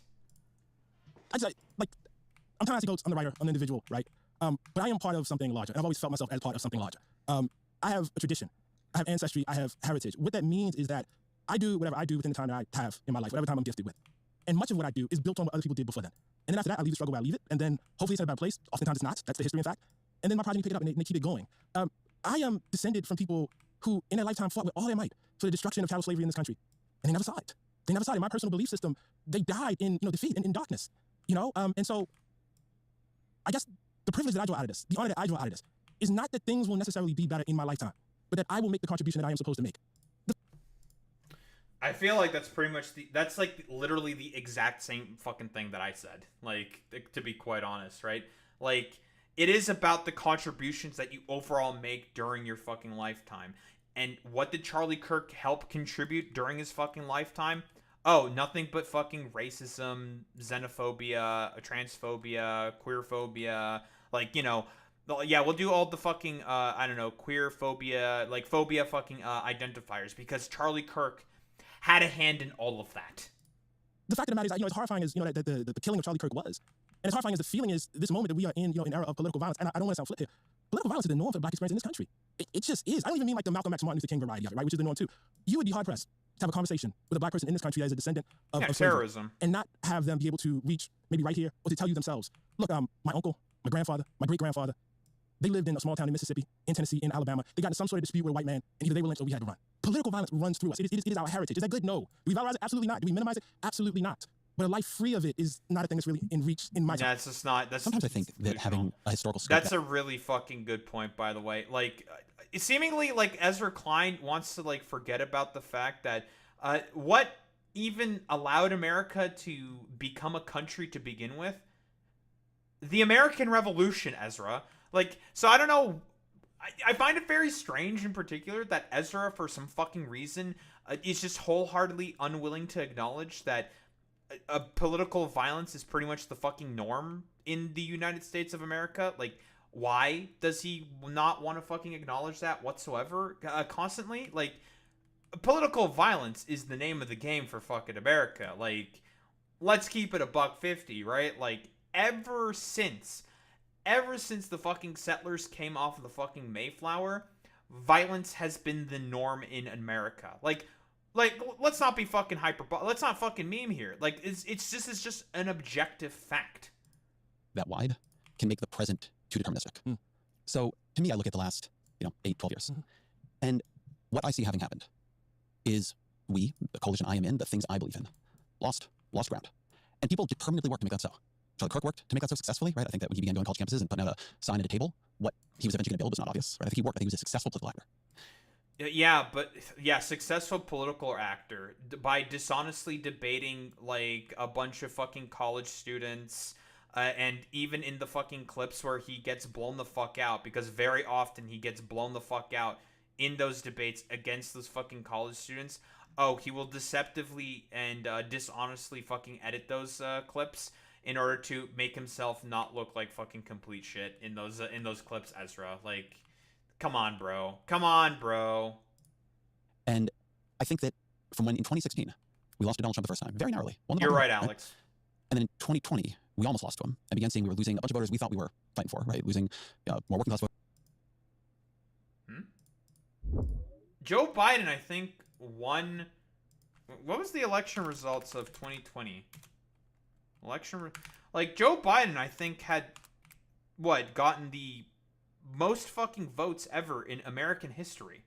Election results 2020. Like, what do you mean?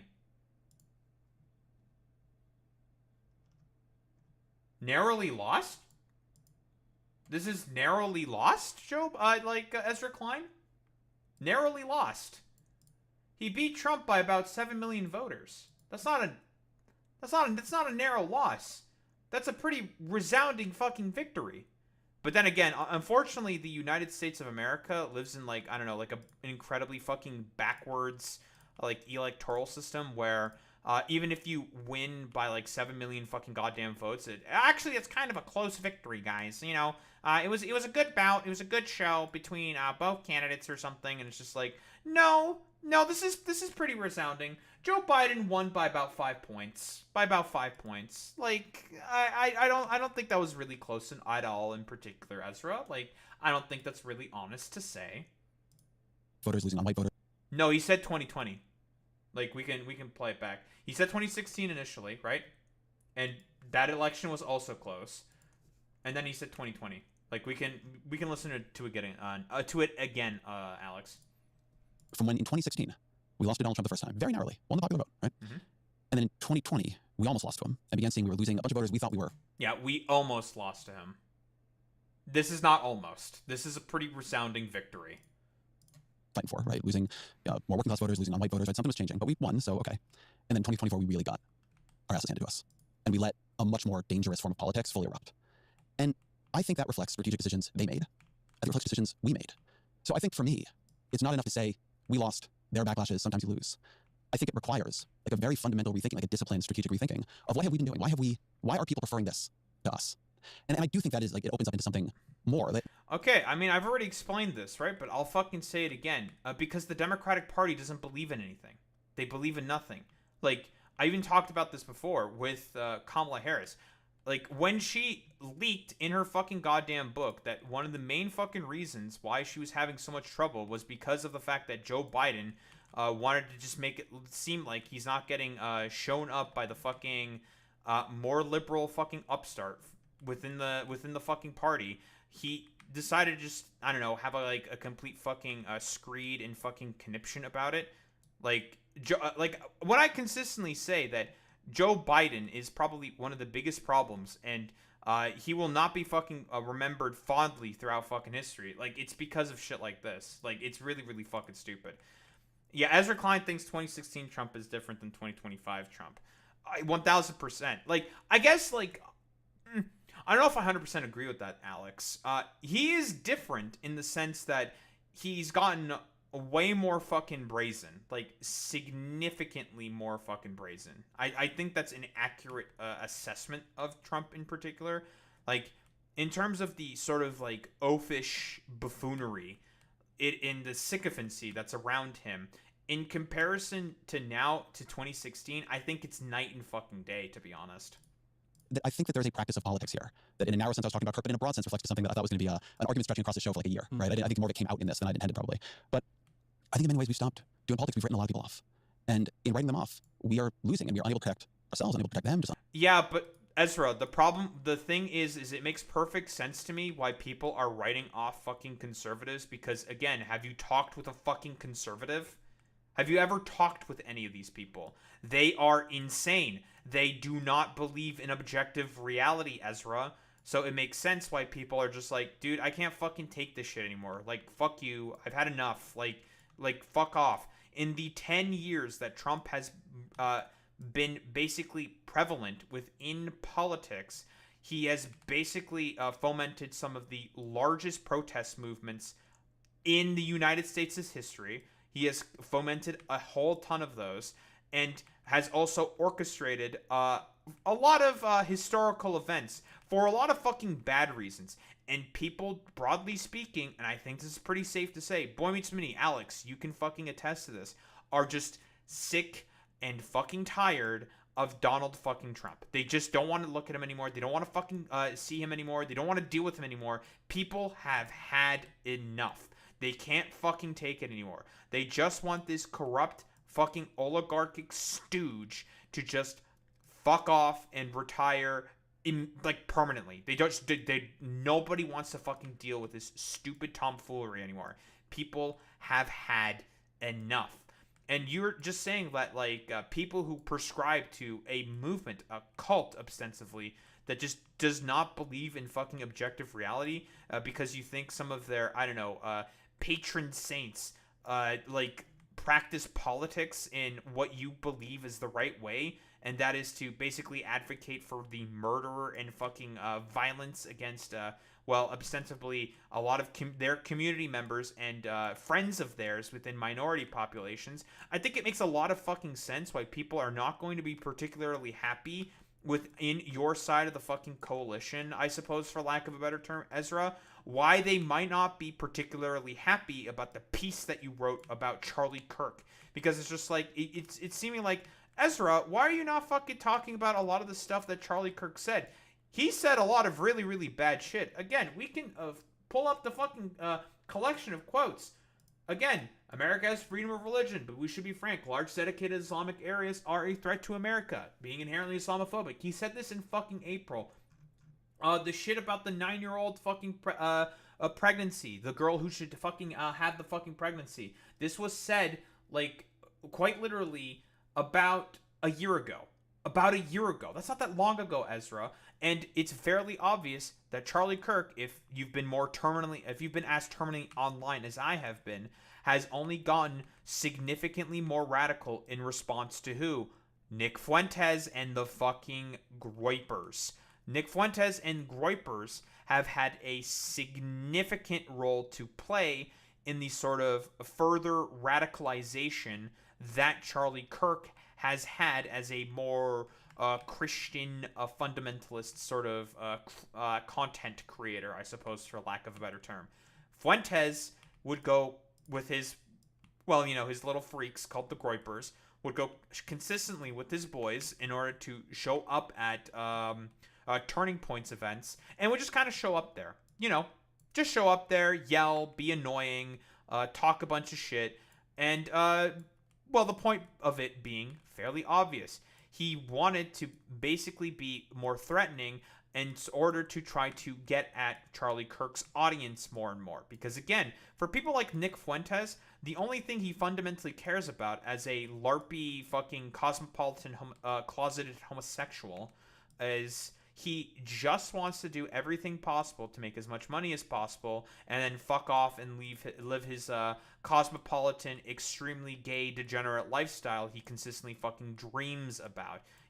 For as much as Nick Fuentes likes to pretend to be against fucking degeneracy. Like, it's just one of those situations where it's just like, yeah, Fuentes just wants to do everything possible to, gain as big of an audience as possible in order to be able to just retire as quickly as possible and just fucking fuck off and, I don't know, go with, like, the Catboy Nazi in order to take dildos up the ass or some shit. Like, I don't fucking know. Like, you do you, boo. Nick Fuentes, listen, you wanna have your fucking weird Catboy Nazi dragon dildo fetishes and shit like that? I don't know, more power to you there, bud. Like, that's the fucking problem, generally speaking, when people bring this up to you, Ezra. Unable to make good change in the world. Can you say more about that writing them off, please? Yeah, why don't we start it here if we want to talk about writing off? I've been obsessing recently for a piece I've been writing about the Hillary Clinton deplorables comment, and I want to play it. To just be grossly generalistic, you could put half of Trump's words into what I call the basket of deplorables. Listen, as much as I hate Hillary Clinton, she was spitting when she said this. She was spitting. The problem with this is that she said it too early. Trump was too much of an unknown. Way too much of a fucking goddamn unknown.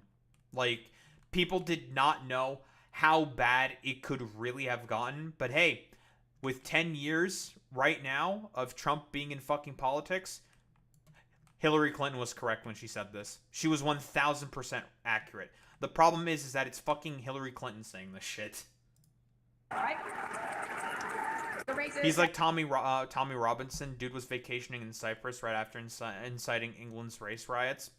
I'm telling you, with all these fucking fascists, constantly, they don't have the balls in order to be able to fully commit.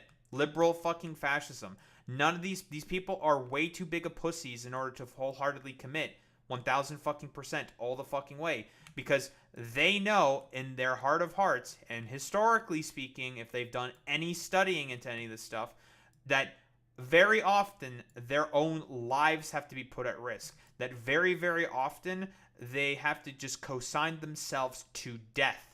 Because, again, they value their lives way too much. This is the exact same point that Vosh consistently brings up, and I wholeheartedly agree with him on this point. I think he's 100% accurate when he says this. That a lot of these fucking far-righters and neo-Nazis and fucking fascists are way too big of fucking pussies in order to put their fucking balls on the court, right? They don't give a fuck. Like, they value their own lives way too much. Whereas people with, like, Benito Mussolini and fucking Hitler were wholeheartedly totally okay with being arrested in order to be able to get the fucking political aims that they were trying to achieve. That, and of course, in the case of, like, Hitler, there was a partial judiciary to him in particular, whereas conservatives nowadays really do not have that under their sort of belts. Like, let's be honest here, the courts are not partial to fucking Nazis and conservatives, and think of them generally as, like, fucking oafish buffoons who could give less of a fuck about being stewards of the laws that they supposedly fucking care about. But hey, this is the kind of, like, position that we find ourselves in. Oh, 1000% there, Boy Meets Minnie. Yeah, they, like, Huntuva nationalists, I think I wholeheartedly agree, are willing to co-sign themselves to death in order to be able to sort of obtain the sort of political objectives and aims that they want, and that is, well, a Hindu ethno-state. Sexist, homophobic, xenophobic, Islamophobic, you name it. And unfortunately, there are people like that. And he has lifted them up. He has given voice to their websites that used to only have 11,000 people. Now have 11 million. He tweets and retweets. They're offensive, hateful, mean-spirited rhetoric. Now some of those folks, they are irredeemable, and thankfully they are not American. What do you think when you hear that? She probably shouldn't have said it. Do you think it's true? I mean, it's probably not how I would say it, but you know, I mean, the things that I would say. You know, I probably would say what I said earlier, you know, in the interview about the force. She's correct. I'll commit. Yeah, she's correct when she says this. No, she's just right. It is accurate that she's saying this. She's right. She's not wrong. Like, I'll be quite honest. Hillary Clinton is right when she says that these people are fucking deplorables. Because they are. They are fucking deplorables. They are miserable fucking wretches, conservatives. Like, you can't have any rapport with these people. It is impossible to have rapport with these people. You can't. It's just, fundamentally speaking, it is impossible. You can't. It is, whoa, Daho, why are you being so callous and cruel with fucking conservatives? Like, dog, they literally tried to orchestrate a fucking goddamn coup against the United States of America and tried to basically, consistently just try to fucking murder who they perceive as their political opponents. Like, you can't find rapport with these people. They do not believe in reality. Like, you can't. It is impossible. And I mean, as I've been saying this fight since as long as we've been talking, you know, but I'm not, I just want to be clear about something. I shouldn't be running for president of the United States. You know what I mean? And my expectations for the rhetoric of writers, intellectuals, journalists, etc., is very, very different than what the expectation should be for people who you know, expect to hold office. Yeah, so this I agree with, right? I think that there are different jobs in all this. But when I say we began writing people off, I think that something that happened, and I think something I saw in this debate, but kind of like underneath it, was that the work of politics of bridging over a lot of profound, fundamental moral disagreements, I think became somewhat diminished, began to seem like in many cases of betrayal to people. The tent shrunk. The people I feel more comfortable with wielding power shrunk. And I think what Clinton was saying, that came from somewhere. It came from, you know, the sort of culture that had emerged. It got worse over time. And I think it really contributed to us losing. And meanwhile, this is why when I say, like, in that initial piece, there was something that I respected in what Kirk was doing, like going in, having debates, using them opportunistically. A lot of people throw back at me that, oh, he wasn't debating to find truth. Of course he wasn't debating to find the truth. He was doing politics. He was trying to persuade people. But yes, but Ezra, he's also, like, that the problem is that in your fucking piece, you didn't fucking put it that way. You were basically fucking fanboying out and not being, like, not mentioning about the fact that Charlie Kirk was being fucking dishonest. That's the fucking problem, Ezra. Well, and I've watched on our side not opportunistic engagement, but a lot of, I would say, counterproductive disengagement. Would you like to see? Like, again, like, what do you mean counterproductive disengagement? What the fuck are you talking about, dude? Are we fucking for real, dude? Like, we're gonna talk about being counterproductive with fucking conservatives? Again, this is fucking insanity. These people are wholeheartedly do not believe in reality, Ezra. Like, we're gonna talk about like the left being unwilling to fucking engage with people who just don't agree with reality as a concept. Like, this is the problem of the left. Like, this is fucking insane, dude. One of us put up a sign outside of, say, some white evangelical church in Alabama, debate me on abortion, and then use that content to say such and such smashes, you know what I mean, church parishioner here, such and such owns church I would like to parishioner. see, Would you I would like to see people on our our side. Yeah, go to evangelical churches, go to places where they feel unfriendly, have conversations, and look, I put things up on YouTube, they're fairly... Yes, but fucking Charlie Kirk was not going there to have fucking conversations like you yourself ever said. He has never been fucking interested in having conversations or talking with people. He deceptively edits. He lies about fucking everything. He is not an honest fucking actor. So the fact that you are deciding to be like, oh yeah, he is incredibly honest. I actually like the way that people like Charlie Kirk is engaging with fucking politics. Is the main problem that people are having with you, Ezra, when you bring up these fucking particular points, Ezra. Successful, not the best of the business, and I don't use... Yeah, liberal Charlie Kirk is not gonna fucking work with the left. Like, people are not gonna be fucking interested in any of that bullshit. You're 1000% correct there, Boyman Spinney. No capital letters destroys in them. I think you can do it more aligned to hopefully our value structure, our political approach, our political aesthetic, at least one that I believe in. I shouldn't overuse the term our here.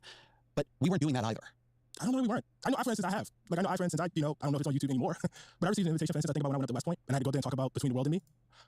I had to challenge them very, very directly about what it meant to have, at that time, Confederate memorials up there, and to, talk about, a Confederate, I can't remember, what the motto was exactly, but basically the argument against lying, and what it meant, to have that there and have those grand historical lies. I mean, we had a really, really great interaction. I don't know it. I know everybody didn't agree with me. It would never occur to me, and I think it actually insults the dialogue to take that and say, Ta-Nehisi owns West Point to debts. You really don't recognize the kind of culture I'm talking about here? Like, really?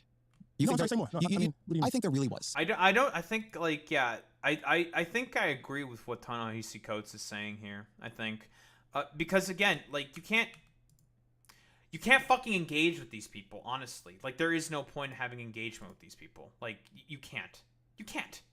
You can't. You can't fucking engage with any of these motherfuckers. Like, that's the fucking problem, Ezra. Like, that people are having, Ezra. That's why people do not agree with what you were saying, my dude. Like, people, fundamentally speaking, just did not fucking believe in or, want to have engagement with people who do not believe in reality. Because again, I'm going to keep reiterating this point over and over and over again.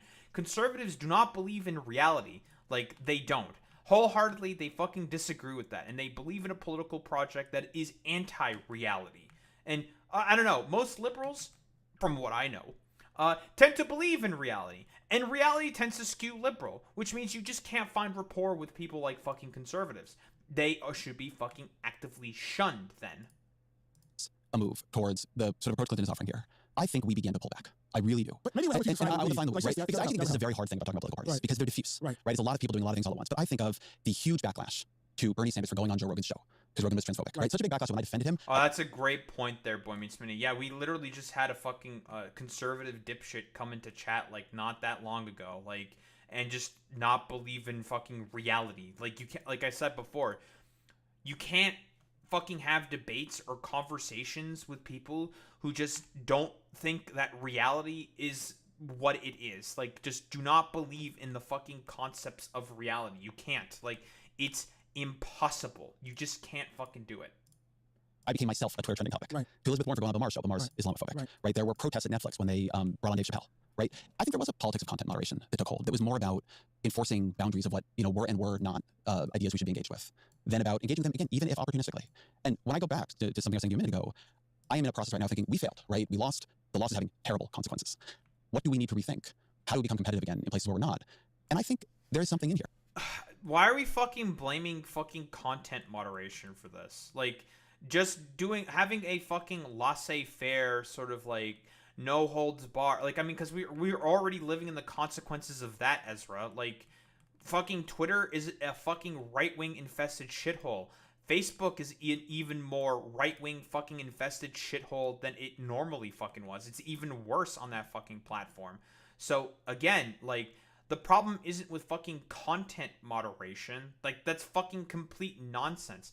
The main issue is that we are dealing with a political side and a political project who fundamentally does not agree with reality. They will lie about as much as they breathe. They don't believe in anything they espouse to pretend to fucking truly believe in. These people are liars. They are charlatans. And they should, ostensively speaking, not be believed for even a fucking moment.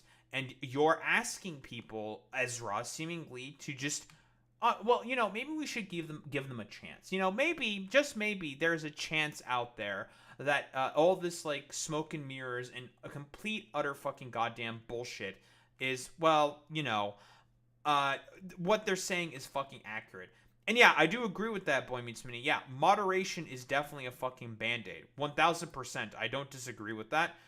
The thing is, in particular, and as to, I guess, like, why it's a fucking goddamn Band-Aid, is simply due to the fact that, and I've said this before, and I will reiterate this point, I think, constantly, the Democrats and neoliberal fucking politics is a failure. It's over. It is done. Nobody wants fucking neoliberalism anymore. Everyone, it's been done. It's been tried. It is over. It is a political project that has failed, and people have had enough. I think that's the main fucking crux of the issue. But then again, for people like Ezra, he doesn't actually give a fuck about any of that stuff, because for him, it's all about doing everything possible to appeal to conservatives to get as many fucking Substack bucks as possible. Here. Do people feel like, even if they disagree with us on some things, that they have a place with us? And my experience going around the country talking to people, I've been on a lot of right of center podcasts lately, is that, rightly or wrongly, like, what they took and something that really empowered Trump in the last election was a sense that they didn't. And, like, we were against them, and so they were going to be against us. And I think that's, in the end, doing politics badly. So I think two things. Yeah. I think about how much you argued that, like, Biden shouldn't run again. What if he doesn't earlier, and you have a Democrat who wins the presidency? The other big explainers that I can see for it, you know what I mean? They don't feel so diffuse. The other thing is, I know you don't want to talk historically, but, when you say fatalism, like, I take that to mean that, what's the point of fighting? But I think I think that misapprehends the philosophy here. You don't. It's not that you know what's going to happen. It's not that you know Donald Trump is going. It's that you don't underestimate what you are up against. It's actually kind of the opposite. I mean, man, you yourself wrote these articles about how high the level of racial resentment was. That this country, or some segment of it, was so, as the term was used at the time, racially resentful. I call it racist, but they flooded down to Barack Obama's dog Bo. Mm-hmm. That's not a small amount of power. Like, it's not a small force. And so, just really quickly getting back to Charlie Kirk, like, I would watch those clips of him saying those things, man, and I would see how people would cheer and get charged by it. People get activated by hate. It's a very, very, very strong force. And so I don't think it requires you to feel that you will eventually lose. On the contrary, I think it requires you to feel that even if you do lose, you have this kind of steadfastness. You know what I mean? Again, like, I don't disagree with what Ta-Nehisi Coates is saying here, but I don't think it's the full fucking picture. Like, I don't think so. Like, he's not wrong. Like, I don't think he's wrong whatsoever. I think it is a big part of the problem. The bigger issue, I think, truly is the fact that the Democrats just wholeheartedly failed to ever address anyone's fucking material conditions. Because they were wholeheartedly uninterested in addressing people's fucking material conditions. Still taking a lot of the exact same fucking corporate cash and money as the fucking Republican Party. And the Republicans, seeing that, using that to their advantage in order to, well, dishonestly push their fucking own agenda, which is much worse and way more fucking charged by corporations, but, you know, whatever. I'm not expecting the intelligence of fucking Trump supporters to shine through in particular. Okay, these people are very stupid and very, very easy to fucking propagandize, okay? Like, I'm not gonna fucking sugarcoat it, okay? These people are fucking idiots. Like, to just inherently just hand wave it all away and just be like, well, you know, it's definitely just one of the biggest problems here is all about just the fact that, you know, liberals are just not wholeheartedly willing to fucking engage with people and stuff like that. But I say this again. Why should you engage with the rantings and ravings of a fucking madman and his collection of fucking weirdos?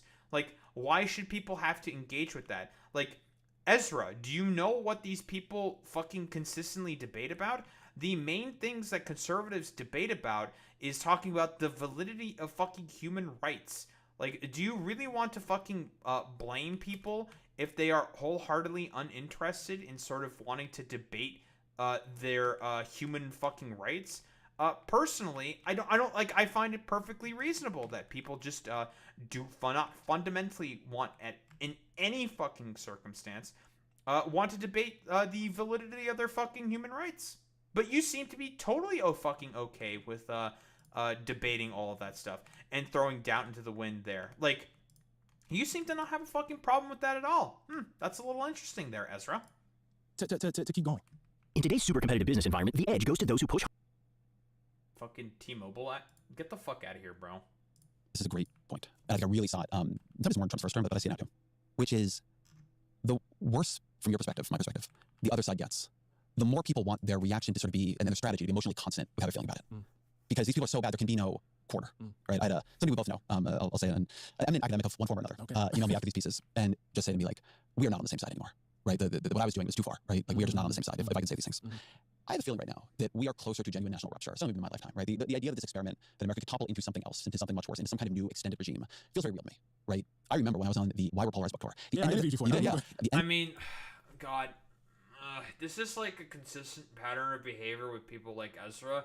Just absolutely zero fucking culpability and just zero, like basically just never talking about the contributions that conservatives have had to the current fucking political climate. Because again, I'm going to keep, like, this is a point that I'm going to keep reiterating over and over and over again.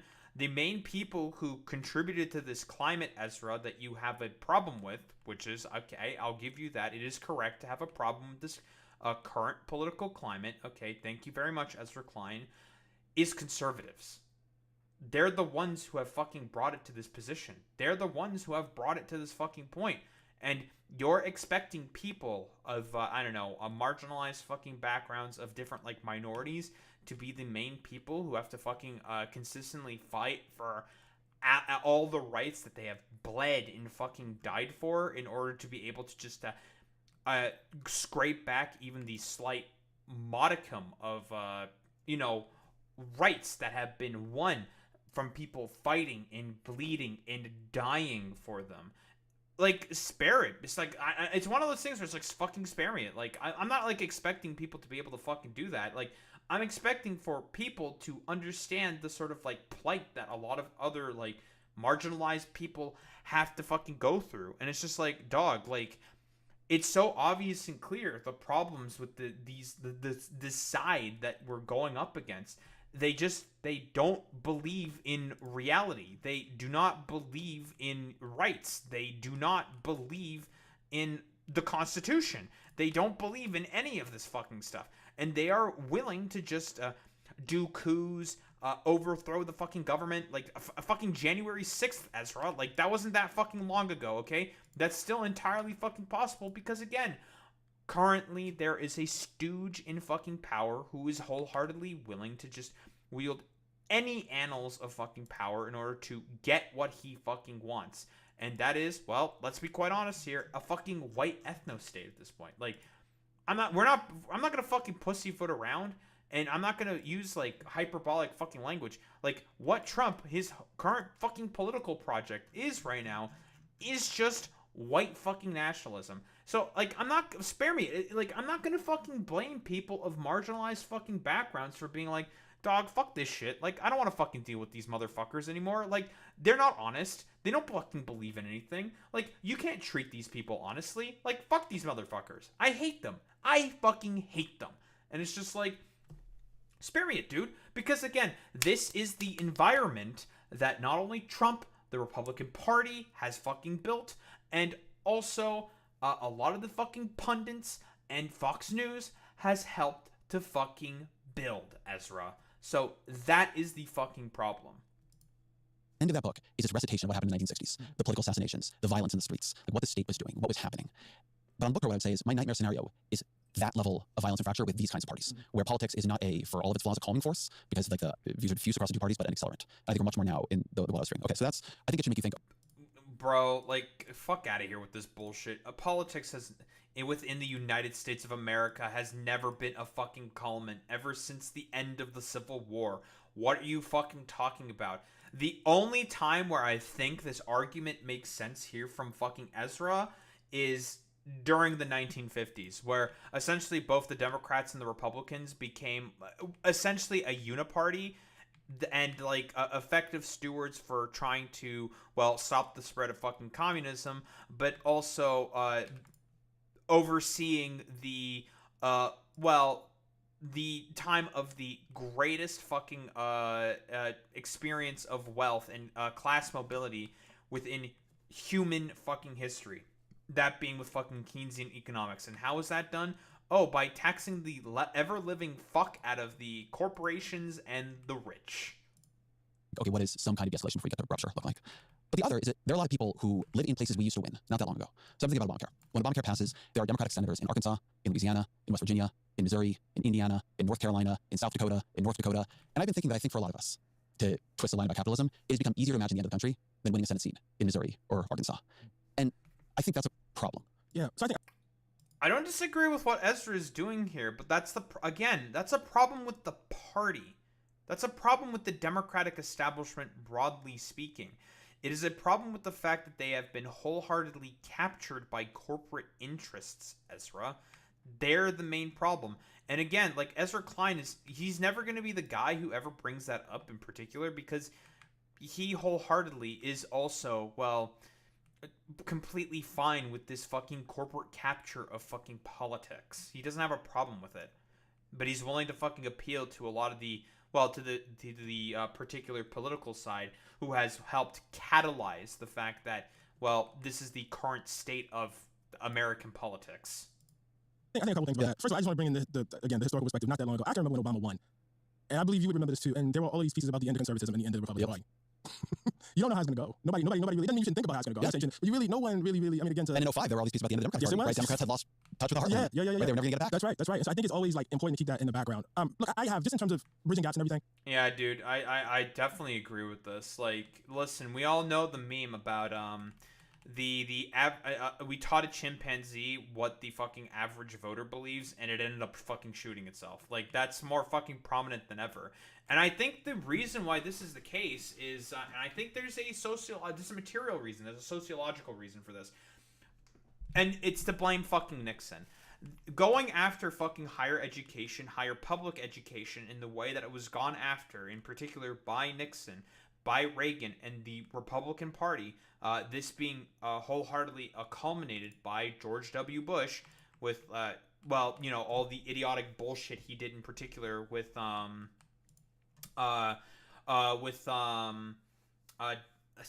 Don't Ask, Don't Tell, but standardized testing, No Child Left Behind.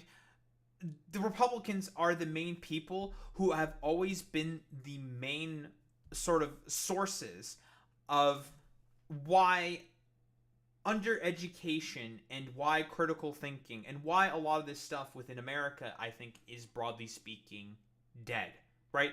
I don't think it's like ridiculous or hyperbolic to say that education is dead. Fucking critical thinking in America is dead. Like, people don't like fucking being like a Poindexter or being like intelligent. Intelligence and critical thinking is no longer fucking valued in America as much as like conservatives like to LARP and pretend that it is. That it's not true. Like, none of these people fucking believe in reality, for fuck's sake. Like, do you really want me to believe for even 1 fucking second, like 1 second, that these people value people who are fucking intelligent and bureaucratic fucking pencil pushers? Fuck no, they don't fucking like any of that shit. Get the fuck out of here with this complete utter nonsense. The problem is, due to policies like, No Child Left Behind, and also standardized testing, going after public university subsidies and all that fucking shit, the main issue that this has helped fucking catalyze is this sort of like, broader sort of like attacks on fucking politics that Ezra that has a very, very obvious fucking issue with. But again, he's not going to fucking address any of these issues. Like, I don't believe him for even a fucking second that he's going to fundamentally address the main root cause and the problems of this. And again, I've said this before, it's fucking conservatives that are the problems with this. Like, they're the ones who have created this fucking environment, Ezra. So, like, again, it's one of those things where I just sit there and I say, fucking spare me it, dude. Like, seriously. Like, people are sick and tired of all the bullshit and having to fucking constantly contend with the fact that all of these motherfuckers are incredibly fucking dishonest and do not fucking believe in reality. And a lot of it is a byproduct for the fact that, education within America is just fucking dead, dude.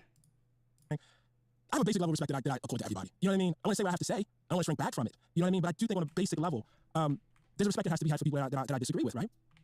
At the same time, I recognize that part of my audience, and I would say an important part of my audience, is people who have never enjoyed that respect. You know what I mean? People who, in fact, are subjects of the kind of hate that Charlie Kirk was harvesting. And I can't... He's fucking... My man is hitting the fucking nail on the fucking head. Again, like, do you really expect people to want to give grace? I'm going to steal that fucking line from Sarah McBride, for fuck's sake. To give grace to people who do not fundamentally believe in their existence as a human being, Ezra? Like, seriously. Like, do you really want, like, Boy Meets Minnie, do you really want to give respect to people, to motherfuckers, who think that you should be treated as, like, a second-class fucking citizen who believes that you should not fucking exist? Like, do you really want to give that any grace to people like that? Probably not. Why should you? Like, fuck that bullshit. These are rights that people in America have fought and bled and died for. And you are wholeheartedly willing in order to do anything possible in order to fucking protect those exact same rights that are basically, going after them for basically the most idiotic conspiratorial fucking reasonings. Because again, these people, Ezra, do not believe in reality. They do not believe in anything whatsoever. You cannot find rapport with these people. But again, for Ezra Klein, instead of proposing the actual solution, and that is a broader, more sort of progressive fucking politics, he would much prefer and much rather talk about, like, I don't know, fucking his, like, a dumbass fucking Abunda style fucking politics and bullshit, which people are not fucking, they've had it. Like, nobody wants fucking corporate politics anymore. That ship has sailed. People have had enough, and people are just done with the fucking tomfoolery and the fucking absolute buffoonery that has come with it. They have not received any of the benefits of it for the past 5 fucking decades. Again, wage productivity gap withstanding, as always. Like, people have had enough, and they're just not willing to fucking go along with it anymore. They've had enough. They just do not want it anymore. Ever. A, contribute to making them feel like they've been abandoned. And B, I can't ever stand by and watch somebody do that. And in the name of unity or whatever, act like that's not happening. Because there were consequences. And so it's like, when I read his words towards trans people, Jesus. When I read, you know what I mean, the language towards Haitians specifically, which was very, Haitians will become your masters if you don't like Trump. I mean, this is very, very familiar to me. You know, it's this idea of Haitians coming into the country and raping your daughters. I mean, this was really, really, really dark stuff. It's at the core of this country. And so I feel like for Haitian immigrants that are in your Ohio who are living under the weight of this, for trans kids who, you know what I mean, are dealing with, you know, being, I don't want to use the term bully, beaten up, attacked, threatened. You know what I mean? It's very, very important to me, given the post I have, to say I see you, but also this dude was wrong. And I'm all for unifying, I'm all for bridging gaps, but not at the expense of my neighbor's humanity. I just can't. I think the thing we go to there, right? Not at the expense of my neighbor's humanity. Because I've gotten a lot of that in email, right? Like, how am I supposed to talk to these people? How am I supposed to deal with these people who are denying my humanity? I'm not against talking about it. I'll talk to you very clearly. Yeah, sure. I have no problem with that. I guess the place where, I'm not even 100% sure if we disagree, if you just like sort of see a role differently, right? I think that in losing as badly as we have imperiled trans people terribly. Yes. Politics is for power. Joe Biden did that. Politics is for power. Joe Biden did do that. And so I think that the question I am just genuinely struggling with isn't how to have like a great kumbaya moment, but I think it is taking seriously that something we're doing is not working. I mean, I had Sarah McBride, who's the first trans member of Congress on the show, and you know, we were talking about every single survey you can offer on like trans rights has gone in the wrong direction the past couple years. Right? We just begun to lose that argument terribly, and that has put people in real danger. Yeah, because again, and this is what these motherfuckers will never address, fundamentally speaking, the right basically ginned up a ridiculous fucking sociopathic campaign, effectively a new era of and style of fucking Gamergate, Ezra. That dumbass fucking Sarah McBride also didn't say herself. Ezra, like, that was the right wing basically creating a new style of fucking Gamergate, dude. Like, again, and Sarah McBride was saying, like, you know, we should show grace to these people. You know, we should be able to come together and accept them. It's like, no, fuck that. Absolutely not. People have had enough with all the derisiveness, all the fucking annoying fucking bullshit that these sniveling fucking cowards, these complete morons, these people who do not believe in fucking reality, people do not want to fucking deal with their bullshit anymore. They just, they don't want to. Like, simply put. And who am I to fucking blame them? Like, it's perfectly fucking reasonable. Okay, I've had my fucking fair share and fill of arguing with these people. I fucking hate these people. They are just wholeheartedly incapable of wanting to find any rapport with fucking anyone. Because, again, inherent with the fucking ideology, and this is something that both Ezra and fucking Sarah McBride never fucking acknowledge, the ideology within itself is just violence. That is it. You cannot fucking find rapport with any of these people because they are wholeheartedly uninterested in having rapport with, because they just do not want to. For them, it is all about maintenance of fucking hierarchy and control. And until fucking liberals want to get up off their asses and fucking acknowledge that, specifically liberals like fucking Ezra Klein, like, no wonder fucking people on the left are just going to be very happy and fucking gleeful about the fact that, you know, one of the modern day fucking Joseph Goebbels of our fucking time is basically got fucking murked in the neck, okay? Like, don't be fucking surprised by any of that shit, Ezra. Like, people have simply put, just have had enough. So I take your point when you say, look, I want people to feel seen in my writing. And I want people to feel seen in my writing and my podcasting. But I think the place I'm trying to push towards is I think that there is a diminishment of the political coalition building that we now need to do, because we have come to the view that a pretty wide variety of people are in some ways kind of deplorables. I think it's weakened in the last couple of years. I would never use that language. Jesus Christ. But like I said, so when I think about that Hillary Clinton, that's what, like, I would never say it like that. That's great. I think it's good that you wouldn't say it like that, but I'm not saying. I don't even think that, by the way. Like, I don't even focus on people. Hey, look, I am at war with. I'm gonna say this again. Hillary Clinton was right when she said that. She was correct. She was correct. She was just right. Like, I think Hillary Clinton is right when she said that. These people are fucking deplorables. You can't fucking find rapport with these people.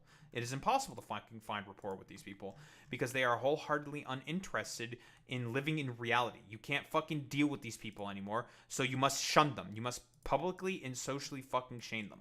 Like, there's nothing else you can do with these people. You have to treat them as, well, what they are, and that is wholeheartedly unserious fucking weirdos. With certain ideologies and ideas. And I want them expunged. I want to turn them into phrenology. That's what I want. But I don't want the people, you know what I mean, out. Like, when you start talking about who people are and their bones, like that. So in a way, I'm not sure. I mean, in a way, I think we're saying something not too dissimilar here.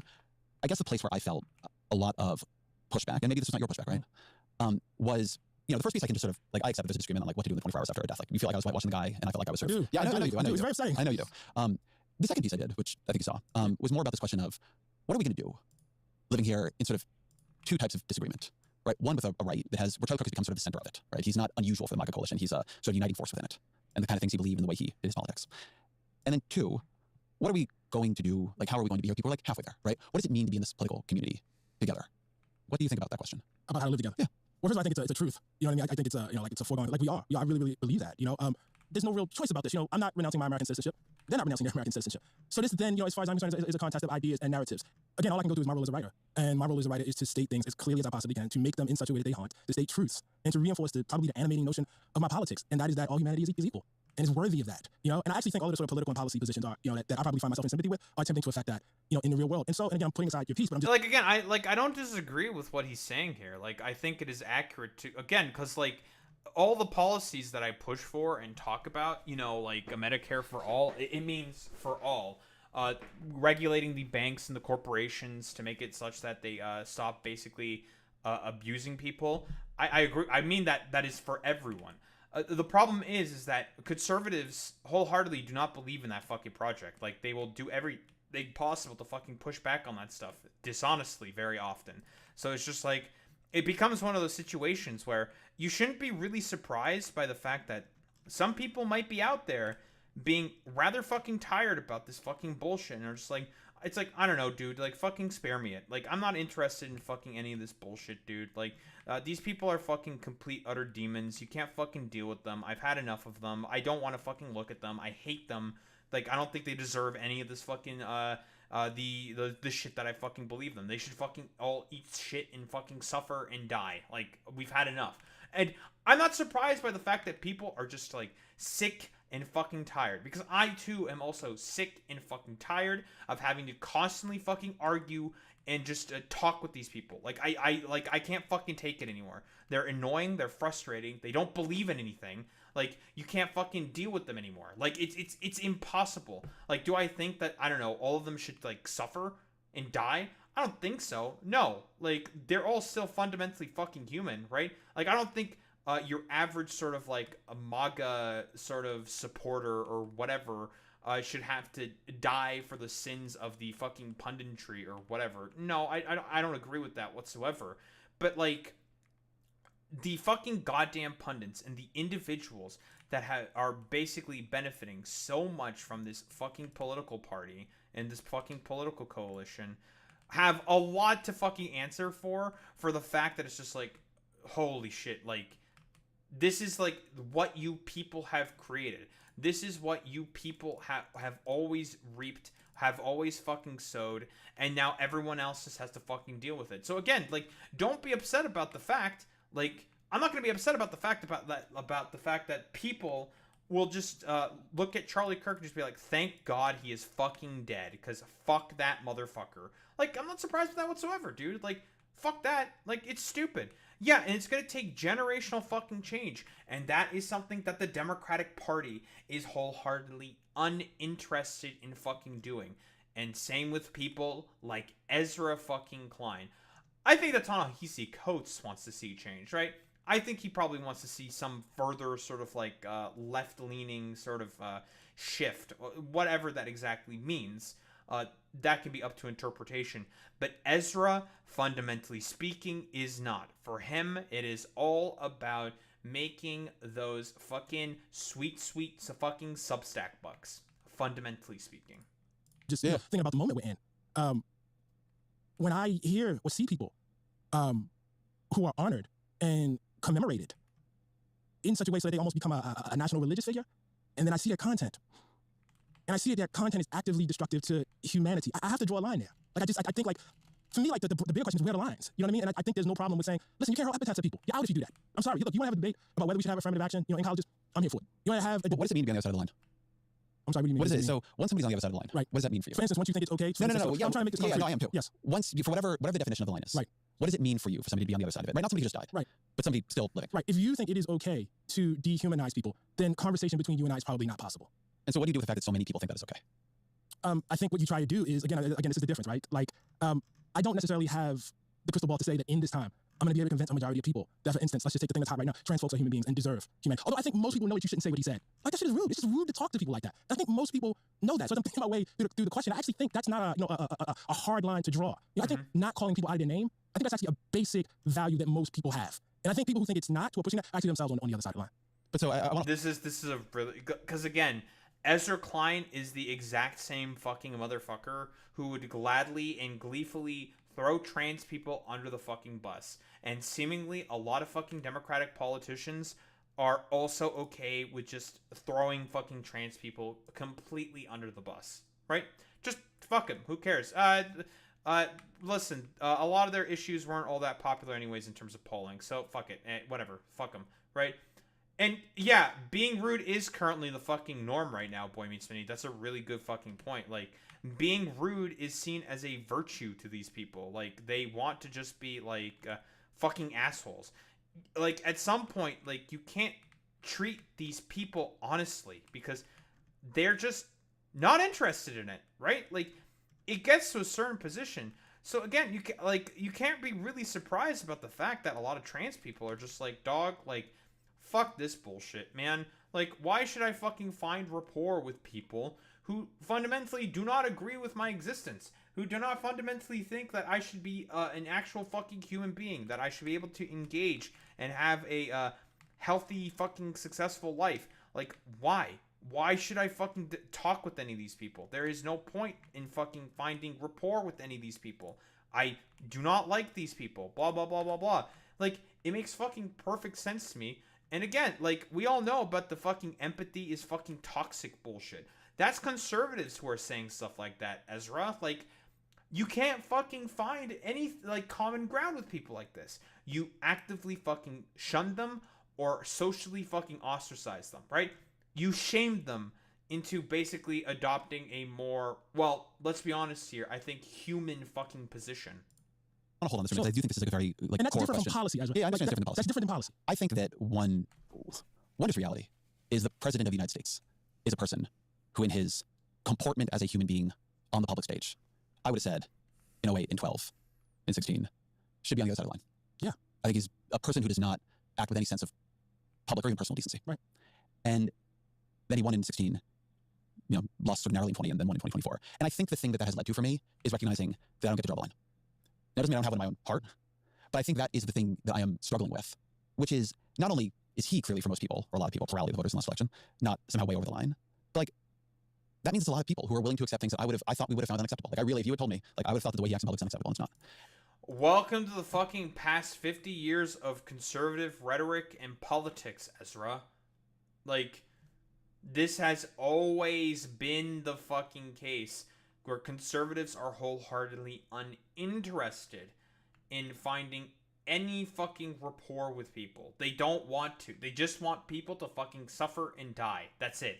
Like, you can't fucking find rapport with people like this. You can't. It is impossible. So it's just like either, I don't know, having a level of national reconstruction which helps address material conditions on the ground and basically do a wholeheartedly extremely fucking radical re-education of people to be like, hey, this is what you do not do do not fucking treat people like subhuman. You should not be a fucking asshole, because listen, if I were to treat you that way, you wouldn't be a big fan of it now, would you? Like, it's gonna have to take something fucking extreme in order to even be able to crawl back, even like I don't know, like a modicum of like even like liberal fucking civility, to be honest. And so I think for me, and this goes back to maybe the culture that you feel didn't exist, but I feel did, that there was a view that we could sort of work with politics with drawing these lines, that there are people going to be inside them and outside them, and we could work that way. And I think that I am like working with the question of what happens if you don't believe that, if you don't control the line. What I see is any line that existed at all collapsing. So I'm watching like Holocaust revisionism on like the Dude, I mean, like, we've been past that line for a long time at this point. We've been past that line ever since fucking Reagan, dude. Like, seriously, like, that line has been gone for a long fucking time, dude. right-wing podcasts, right? I'm watching Tucker Carlson like, turn into, you know, what I would describe as white nationalist and become an absolute dominant. He's always been a white nationalist. Not turning into a white nationalist. He's always been that. He's never changed from that. He has always been a conspiratorial fucking right-wing weirdo. Like, he's had fucking, like, forum Nazis write, like, posts for him and shit. Like, what, I don't know. Like, what else are you even supposed to say to this? Like, these people are, like, what's the fucking line, Ezra? Like, we've already crossed that threshold has been crossed forever ago, my dude. Force on the right, like, bigger than he ever was in his, you know, smarmy libertarian phase. And this stuff is real appeal, like, as you said, right? That's not a surprise on some level. It's just something you have to deal with. And so that's where this question of the line drawing, like, I have lines where I think should and should not be acceptable, but those lines clearly have no relationship to my country, to politics. And I think I've been asking the question without really having an answer. I want to know about this, of what follows from that. I think you do have a line. I think I'm sure I do. I think there are things, for instance, that I could say that would make you say it's no point in Tanasi coming up and being on this podcast. And likewise, there are things you could say, obviously, it's no point in me talking to Yeah, I think what happens if 35% of the country, 40% of the country, the dominant political force in the country is inside that? Does that change anything? Or no, like the line just holds? No, I mean, welcome to Black America. That's our history. The line we have drawn in general has not been majoritarian politics, unfortunately. That's just been what it is, you know? And at the time that it's been majoritarian politics, people have done things and, you know, fiddled with the government or done, you know, extremely violent things to make it not so, you know? How do you deal with Dude, I mean, this has just been like, I don't think it's only just like Black America, right? Like, I think this is just like general fucking politics and racial sort of relations in general in America, right? Ever since, well, the failures of Reconstruction, I'll be quite honest. Like, ever since Reconstruction, because of that dipshit vice president that Lincoln had, like, it's over. Like, it's this has always been fucking America, where to even gain like an inch, people have to fight and bleed and fucking die for it. Like, and a lot of people, I think, have just had enough of it. They have had enough, so they are wholeheartedly willing to just be more radical and take matters into their own hands. Like, this is a concept that I've talked about before, but if you make like basically justice impossible, you're going to make it such that people are more likely to want to take matters into their own hands. And people more and more and more have been taking matters into their own hands. And a lot of that has been catalyzed because of rhetoric from the fucking conservatives. People are trying to take things more and more into their own hands when material conditions have been, broadly speaking, getting worse and worse and worse and worse. And there's a lot of fucking goddamn complicated reasonings for that, right? It's not just like a lot of it is because of the Republican Party, but a lot of it is also because of the failures of neoliberalism and general liberal abstemiousness, right? It's a multi-fucking faceted problem, and there is a lot of people that should be getting fucking blamed for this. And it's, well, I'll be quite honest, it's general sort of fucking capital. In that answer, like, how do you deal with Trump really substantially increasing his share of the black vote? Actually, I think where he is about where actually Republicans tended to be before Barack Obama. So I'm a little less. I mean, there's a conservative portion of our community that's always voted Republican. And true. I think, you know, obviously I think sexism is a very, very real force. You know, I don't think it's completely explanatory, but the idea that there's, say, 20% of black men who are fundamentally conservative, that doesn't really surprise me too much. But I guess let's take, because I think this is a hard case. I mean, again, I've even, like, this is the exact same point I've also said consistently before as well. Like, again, like, you teach a chimpanzee what the average fucking American believes in, and it fucking shoots itself. Like, unironically. Like, the thoughts and beliefs of your fucking average American is dumbfounding to most people. I think from your perspective and from my perspective, we probably don't believe hugely different things. A huge amount of the country, right, a majority of the country, believes things about trans people about what policy should be towards trans people, about what language is acceptable to trans people, that like we would see as fundamentally morally wrong. Right. And what politically, not in a column or something, but politically, should our relationship with those people be? Do we win them over? Do we compromise with them? Like, this feels like a very salient question. The Republican Party is going to make sure this is a relentlessly salient question. Right. So where does the approach leave us? Right? Where do we go on that? Yeah, no, I think that's a great question. Look, I think a couple things. I think Let me answer the question first. Okay, I'll put my answer out on the fucking table. You do not fucking relent. You do not fucking give in to these people, because again, if trans people go down, what's next? Gay people. They're already starting to think about looking back at fucking Obergefell v. Hodges. Like, the Supreme Court has constantly talked about this. And then after Obergefell v. Hodges, what's next? Interracial marriage? Then is it segregation's going to return? Where is the fucking line with these people? Because the line for fucking conservatives is a white fucking ethno-state, right? That's what they ultimately fucking, well, you know, believe in. And after fucking trans rights, you keep fucking pushing. Because that's just the arc of fucking history. That's just how it fucking works, right? Like, unironically, you keep pushing for more and more rights while defending what has been fucking gained. Again, look, my tradition is the only thing I have a reference point for, so I'm sorry to keep going back to this. But when I look at the times that we have lost, if I think specifically about the Black tradition, for instance, it's hard for me to say politically they did something wrong. You know what I mean? Like, Reconstruction falls. What was the thing that should have been done? On the contrary, I see, you know, a kind of courage that I wish we had today in a lot of people. You know what I mean? I see people willing to die and take bullets all the time. You know what I mean? What more could Ida B. Wells have done, you know, to get the anti-lynching bill passed? I mean, here's somebody that, you know, was banished from Tennessee on threat of being killed after she saw her friends, you know, murdered and lynched. And one of the things I will say is, when I look back at that long tradition, and I look back in the times that people have won and the places they won, it's often not been their heroism that was the decisive factor ultimately. It's often not been their strategy that was the decisive factor. Also back to the civil rights movement, for instance, and they talk about how brilliant it was to do sit-ins and, you know what I mean, use mass media in the way that Martin Luther King used mass media. All of that's true. But if we don't have World War II, you know what I mean, and the planet does not get a view of how horrific it can be when you decide you're going to eliminate people based on their traits. Civil rights movement happened? I don't know. I think windows open and close. And so I think some of this is up to the decisions that politicians... I like this, by the way. Yeah, I don't disagree with that. Because again, like, the genocide conventions that currently exist nowadays, when Hitler and the Nazis, and this is a really good Jacob Geller video talked about this, talking about the failures of Nuremberg, like, when the prosecutors were trying to prosecute the Nazis for their crimes against humanity, there was no structure for any sort of, like, legal system to prosecute any of that stuff. No one fucking knew how to go forward with that stuff because it didn't, like, this was a thing thought to be impossible. Like, it's just like, they're just like, how the fuck do we even approach this particular problem? Like, this has never been done. This has never occurred ever. So, like, what do we do then? Like, how do we approach this particular issue? Because this has never happened before. Like, what do we do? What do we say? Like, how do we prosecute these people? Because they are definitely criminals. What they did is obviously fucking wrong. Like, that's true, but how do we do it? And it gave the Nazis an opportunity in order to be able to bloviate and weasel their way around the fucking problems.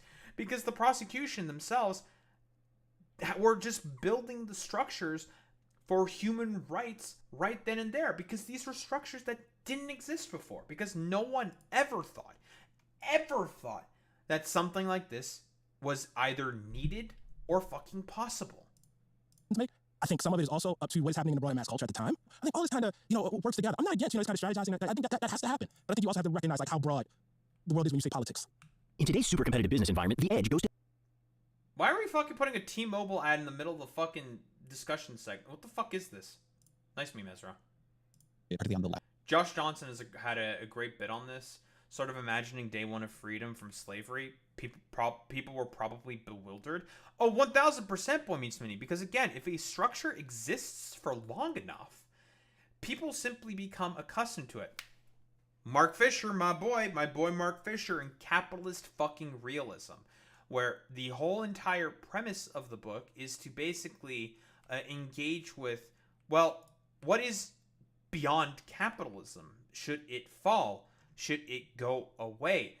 No one has ever really thought about this. Again, like, a lot of the stuff that Mark Fisher has talked about within capitalist realism is the broader consequences of hyper-commodification and the sort of, well, basic, like, people and, you know, corporations, the rich, the billionaires, yada, yada, yada, these people who basically just want to monetize every facet of everyone's fucking existence possible, and is sort of like engaging with that particular topic. But it's also sort of, well, there's a reason why people are not really willing to push back and fight against capitalism, even though, like, they broadly speaking have some kind of an inclination, understanding that it is really bad and wholeheartedly unjustifiable, and a lot of its actions and positions that it takes are just, you can't really argue for them. Like, there is no affirmative position for them whatsoever. But people have no idea, like, what could be possibly beyond capitalism. Nobody fucking knows about that. Like, what is beyond that? Let's say, like, the socialist revolution is successful, and the transitionary steps, as Marx said within Critique of the Gotha program, begin to happen. Like, what does that look like? Nobody really knows. Like, it would be bewildering. It would be strange. Like, even to the successful socialist revolution in this hypothetical scenario, I think even they themselves would probably have a lot of troubles sort of like coming to terms like, oh, holy shit. Oh my fucking god. We won. We were successful. We've overthrown capitalism. Okay. What now? What do we do? And we can make these exact same sort of like, not critiques, but I think not critiques or criticisms, statements about the Paris Commune, right? Those guys, I think, broadly speaking, when they won, and, well, I think for lack of a better term, overall triumph against the military in taking over Paris, right? Do you think that those guys had any fucking idea, like, where to go from there? No, they had no fucking idea, right? Like, they were uncertain. Like, there's a reason why Marx himself talked very, very fondly of the Paris Commune, right? There's a very, very specific reason, right? He saw it as like an instance of the emerging of the proletarian state, the lower levels of socialism, of communism beginning to be established, right? But he also acknowledged, he himself was just like, they didn't really know what they were fucking doing, right? Like, this is like a structure that is possible. They had like the revolutionaries in that particular instance, they didn't really fucking know where to go from there. He just saw it as just like, this is a particular use case. Like, this is it. This is what it fucking looks like, right? Like, this is how it fucking happens. And do you think that I keep wanting to say fucking partisans. They're not partisans. That the people who were successful in that revolution, that they knew what the next steps were? No, they had no idea. In which the Civil War, post it, the writings of that time, the people at that time, become a sort of a rooting period, a place where we sort of go back and look and think about, who are we? What was revealed about us? I'm taking nothing away from that. Right. But that's obviously a period where politics ultimately fails. I actually think, and I've thought about this a lot in reaction I've read in the last couple weeks, I've thought a lot about how many people believe we are already in a cold civil war. That we are in a time that we are dealing with divisions and questions. I see it on the right, for sure. I hear it on the left. I have a lot of email that's like, we need a national divorce. How that's going to be effectuated, never exactly clear. Do people you respect say that to you? Well, yes, actually, I will say that. But I'm not going to, people say things to me that are off the record and I shouldn't say it, but you don't believe that though, right? You don't believe we are at a point. I think this is really important. I was curious what you would say to this question. You don't believe we are at a point where the next 10, 20, 30 years can't be shaped by decisions. I'm so curious. Like, who are the people who are advocating for a national divorce? Like, I'm not, again, not that I'm surprised by that. Like, I am not really surprised by that whatsoever. Like, these people, like, again, like I've said before, you can't fucking find rapport with people like conservatives. Like, you can't. Like, it's impossible with these people. You just can't fucking do it. Like, people advocating for a national divorce, like, I mean, like, it doesn't surprise me. I'll be, like, again, I'm not surprised by that. Like, people have had enough. Yeah, I mostly find conservatives saying that. People on the left, I don't think liberals do that. Not the kind of liberals that write into people like Ezra Klein. I see that mostly coming from the right. They're the ones who've consistently pushed for civil war rhetoric, and they want a fucking war to try to fight and dominate and win over and subjugate people, because again, that's in perfect line with their general sort of ideology, right? Like, to conquer, to win, to basically, subjugate people into, for lack of a better term, significantly fucking worse conditions, to dominate, right? Like, that's the thing I think mostly is coming from fucking conservatives. Like, I mean, yeah, like, there is left, like, but that's the point, Boy Meets Me. Like, you're saying it's mostly fucking memers who do that. Like, I'm talking about, like, is there anyone serious within, like, active, like, online left political content creation who does any of that stuff? I'll be honest, no. Like, I think it's probably a lot more anarchists, right? I think a lot of anarchists would probably advocate for stuff like that. And like you're saying, autonomists, but like the sort of like main style of punditry, it's all from the right, dude. It's all of them. We would understand is within normal politics, within elections and legislation and organizing and so on. No. Good. I think that's great. I mean, look, that could happen. Yeah. That could happen. But I guess the broader thing I am thinking about is how much does this era stand out in the long sweep of American history? Yeah. It's bad. Well, so this is actually... But it wouldn't make my list feel worse. No, I agree with you. I'm where you are on this, right. to just be super clear. Okay. But I actually think one reason then the amount we focus on the Civil War period is tricky is because that's a period when it didn't work like that, right? You actually had to go over the cliff of that and have the war. I've been thinking a lot about, because I've been reading a lot about McCarthyism. So I've been thinking about that whole period. And you just sort of World War II as, sort of a generator of the politics that allows us to have the Great Society, the Civil Rights Act, etc. I think another way of sort of glossing that is you have the rise of Red Scare politics, which predate McCarthy. You have Joseph McCarthy, who is, just for a period, an unbelievably dominant force. It's insane. Everybody who challenges him loses. That's right. He becomes a complete kingmaker. He's eventually boxed out and beaten by Dwight Eisenhower, sort of center-right, very, very anti-communist politician, but he can sort of take the center from McCarthy. But then it's like, what happens next? Nixon, who is the genteel red baiter, to McCarthy's non-genteel red baiter, runs the next election. He's beaten by JFK, who's a very center-left, very anti-communist, sort of runs to Nixon's right on communism. And he does it with Lyndon Johnson, on the bottom of the ticket, sort of representing Southern politics in the Democratic Party. It's a very, very... Dude, the fucking consequences of fucking goddamn the Soviet Union on the sort of political education of America is going to continue to affect America for, I think, at the very least, probably the next fucking century, dude. Like, the Soviet Union was just so fucking goddamn bad because that shit was not fucking communist, dude. Like, I'll be quite honest, the exact same shit as the current neoliberal system that we are currently find ourselves in. Again, capitalist realism from our boy Mark Fisher, right? He very often analogized, and I think he is correct in this analogy, talked about how the current neoliberal capitalistic system that exists right now is basically like the wet dream of any fucking Soviet Politburo. Like, in terms of all of the bureaus, all of the, like, regulatory boards and everything, this is, like, one for one the exact same fucking shit. In a way, checkered series of moves that are accepting huge amounts of McCarthyism at that time. And yet it does sort of lead to political power that is then wielded in a very, very different way within fairly short order.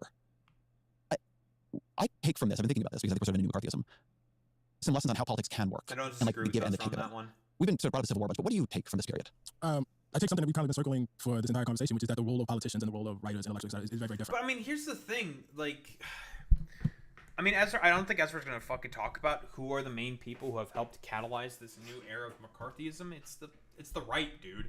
Like, this isn't the left. Just because, like, some private fucking corporations and companies decided to implement and enforce their fucking TOSs, at least a bit more fucking normally than usual, does not mean that there's, like, a new form of fucking McCarthyism. Like, the new style of fucking McCarthyism has, like, been in the works by conservatives, I think, for decades at this point.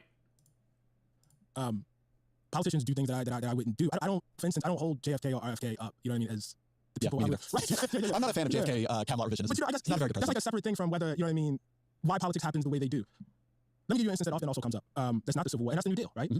Like, I think there is a pretty strong argument that the New Deal quite did, I mean, not strong argument, but pretty clear that the New Deal did quite a bit to create the social safety net, expand, create an American middle class, right? That's true. Did FDR want to, in his heart, exclude black folks in the way that they were excluded from it? No. That was the price of getting the thing done. I understand that as politics. But were I there in that time, it would be incumbent on me to yell at FDR to not do that. Mm-hmm. I just think that's really, really, really, really important. We don't all have the same role. You know, when I wrote Case for Reparations, it was not my expectation. But I even think it would be politically intelligent for, like, Barack Obama to go up and yell, I'm for reparations. You know what I mean? But that's different. Yeah, that's not gonna work. Like, again, politics and the activist circles are, again, very, very fucking different, right?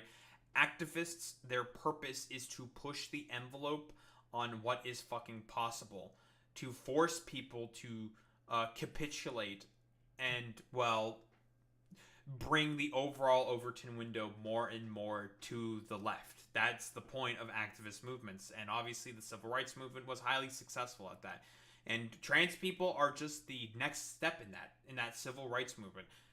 I don't know if I've made this argument before, but I don't think the civil rights movement has ever ended within America. Like, in a system as violent and repressive as America is, a civil rights movement can never possibly end, because there will always be active forces that exist within America who will do anything possible in order to regress consistently. Your evangelicals of the world, your conservatives of the world, there's so many different motherfuckers across the world who would do anything possible to have people be brought back into the past. And this is, yeah, exactly, Boy Meets Minnie. This is something that's always going to be ongoing, even in a lefty fucking government. The arc of progress is one that always moves forward, but can never be stopped. And I feel like that's the second part of the quote that no one really ever takes into consideration very, very often. The thing is, in particular here, the sort of idea behind civil rights, behind pushing for further emancipation for marginalized people in particular, is it is a fight that is going to keep happening over and over and over and over again until there is a side that overall just claims victory, and that side will eventually fucking turn once the new thing becomes like having bibbly bops on your fucking wibbly bop or some shit, right? Like, you know, ridiculous, far in the future sort of example or whatever. Who gives a shit?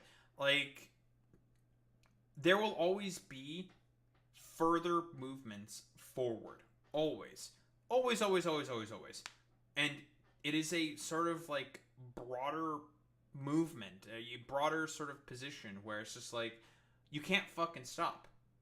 The arc of history, like has been said, is inclined to leftism. The arc of reality is inclined to that of the left.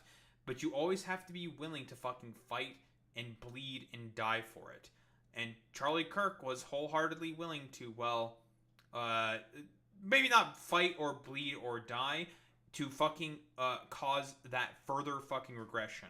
But then again, we also have to not forget about the fact that Charlie Kirk probably in reality doesn't really believe in much of anything, because, well, after he dropped out of fucking college and after going to high school in 18, he also, well, let's be quite honest here, started Turning Point USA at the behest of a bunch of fucking fracking billionaires. So, like, do not forget about who we're overall talking about here.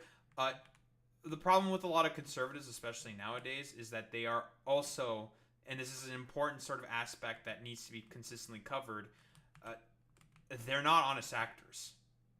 And they never have been. Even in the past, McCarthy was not an honest actor. Same with Nixon. They are all liars. They have consistently lied. Their political project is that of fucking lying. They don't fucking fundamentally believe in anything. They are always going to be fucking charlatans. And then, you know what I mean? My role. I guess the substructure of a bunch of what I am saying, which may not be in argument with you, it's just as when I texted you to come, I was like, I'm thinking about what the underlying arguments are here. So you're kind of getting this spilling out of my brain. I think that there is a work of politics that for a bunch of different reasons has become demeaned. And I think, and this does not speak well of the people, so to speak, in power doing it, but I think that they are not doing it well. I think the culture around them, I think politicians are not always leaders, I think they're often followers. And I think that the idea that that kind of political coalition building across these gigantic differences, building across public opinion, both not just as you wish it existed, but as it exists, has become, you know, seen and like treated as often betrayal, cowardice, moral fallibility. It's not, I think it's fine to say people got different roles. And in fact, it's good for intellectuals to criticize the politicians. But my view is that the political practice became too weak. I don't think that was true for Obama. I went back preparing to talk to you and I read your piece, My President Was Black. Yeah. It's a beautiful piece. Thank you. And it's very much in this tension, right? Where you say quite a bit, like, it would have been a bad idea for Barack Obama to say the things I'm saying here, to do the things in some ways I wish he had done. It would have been, that politics wouldn't have worked. There would have been no Obama presidency and his presidency would not have been successful. And I think I've been thinking about that line, right? In my own work and just in the political culture as I see it, that line between the sort of intellectual, analytical work and the actual like work of politics, the how do we live here with each other work, right? Which I think is actually honorable work, and I think is. Yeah, but the problem is that we're currently dealing with people who just do not believe in reality. Like, you can't I've been consistently saying this before, but you can't find rapport with these people. You just can't. They are all inherently fucking dishonest, and you just can't. You just can't. You can't fucking deal with these people. So you have to fucking brush them aside and force them to just leave broader polite society. Like, unironically, you can't fucking find any rapport with these people. It is impossible to find rapport with any of these people because they are not interested in having any rapport with you. Again, as I've been consistently saying before at this point, like, fundamentally speaking, the job of the current conservative punditry within the United States of America is to do everything fucking possible in order to push for, well, I'll be quite honest, like, moral abhorrence. Moral fucking abhorrence. And I don't think I'm being, like, hyperbolic or ridiculous when I say that. Like, these people are just fundamentally, they are not interested in wanting to live with their fellow man, woman, or MB. Like, they are not. For them, the point is the fucking subjugation. They just want people to suffer. And, like I've been consistently saying at this point, the thing with, like, people like Ezra Klein is that he just wants to get his fucking Substack bucks and wants, like, conservatives to start fucking contributing to stuff like that. That's the overall objective with fucking goddamn Ezra Klein. So I would even lump him into this sort of broader description of, well, people who are just fundamentally just seemingly not interested in actually building a sort of, like, better politics, as, like, much as Ezra Klein likes to talk about here. Feels right now to me like morally urgent and necessary, and not just over disagreement, just the whole thing being done in a strategic and disciplined sense. I think one of the things I've thought about is the need to actually raise the status of just, like, old-fashioned politics. And I think I've been surprised to find myself feeling that way. But I think one way the second Trump term has changed me is I don't, and maybe you always believe this, right? You know, I'm not putting this on you. I think what got built for all of its flaws in the back half of the 20th century was much more fragile than I understood. Not just, like, the legislation or any of that, but the actual sense of, like, what you could and could not do, what we would and would not accept. And I've just, like the sense that we could just tumble all the way back has become much more real to me. And so the work that people did to begin to build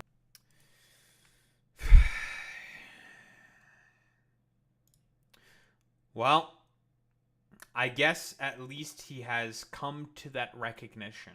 This has always been the fucking case throughout history. Like even Francis Fukuyama, when he wrote that dumbass fucking book talking about the end of fucking history, he eventually reneged on that position that he held in that fucking book. He's saying, like, no, I was actually wrong.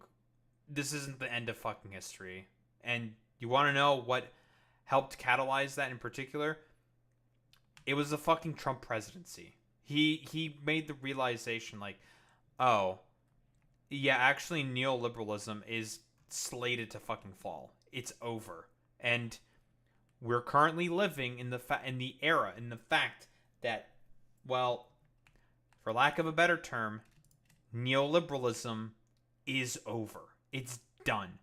It is failed. Like, people do not agree with, do not fucking jive with, do not fucking believe in neoliberal, like, a namby-pamby liberal fucking politics. Like, they have had enough.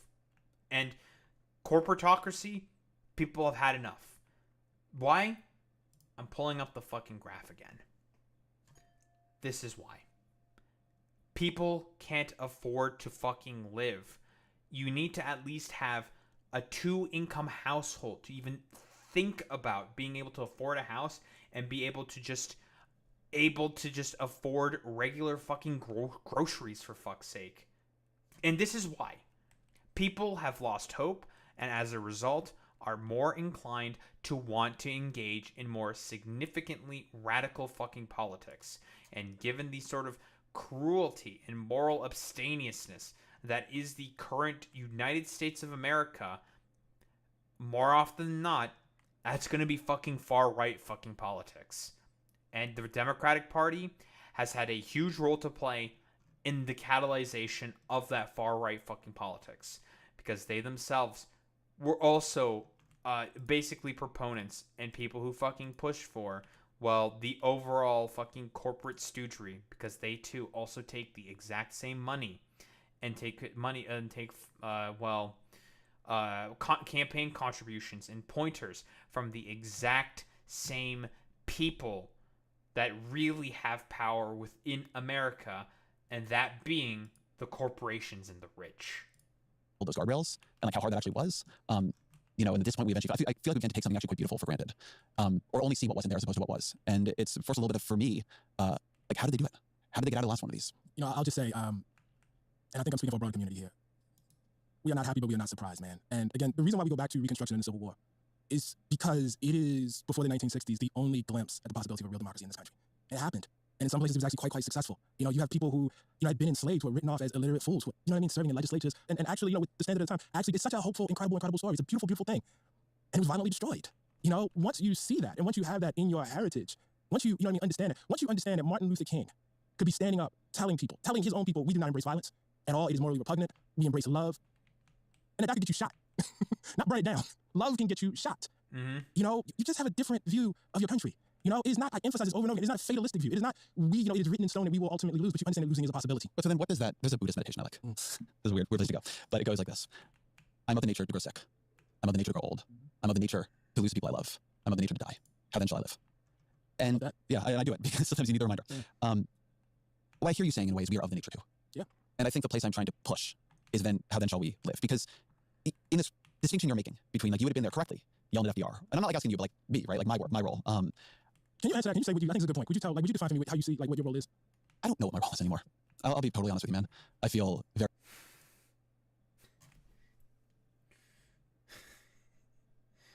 Your role is to get money from fucking conservatives writing Substack articles. I have bad news for you, Ezra. They never want to read your fucking Substack articles, little bro. Little bro, like, stop. You just want to make money, bro. Like, that's it. That's it. That's your fucking role. You want to write your fucking opinion pieces and your Substacky and all that shit, and you just want to make some fucking money off of that, dude. Like, it really doesn't get any more fucking simple than that, dude. Like, it really does not. Very conflicted about that question. The role I want to have is a person curiously exploring his political and intellectual interests in political peacetime. And the role I somehow have is sometimes that. But I am in the business, I'm a political opinion writer, and podcaster and so on. And I'm in the business of political persuasion. And I feel like me and the people who believe what I believe, not narrowly speaking, but, you know, like the whole broad coalition, have failed in a really consequential way. And I think it is... So like you failed in your work? I think there are places I failed. I mean, I think there are things I got right too. Like, I think we shouldn't have run Joe Biden again. I think I was right about that. I think I've gotten a lot right. But good job, Ezra. I think I've gotten definitely things wrong. But I think we're here now, right? That's what I would really say. And it is forcing me to rethink things I would prefer not to rethink. I will give you an example because people are mad at me on this one right now. Please. I said in a podcast with my colleague Russ Gouthen, he was pushing me on left radicalism. I was like, I don't care about left-wing radicalism. I don't think it's some great threat. I don't think it's a huge political problem. I worry about left-wing pessimism, fatalism, that we are losing and don't want to change anything. And I said that the question for me is, you know, how do we win Senate seats in places like Kansas and Missouri and Ohio? I said, I would like to see us doing things like in red states and rather than those, you know, running pro-life candidates. People got real upset about that, and I get why. I remember this this take is fucking dog shit. This is a really, really bad fucking take. Like, yeah, you should not, like, why the fuck would you say that? What? Why would you fucking say that? Like, this is a position that is, I think, broadly speaking, like, figured out within the Democratic Party that they are just pro-choice. And one of the main broader coalitions within the Democratic Party is women in general. Like, women overall significantly sort of break with the Democratic fucking Party. And I don't know, Ezra. Personally, I don't think women really want to just give up all of their rights. I'll be quite honest. In order to just help appeal to conservatives who do not broadly agree with fucking reality, dude. Like, I remember he did fucking say this shit. And yeah, this is an incredibly fucking stupid thing of him to say. But in 2010, when the Affordable Care Act passed, there were 40 House Democrats who were pro-life on some level. You had to do this whole negotiation with the Breitbart Stupak. Yeah, I remember. Yeah. And on the bright side, you don't have to have those negotiations now, and on the downside, you can't pass the Affordable Care Act. And the point is not that issue, right? That one issue, you know, although things like, you know, the example of Susan Collins, where she's in theory pro-choice, but she votes for Mitch McConnell and John Thune as leader. Like, that's how you build power on some level, right? If you have those, Joe Manchin, like, I wish he were still a senator from West Virginia, as much as I have deep disagreements with him. I think that I am a person, I think you are a person, whether you admit it or not, who is one of the people with a voice in shaping what our political culture is. And I believe at some level that political strategy is downstream from political culture. I think it means exploring things that are uncomfortable and being pretty disciplined in a way maybe I haven't been about separating the question of what I believe from what I believe will win power. Because I currently think that the cost of losing power is horrifying and dangerous, and we can't keep doing it. So that's where my head is. Exactly. Like, the immediate thing, I don't have the numbers in front of me, but the immediate thing that springs to mind to me in that question is not who you're abandoning, but how you square the fact that, in fact, reproductive rights has proven to be pretty popular in red states. And I'm thinking about referendums that have been passed, such that they've had...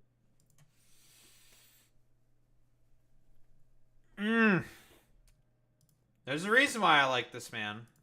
He's hitting the fucking nail on the head, dude. Like, right? Yeah, Ezra. How exactly are you going to square that circle there, bud? I mean, it makes you think, doesn't it? It's just like, there have been how many fucking referendums talking about how broader positions believed by fucking Democrats are the most agreeable ones.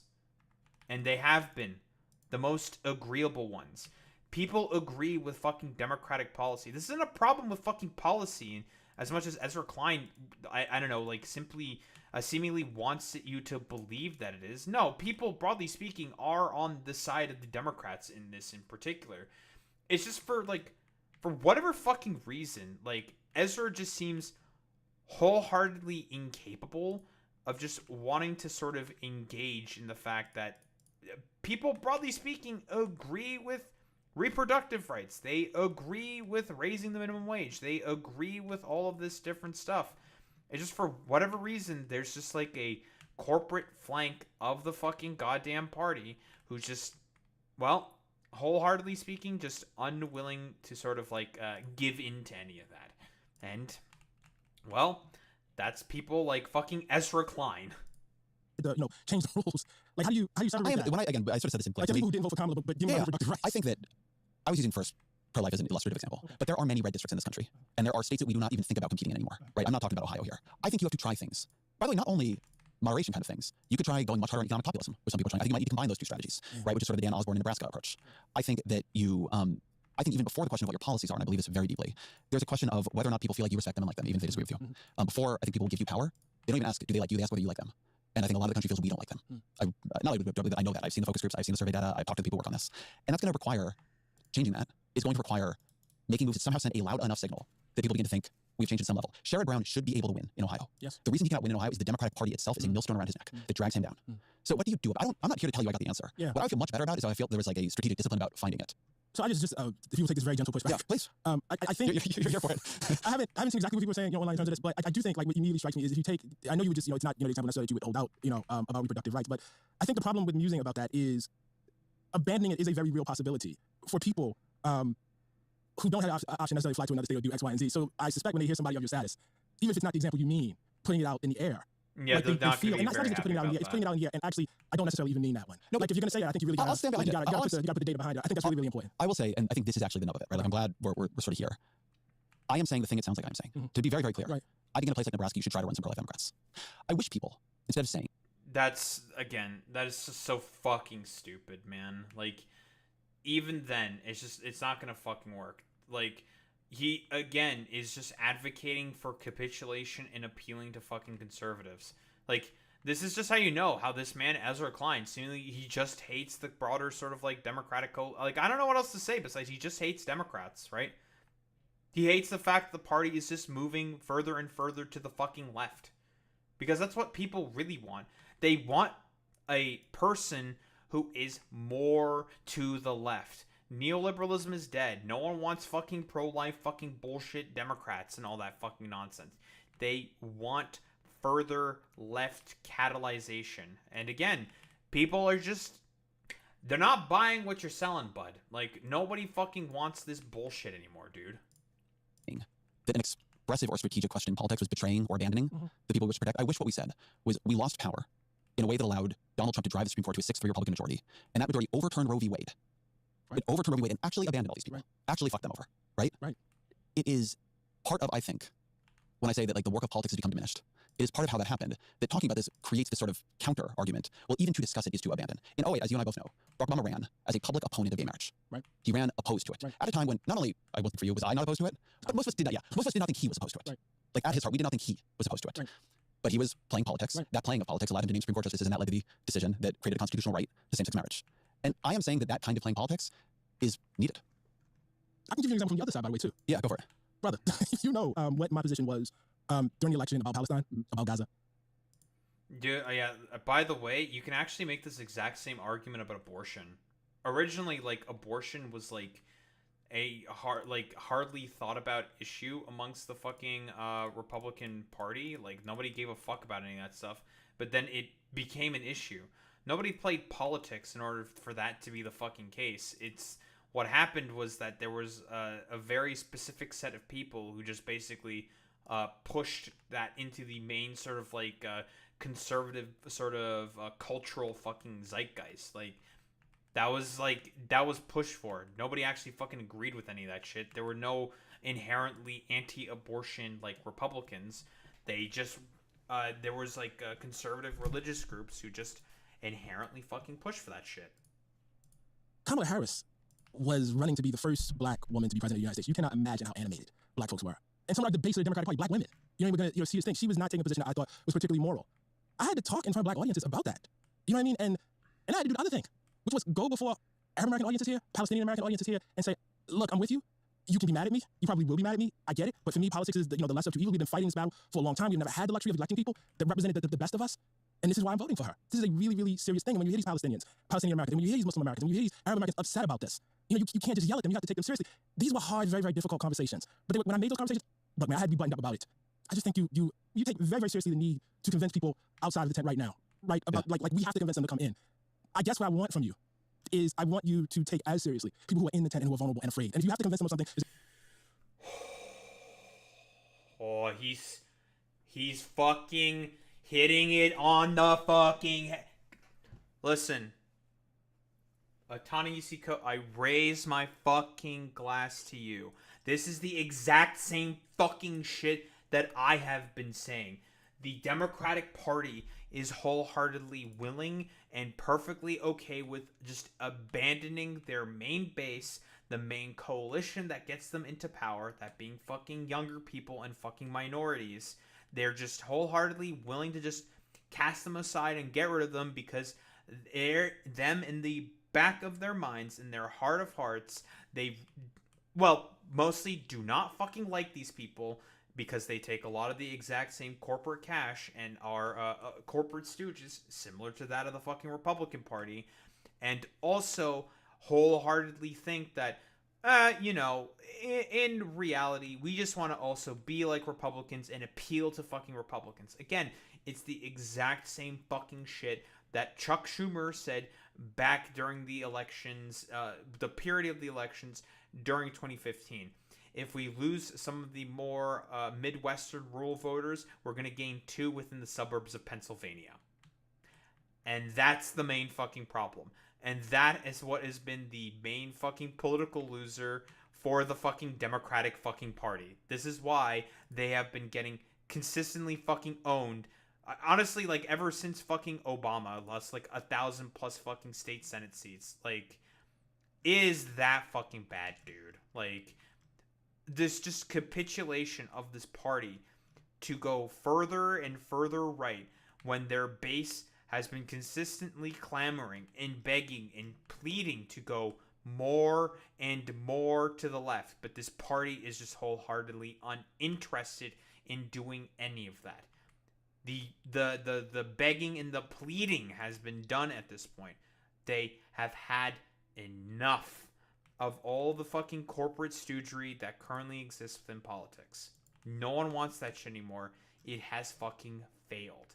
But the Democratic Party doesn't want that to be the case because in reality, they, like the Republicans, just want to get the exact same fucking corporate cash just like the Republicans. Like I said before, and even George Carlin said himself as well, it's a big fucking club and you ain't fucking in it. Is extremely, extremely uncomfortable, or tell them that you're taking a position that's extremely. I just think you owe him a little more. That's all I'm saying. Yeah, man. that's fine. I'll take it. But I want to put this on you for a minute, right? You keep sort of putting it back on me. Yeah, I'm open. Go ahead. You keep putting it back on me here on the Honesty Coach show. What then should we do? What then should... You're one of the most influential public intellectuals in the country. I know you don't like to think politics is a thing you do, but it is a thing you do. What, as bad as you know this can get, and given that you're not a hopeless person, or who doesn't think you should just collapse into fatalism, what do you think should happen now? I think that really depends on what your role is. I don't have a great overarching theory for what everybody needs to do because I think we all have different positions. I know what my role is, and I do see myself as part of politics, by the way. Yeah. And I think that's a very, very important way of answering. I mean, I'm not going to be the person that yells at you because you want a bunch of right wing. Okay, I got you. You go further left. Simply put, it's what the people want. It's what everyone's been demanding for fucking decades at this point. Ezra Klein. But you are not interested in any of that because, again, you just want to fucking appeal to the right in order to get fucking Substack money. Like, that's all that it is. Like, fundamentally, at the end of the day, people want, at this point, to go further and further to the left. More and more and more to the left. In terms of every fucking issue, in terms of all the polling, everything has these fucking indicators. But we are currently dealing with a political party who is digging their head in the sand on purpose because they themselves acknowledge that, well, we gain the exact same corporate fucking interests as the Republican parties, and we're particularly happy with that. So we're just going to continue accepting all this like corporate stooge fucking money and stuff like that. And, and we're just going to overall accept all of that. We just want to get more money like the fucking goddamn Republican Party. That's what they overall want. And guess what? As a result, the historic fucking disapproval rating that is currently in existence for the fucking Democratic Party. They are an all-time low in terms of approval, simply due to the fact that the coalition for the fucking goddamn Democratic Party wants to move further left, and the current people in power are doing everything possible in order to stop that. Zoran Mamdani, he is a person who actually activates and animates people to want to participate in politics, to actually bring hope, to actually just, broadly speaking, just have people believe in like a fundamentally fucking better system. And what did the Democrats do with that energy? They tried to actively snub it, because in reality, this is a party that is interested in one thing and one thing only, and that is corporate stoogery, just like the Republicans. They are no fucking different. Podcast. As I've said many times, in the course of this interview, I see myself as a writer. I see myself as a journalist. I see myself as someone for whom it's very, very important to state the truth plainly and to clarify things as best I can. I'm not a strategist for a party, and I've tried, as you raised in that Barack Obama piece, I try to respect the difference. I guess I'm not pushing you to be a political strategist, right? I think that for me, something you see me doing right here, something I think people react to me doing, saying, well, the fight is this profound, we're losing the fight. Then the question is to think about how we fight, right? It's something about knowing that this much of the country is, on the wrong side of what my line would have been, knowing that what Kirk was doing, what people like him were doing was working, that imposes a set of questions upon us that need to be answered. The thing I'm struggling with in this conversation, and even in that question, is the fact that there are things that you yourself have actually advocated for that had they been done, we would be having a very different conversation. I think I wanted to not be close. You said what? I wanted to not be close. I'll see that. I mean, you'll call this my fatalism, but I am not surprised. I think it's going to be close. I think it's going to be close for a very, very long time. I would like for it to be less close too. But do you think that's within our power? Not really. Listen, I have a friend, and I'm not going to out him. He's a mutual friend of ours, who always says, this is the best set of white folks we have ever had in the entire history of Black America. This is the most woke. This is the least racist. This is the most aware group that we have had. You know what I mean? Like, for us, and for those of us who ground ourselves in a larger tradition, this is not close. Like, this is a remarkable time. In terms of our freedom, as writers and journalists to speak to people, in terms of the amount of people who are empowered and have some amount of privilege and could just look away and are not looking away. It's not a great time politically. You understand what I'm saying? But it's not the worst either. No, it's not. It's not the worst. All right, then I think I'll ask our final question. What are 3 books you recommend to the audience? So, okay, we're done with that.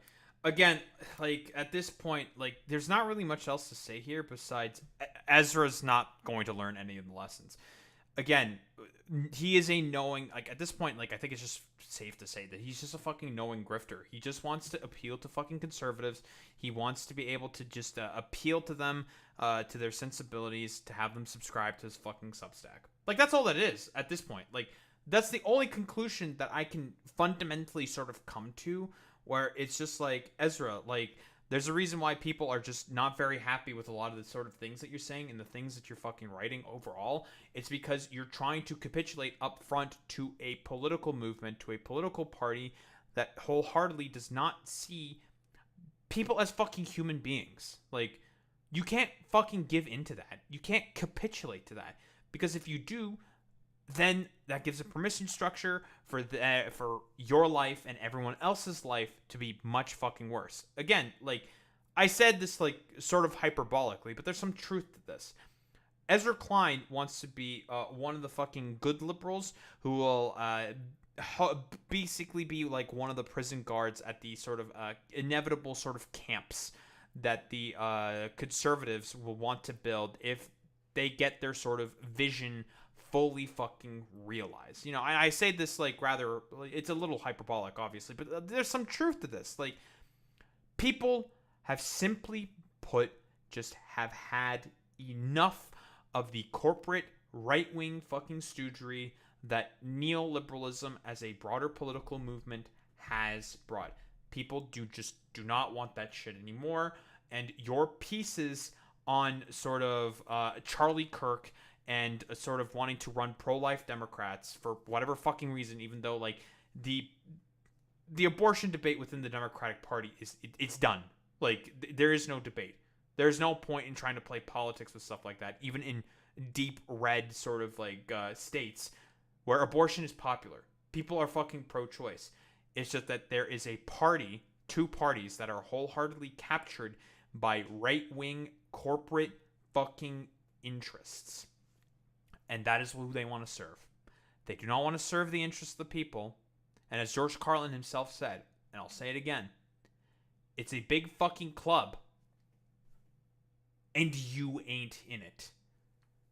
And unfortunately, Ezra wants to be in that club, so he's willing to do, well, defense for those people. And is willing to appeal to those people who want to be a part of the fucking big club. And everyone, just simply put, has had enough of all the fucking insider, billionaire corruption and fucking stoogery. No one wants to deal with any of that shit anymore, and they have had enough. So it makes sense to me why people were celebratory of Charlie Kirk's death, why people want to move further left, and why nobody wants anything to do with this current form of fucking politics. People have had enough. I'm going to bring up the graph one final time. This is what you need to address. Material fucking conditions on the ground. People are fucking hurting because of this.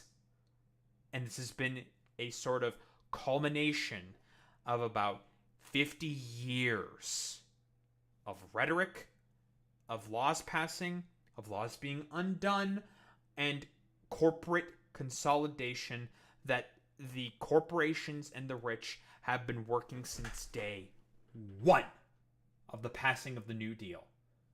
Even as George Carlin himself said, in that big club, they want to get your fucking Social Security back. They want to get their Social Security money back.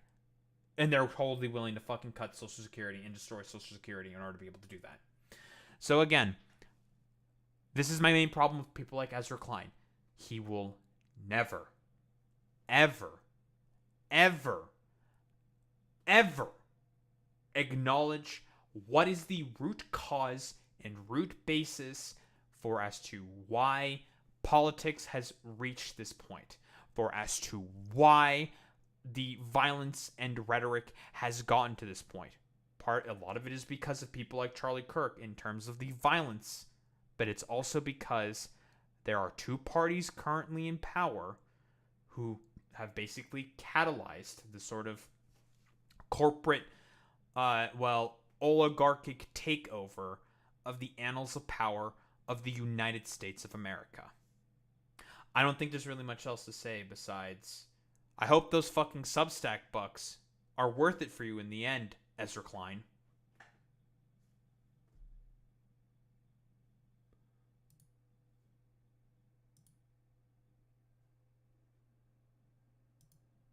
Oh, man.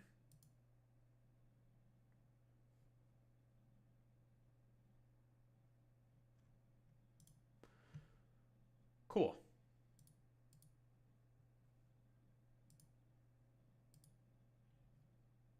It's already 2 in the fucking morning. What else is in the title?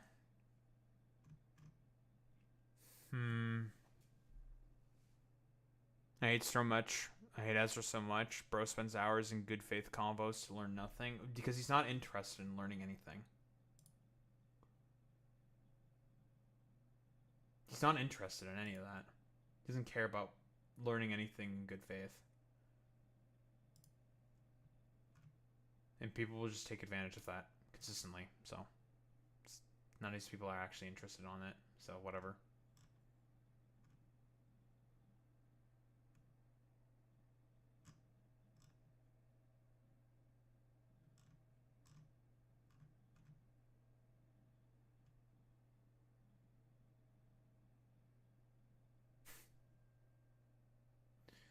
And it's official. Government shut down. They were unable to pass the budget. Thank God the Democrats are actually playing politics. And yeah, they, like, as a buddy of mine is seeing, yeah, they did not capitulate. Thank fucking God. Oh my fucking Lord. They had one fucking job, and they managed to fucking pull it off. And this is fucking overall quite pathetic here of the fucking Republican Party. They control all three branches of the fucking government. And, well, couldn't even pass the budget. It is actually pathetic. And it makes them look really bad. Really, really fucking bad. Oh, good. You're getting more based by the day. Nah. Don't fucking call the Democrats based. They were willing to capitulate up front. But hey, I think even for them, if they were, like, I have no idea what happened in the fucking background for them to, like, I sort of, like, overall argue and who spoke in the back rooms with them. I don't know who did it, but I think maybe, in my heart of hearts, okay, this is my heart speaking, not my brain speaking. In my heart of hearts, I think potentially that either Schumer's or Jeffries saw that it was just going to be, or maybe not Jeffries, because the shit already passed through the House. There's, like, nothing he could do, basically. Like, he can delay and make it as annoying as possible, sure, but, like, otherwise, like, no. It was always going to go through. It was always going to go through. Always going to go through. With the, whatever the fuck. The House. That was inevitable. That was always inevitable. At this point, what should have fucking happened...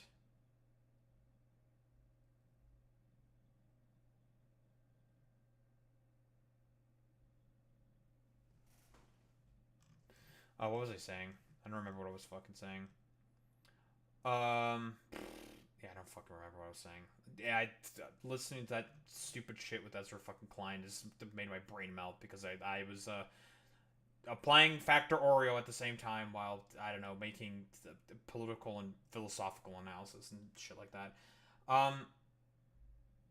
Yeah, I don't remember. I forget. Yeah, basically, I think maybe in my heart of hearts, maybe dumbasses like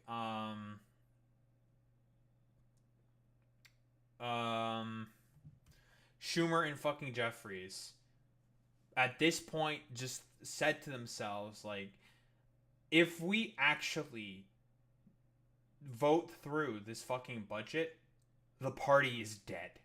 Like, it will die. People are not going to have any faith for us. They already lost significant amounts of faith when the Chuck Schumer vote on fucking culture, where he whipped up the 7 Democrats to vote on fucking culture to allow the first instance of the continuing resolution to go through. He probably saw, I don't know if he, like, listened to the backlash to that and was just like, oh fuck, I can't, like, this is not sustainable. Like, this is really, really bad. Like, we can't fucking do this shit. And it's just like, okay, how about we do not do that? It's just like, okay. But yeah, I don't know if I want to do another fucking segment after that. It is 2:30 in the morning. I guess this is the broader consequences of me starting as late as I did, but I was doing some shit, so perhaps I might just end it. I didn't think of, I mean, the reason why it took fucking longer than probably it should have is because we, I don't know, started fucking yelling at that one fucking idiot just as I was about to start doing this. I wonder, how long will it be to talk about just the EA Saudi Arabia acquisition? Because it's also with Jared Kushner.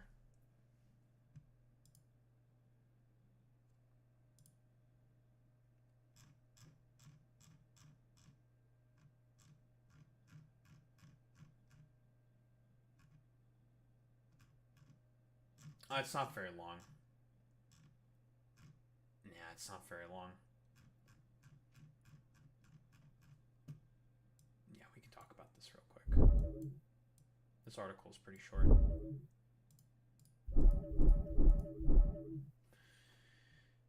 Oh man, that's probably going to be a two-parter.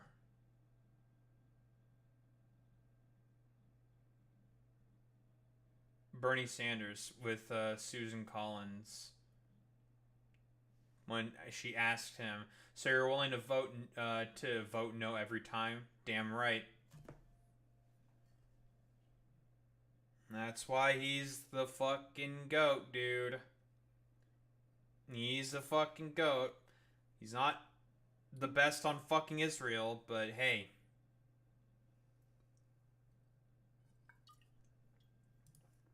He's good. Graham Plattner better get all over that.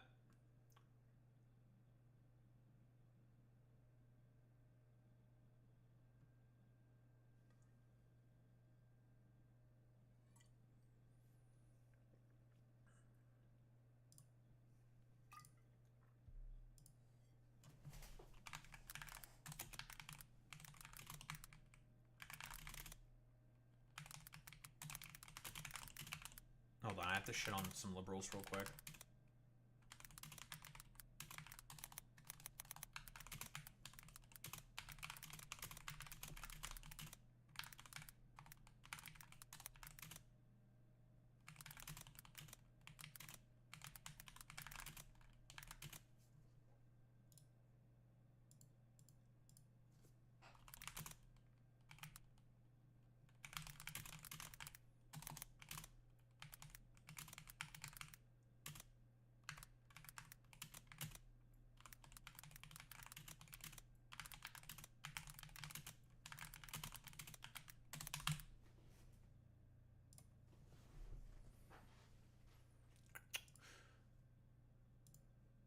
Can't resist. I must always fight.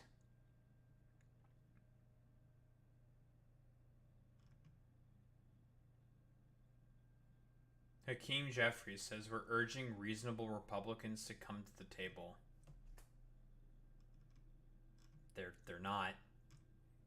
The only way you can fucking have them be want to come to the table is if you're willing to exercise fucking power.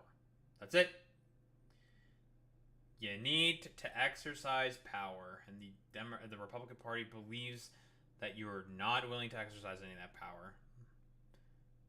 Yeah, there has not been any reasonable Republicans for the past like 60 fucking years, man. Like the reasonable Republican, simply put, they don't exist anymore. It's not a thing. This is like this is idealism. Unironically, this is what idealism fucking looks like, dude. Like. Period. End of story. Like, I'll be quite honest.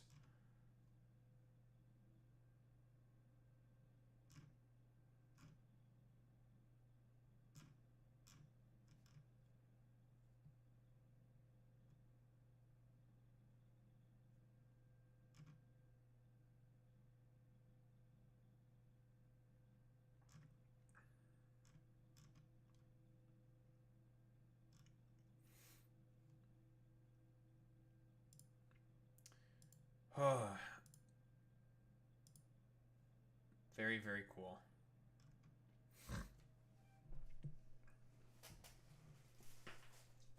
1000%.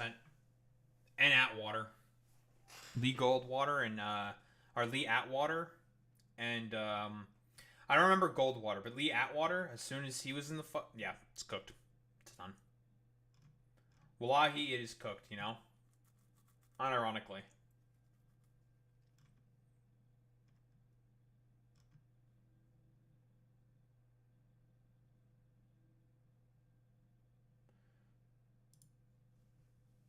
Alright. Let's just do this real quick. It's not gonna be long. But yeah, overly ambitious, I suppose. For both, well, for all this, like, Ezra Klein, Ta-Nehisi Coates, and also Hegseth, Trump and the generals, because there's a lot of fucking gobbledygook with that one. I don't even know if I'm probably just gonna watch the fucking clips, which means I need to fucking gather all the clips, or a lot of the fucking clips.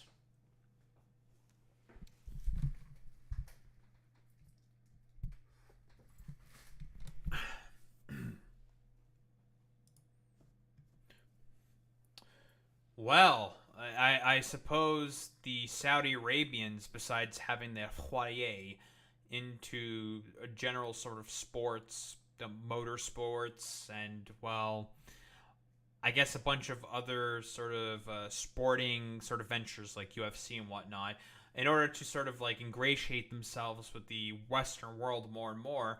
Now they're out here buying more and more video game franchises. A Saudi fund and Kushner's firm to buy games maker EA in a $55 billion deal. Oh man, who's ready for more fucking right-wing billionaires and fucking, well, dipshits to basically just, I don't know, be the main fucking developers of fucking games or some shit?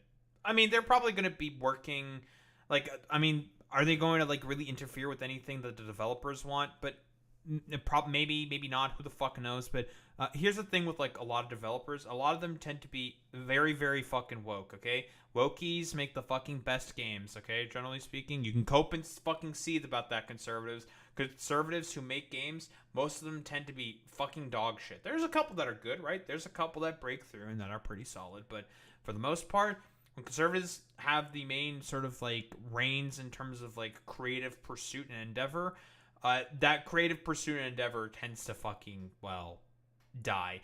I'm very surprised. Like, was EA just struggling to make fucking profit? Like, I mean, in terms of scummy piece of shit fucking business practices, EA is pretty much, like, right at the fucking top of the echelon. Like, these guys are fucking pieces of shit. When the loot box craze started happening after Blizzard put that shit into fucking Overwatch, these guys really fucking ratcheted up the temperature on that shit very, very significantly. But, you know, sort of like further corporate consolidation and bullshit going on within the games industry is going to fucking choke out creativity. Now, I will be honest, a lot of modern games have been quite fucking good. 2025 has been a solid year for games, right? Even 2024, but it's more like a lot of like smaller studios and indie stuff. Nobody really likes any of the stuff that any of the AAA studios are putting out because, again, it's just further and further corporate fucking consolidation. And it's just like, dog, nobody fucking likes any of that shit. Like, they put out just subpar, terrible fucking goddamn products. And it's just like, nobody wants to fucking play any of that. So it's like, ugh. It's one of those situations like, brother, ew, brother, ew, brother, ew. And I mean, this isn't the first foyer done here by Saudi Arabia. Scopely, which is also a Saudi-run company, also acquired Niantic and Pokemon Go from Niantic, and now it's being run in particular by, well, fucking Scopely. And, well, if you know anything about fucking Pokemon Go, that shit's been basically fucking dying because the events are just, like, worse. The content is just worse, and it's just, like, it's fucking boring, man. But what do we have here? Saudi Arabia's Sovereign Wealth Fund, an investment company run by the son-in-law of the President of the United States, and a California-based private equity firm have bought gaming industry giant Electronic Arts in the largest leveraged buyout in history, worth $55 billion.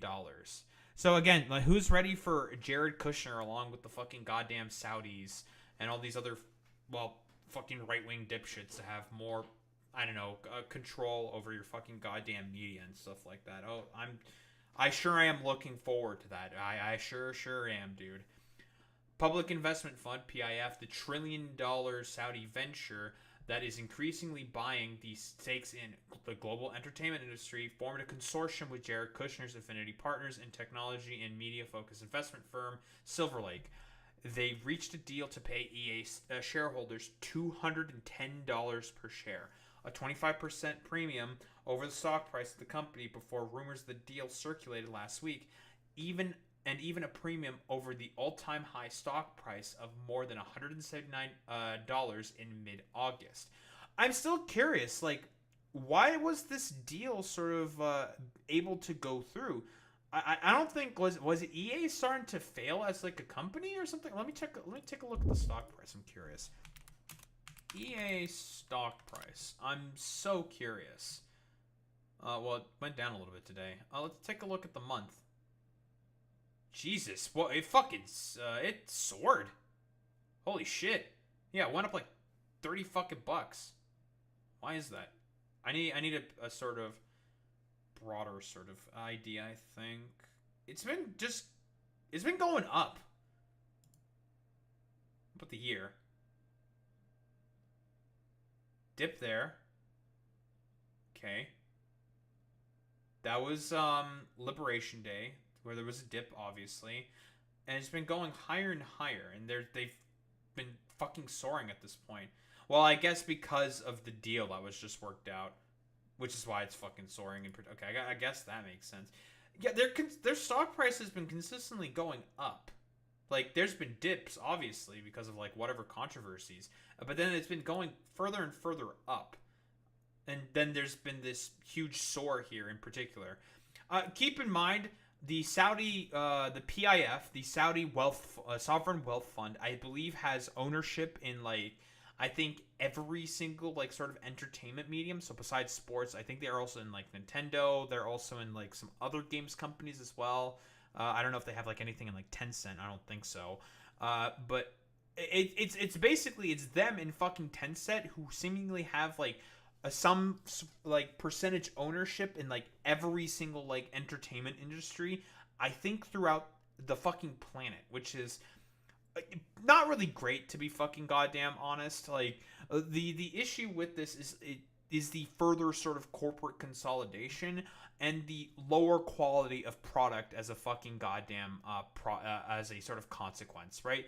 Because again, like, instead of focusing on being able to make a high quality, good, like, creative venture like a fucking video game, a lot of the sort of like AAA studios are more focused on trying to do everything possible to return money to their fucking shareholders, to have a return on that fucking investment, which is why, generally speaking, the quality of games has been, well, shitting the fucking bed, for lack of a better term, within like the broader sort of AAA and now quadruple A fucking space. Like, what, like, recent AAA game has, like, been critically acclaimed or all that good? I can't really fucking think of anything. It's all been, like, B-list, sort of.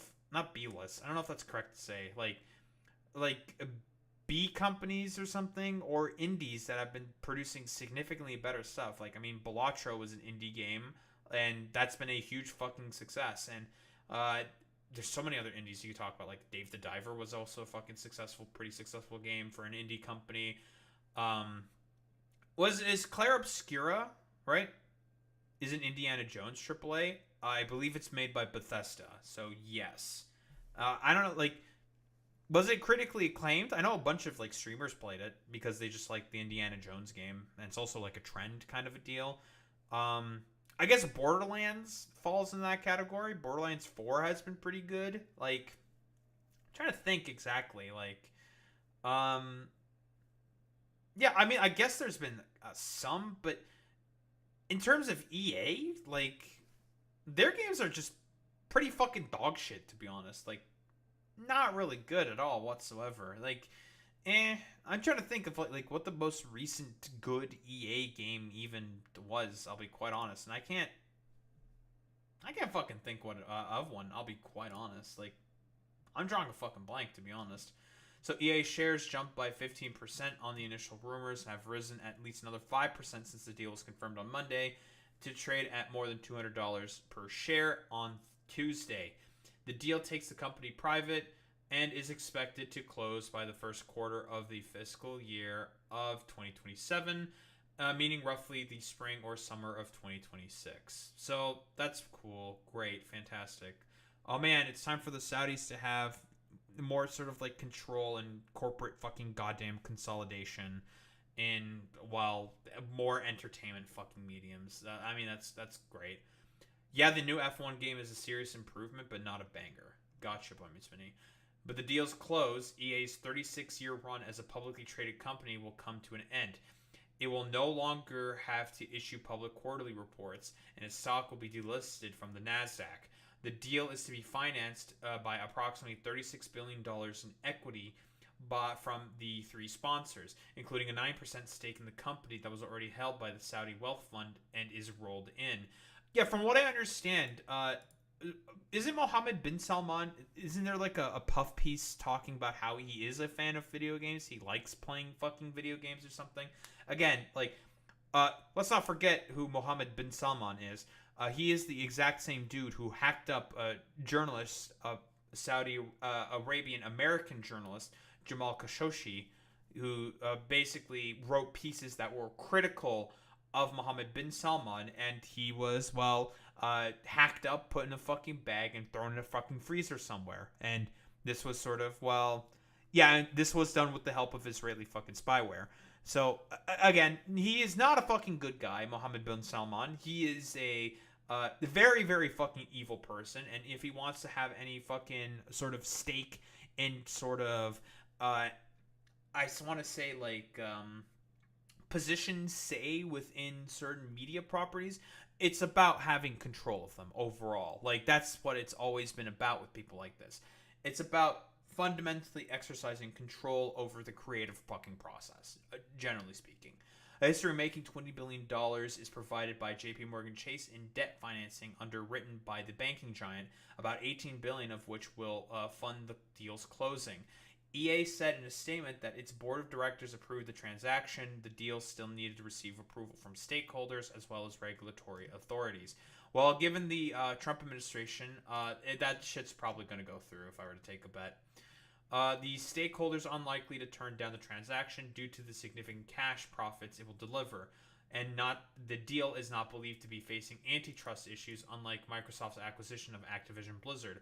Yeah, here's the problem with that. That's going to significantly come into question, and the reason why there was antitrust issues with Microsoft acquiring Activision Blizzard is because of, let's be fucking honest here, Lena Khan basically bringing a lot of antitrust suits and going ahead and trying to stop a lot of these fucking corporate mergers, which have exploded due to the fact that both the Republicans and the fucking Democrats just basically started allowing more and more of that stuff to go through.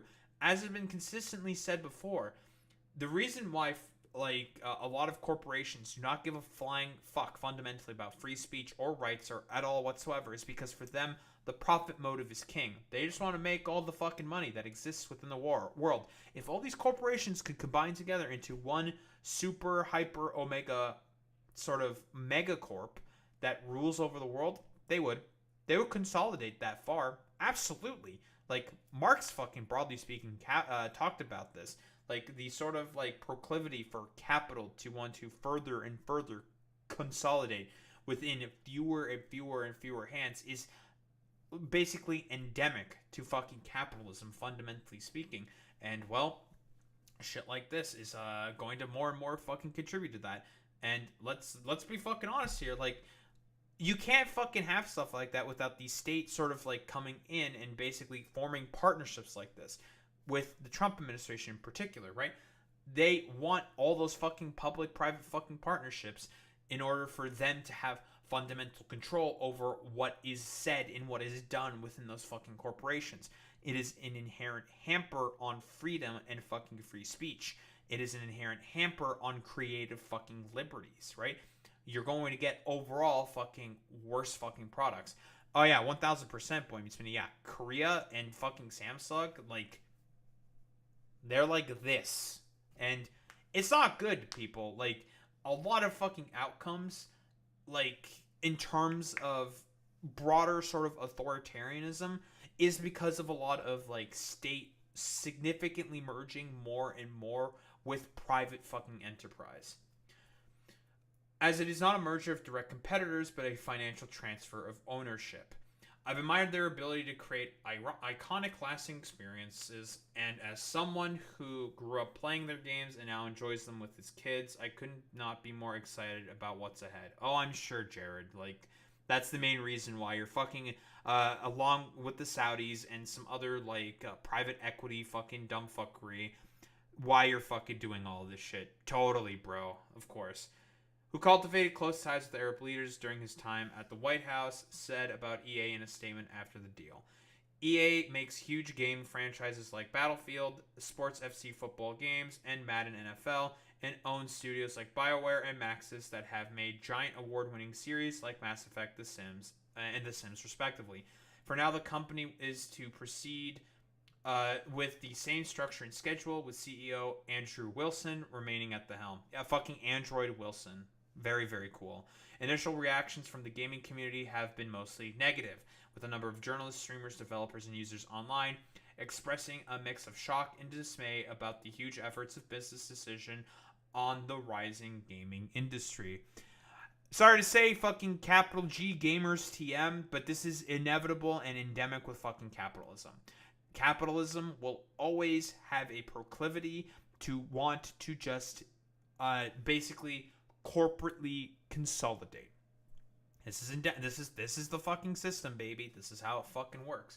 And I mean, don't be fucking surprised that this is the fucking case. Like, people have been consistently talking about this for decades at this point, that this is the inevitable sort of byproduct of further and further and further corporate consolidation and wealth concentration in the hands of a smaller and smaller fucking few.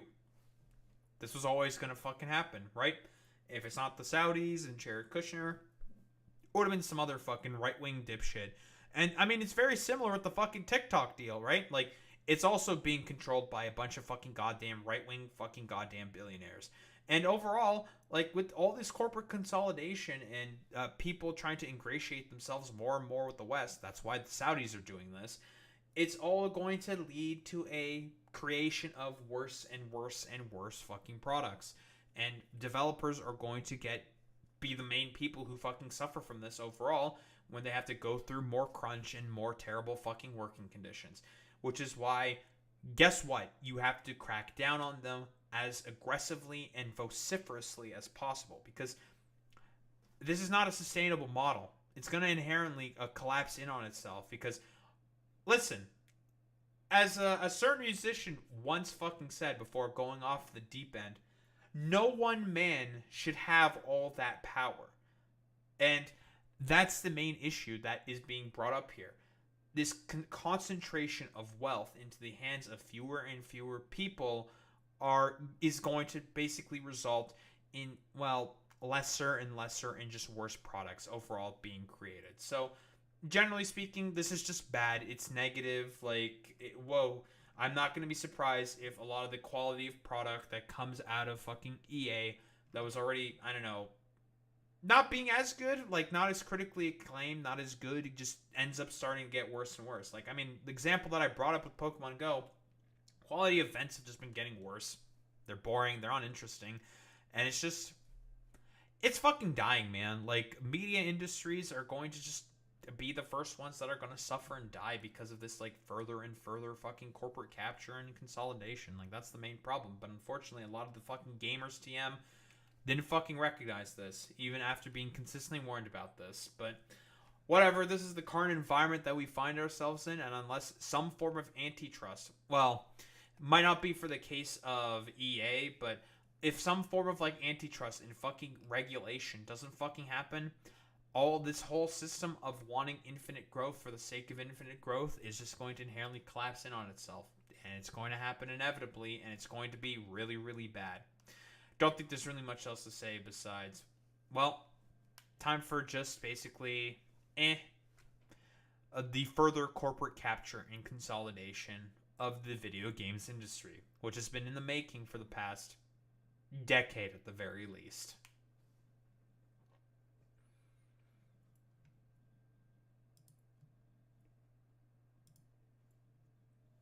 Nice. Elder Scrolls community is experiencing this. Fan mods and games are its lifeblood now. Oh, 1000%. We don't even know what the fuck, like, what the fuck is even going on with the Elder Scrolls 6? Like, it was shown one random trailer about 10 years ago, and then nothing.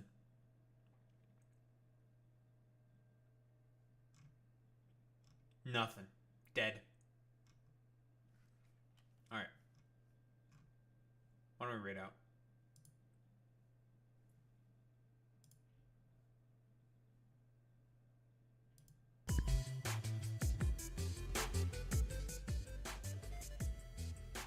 Oh boy, oh boy, oh boy, oh boy, oh boy, oh boy.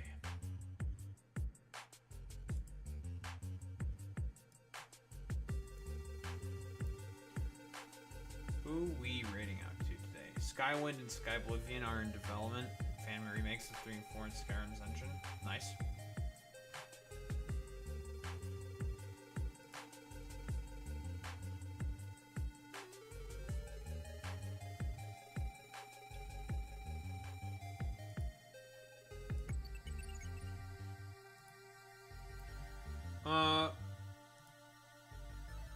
Let's raid out to Riverboat Jack. We're gonna have some shit to talk about tomorrow, that's for certain. Definitely with the fucking government shutdown. But she's gonna start talking about that. I'm gonna wait for more stuff to play out. But I'm gonna talk about that shit tomorrow for sure. More Factorio. That's not how you spell raid messages. Alright, idiots, you know what to do, you know what to say. Transfer to the Daho Reba if you're a sub. If you're not sub, you do wow with the Daho Reba. That's how we show appreciation to those that are in 20K's gamers. I'll be back tomorrow, and we'll be continuing with our improvement adventures in Factorio. Well, we managed to get fucking 2 of them done. Well, more or less. I'm going to finish up Maluna as well today. So we're going to be doing that off stream. Won't take long. And in terms of our broader improvement adventures, I've already specified, I believe, what planet I'm going to head to next, and that's going to be Ceres. Ceres is going to be next after we're done with all of our improvements. In any case, gamers, I will be back tomorrow, same time, same place, same face. Peace out, gamers.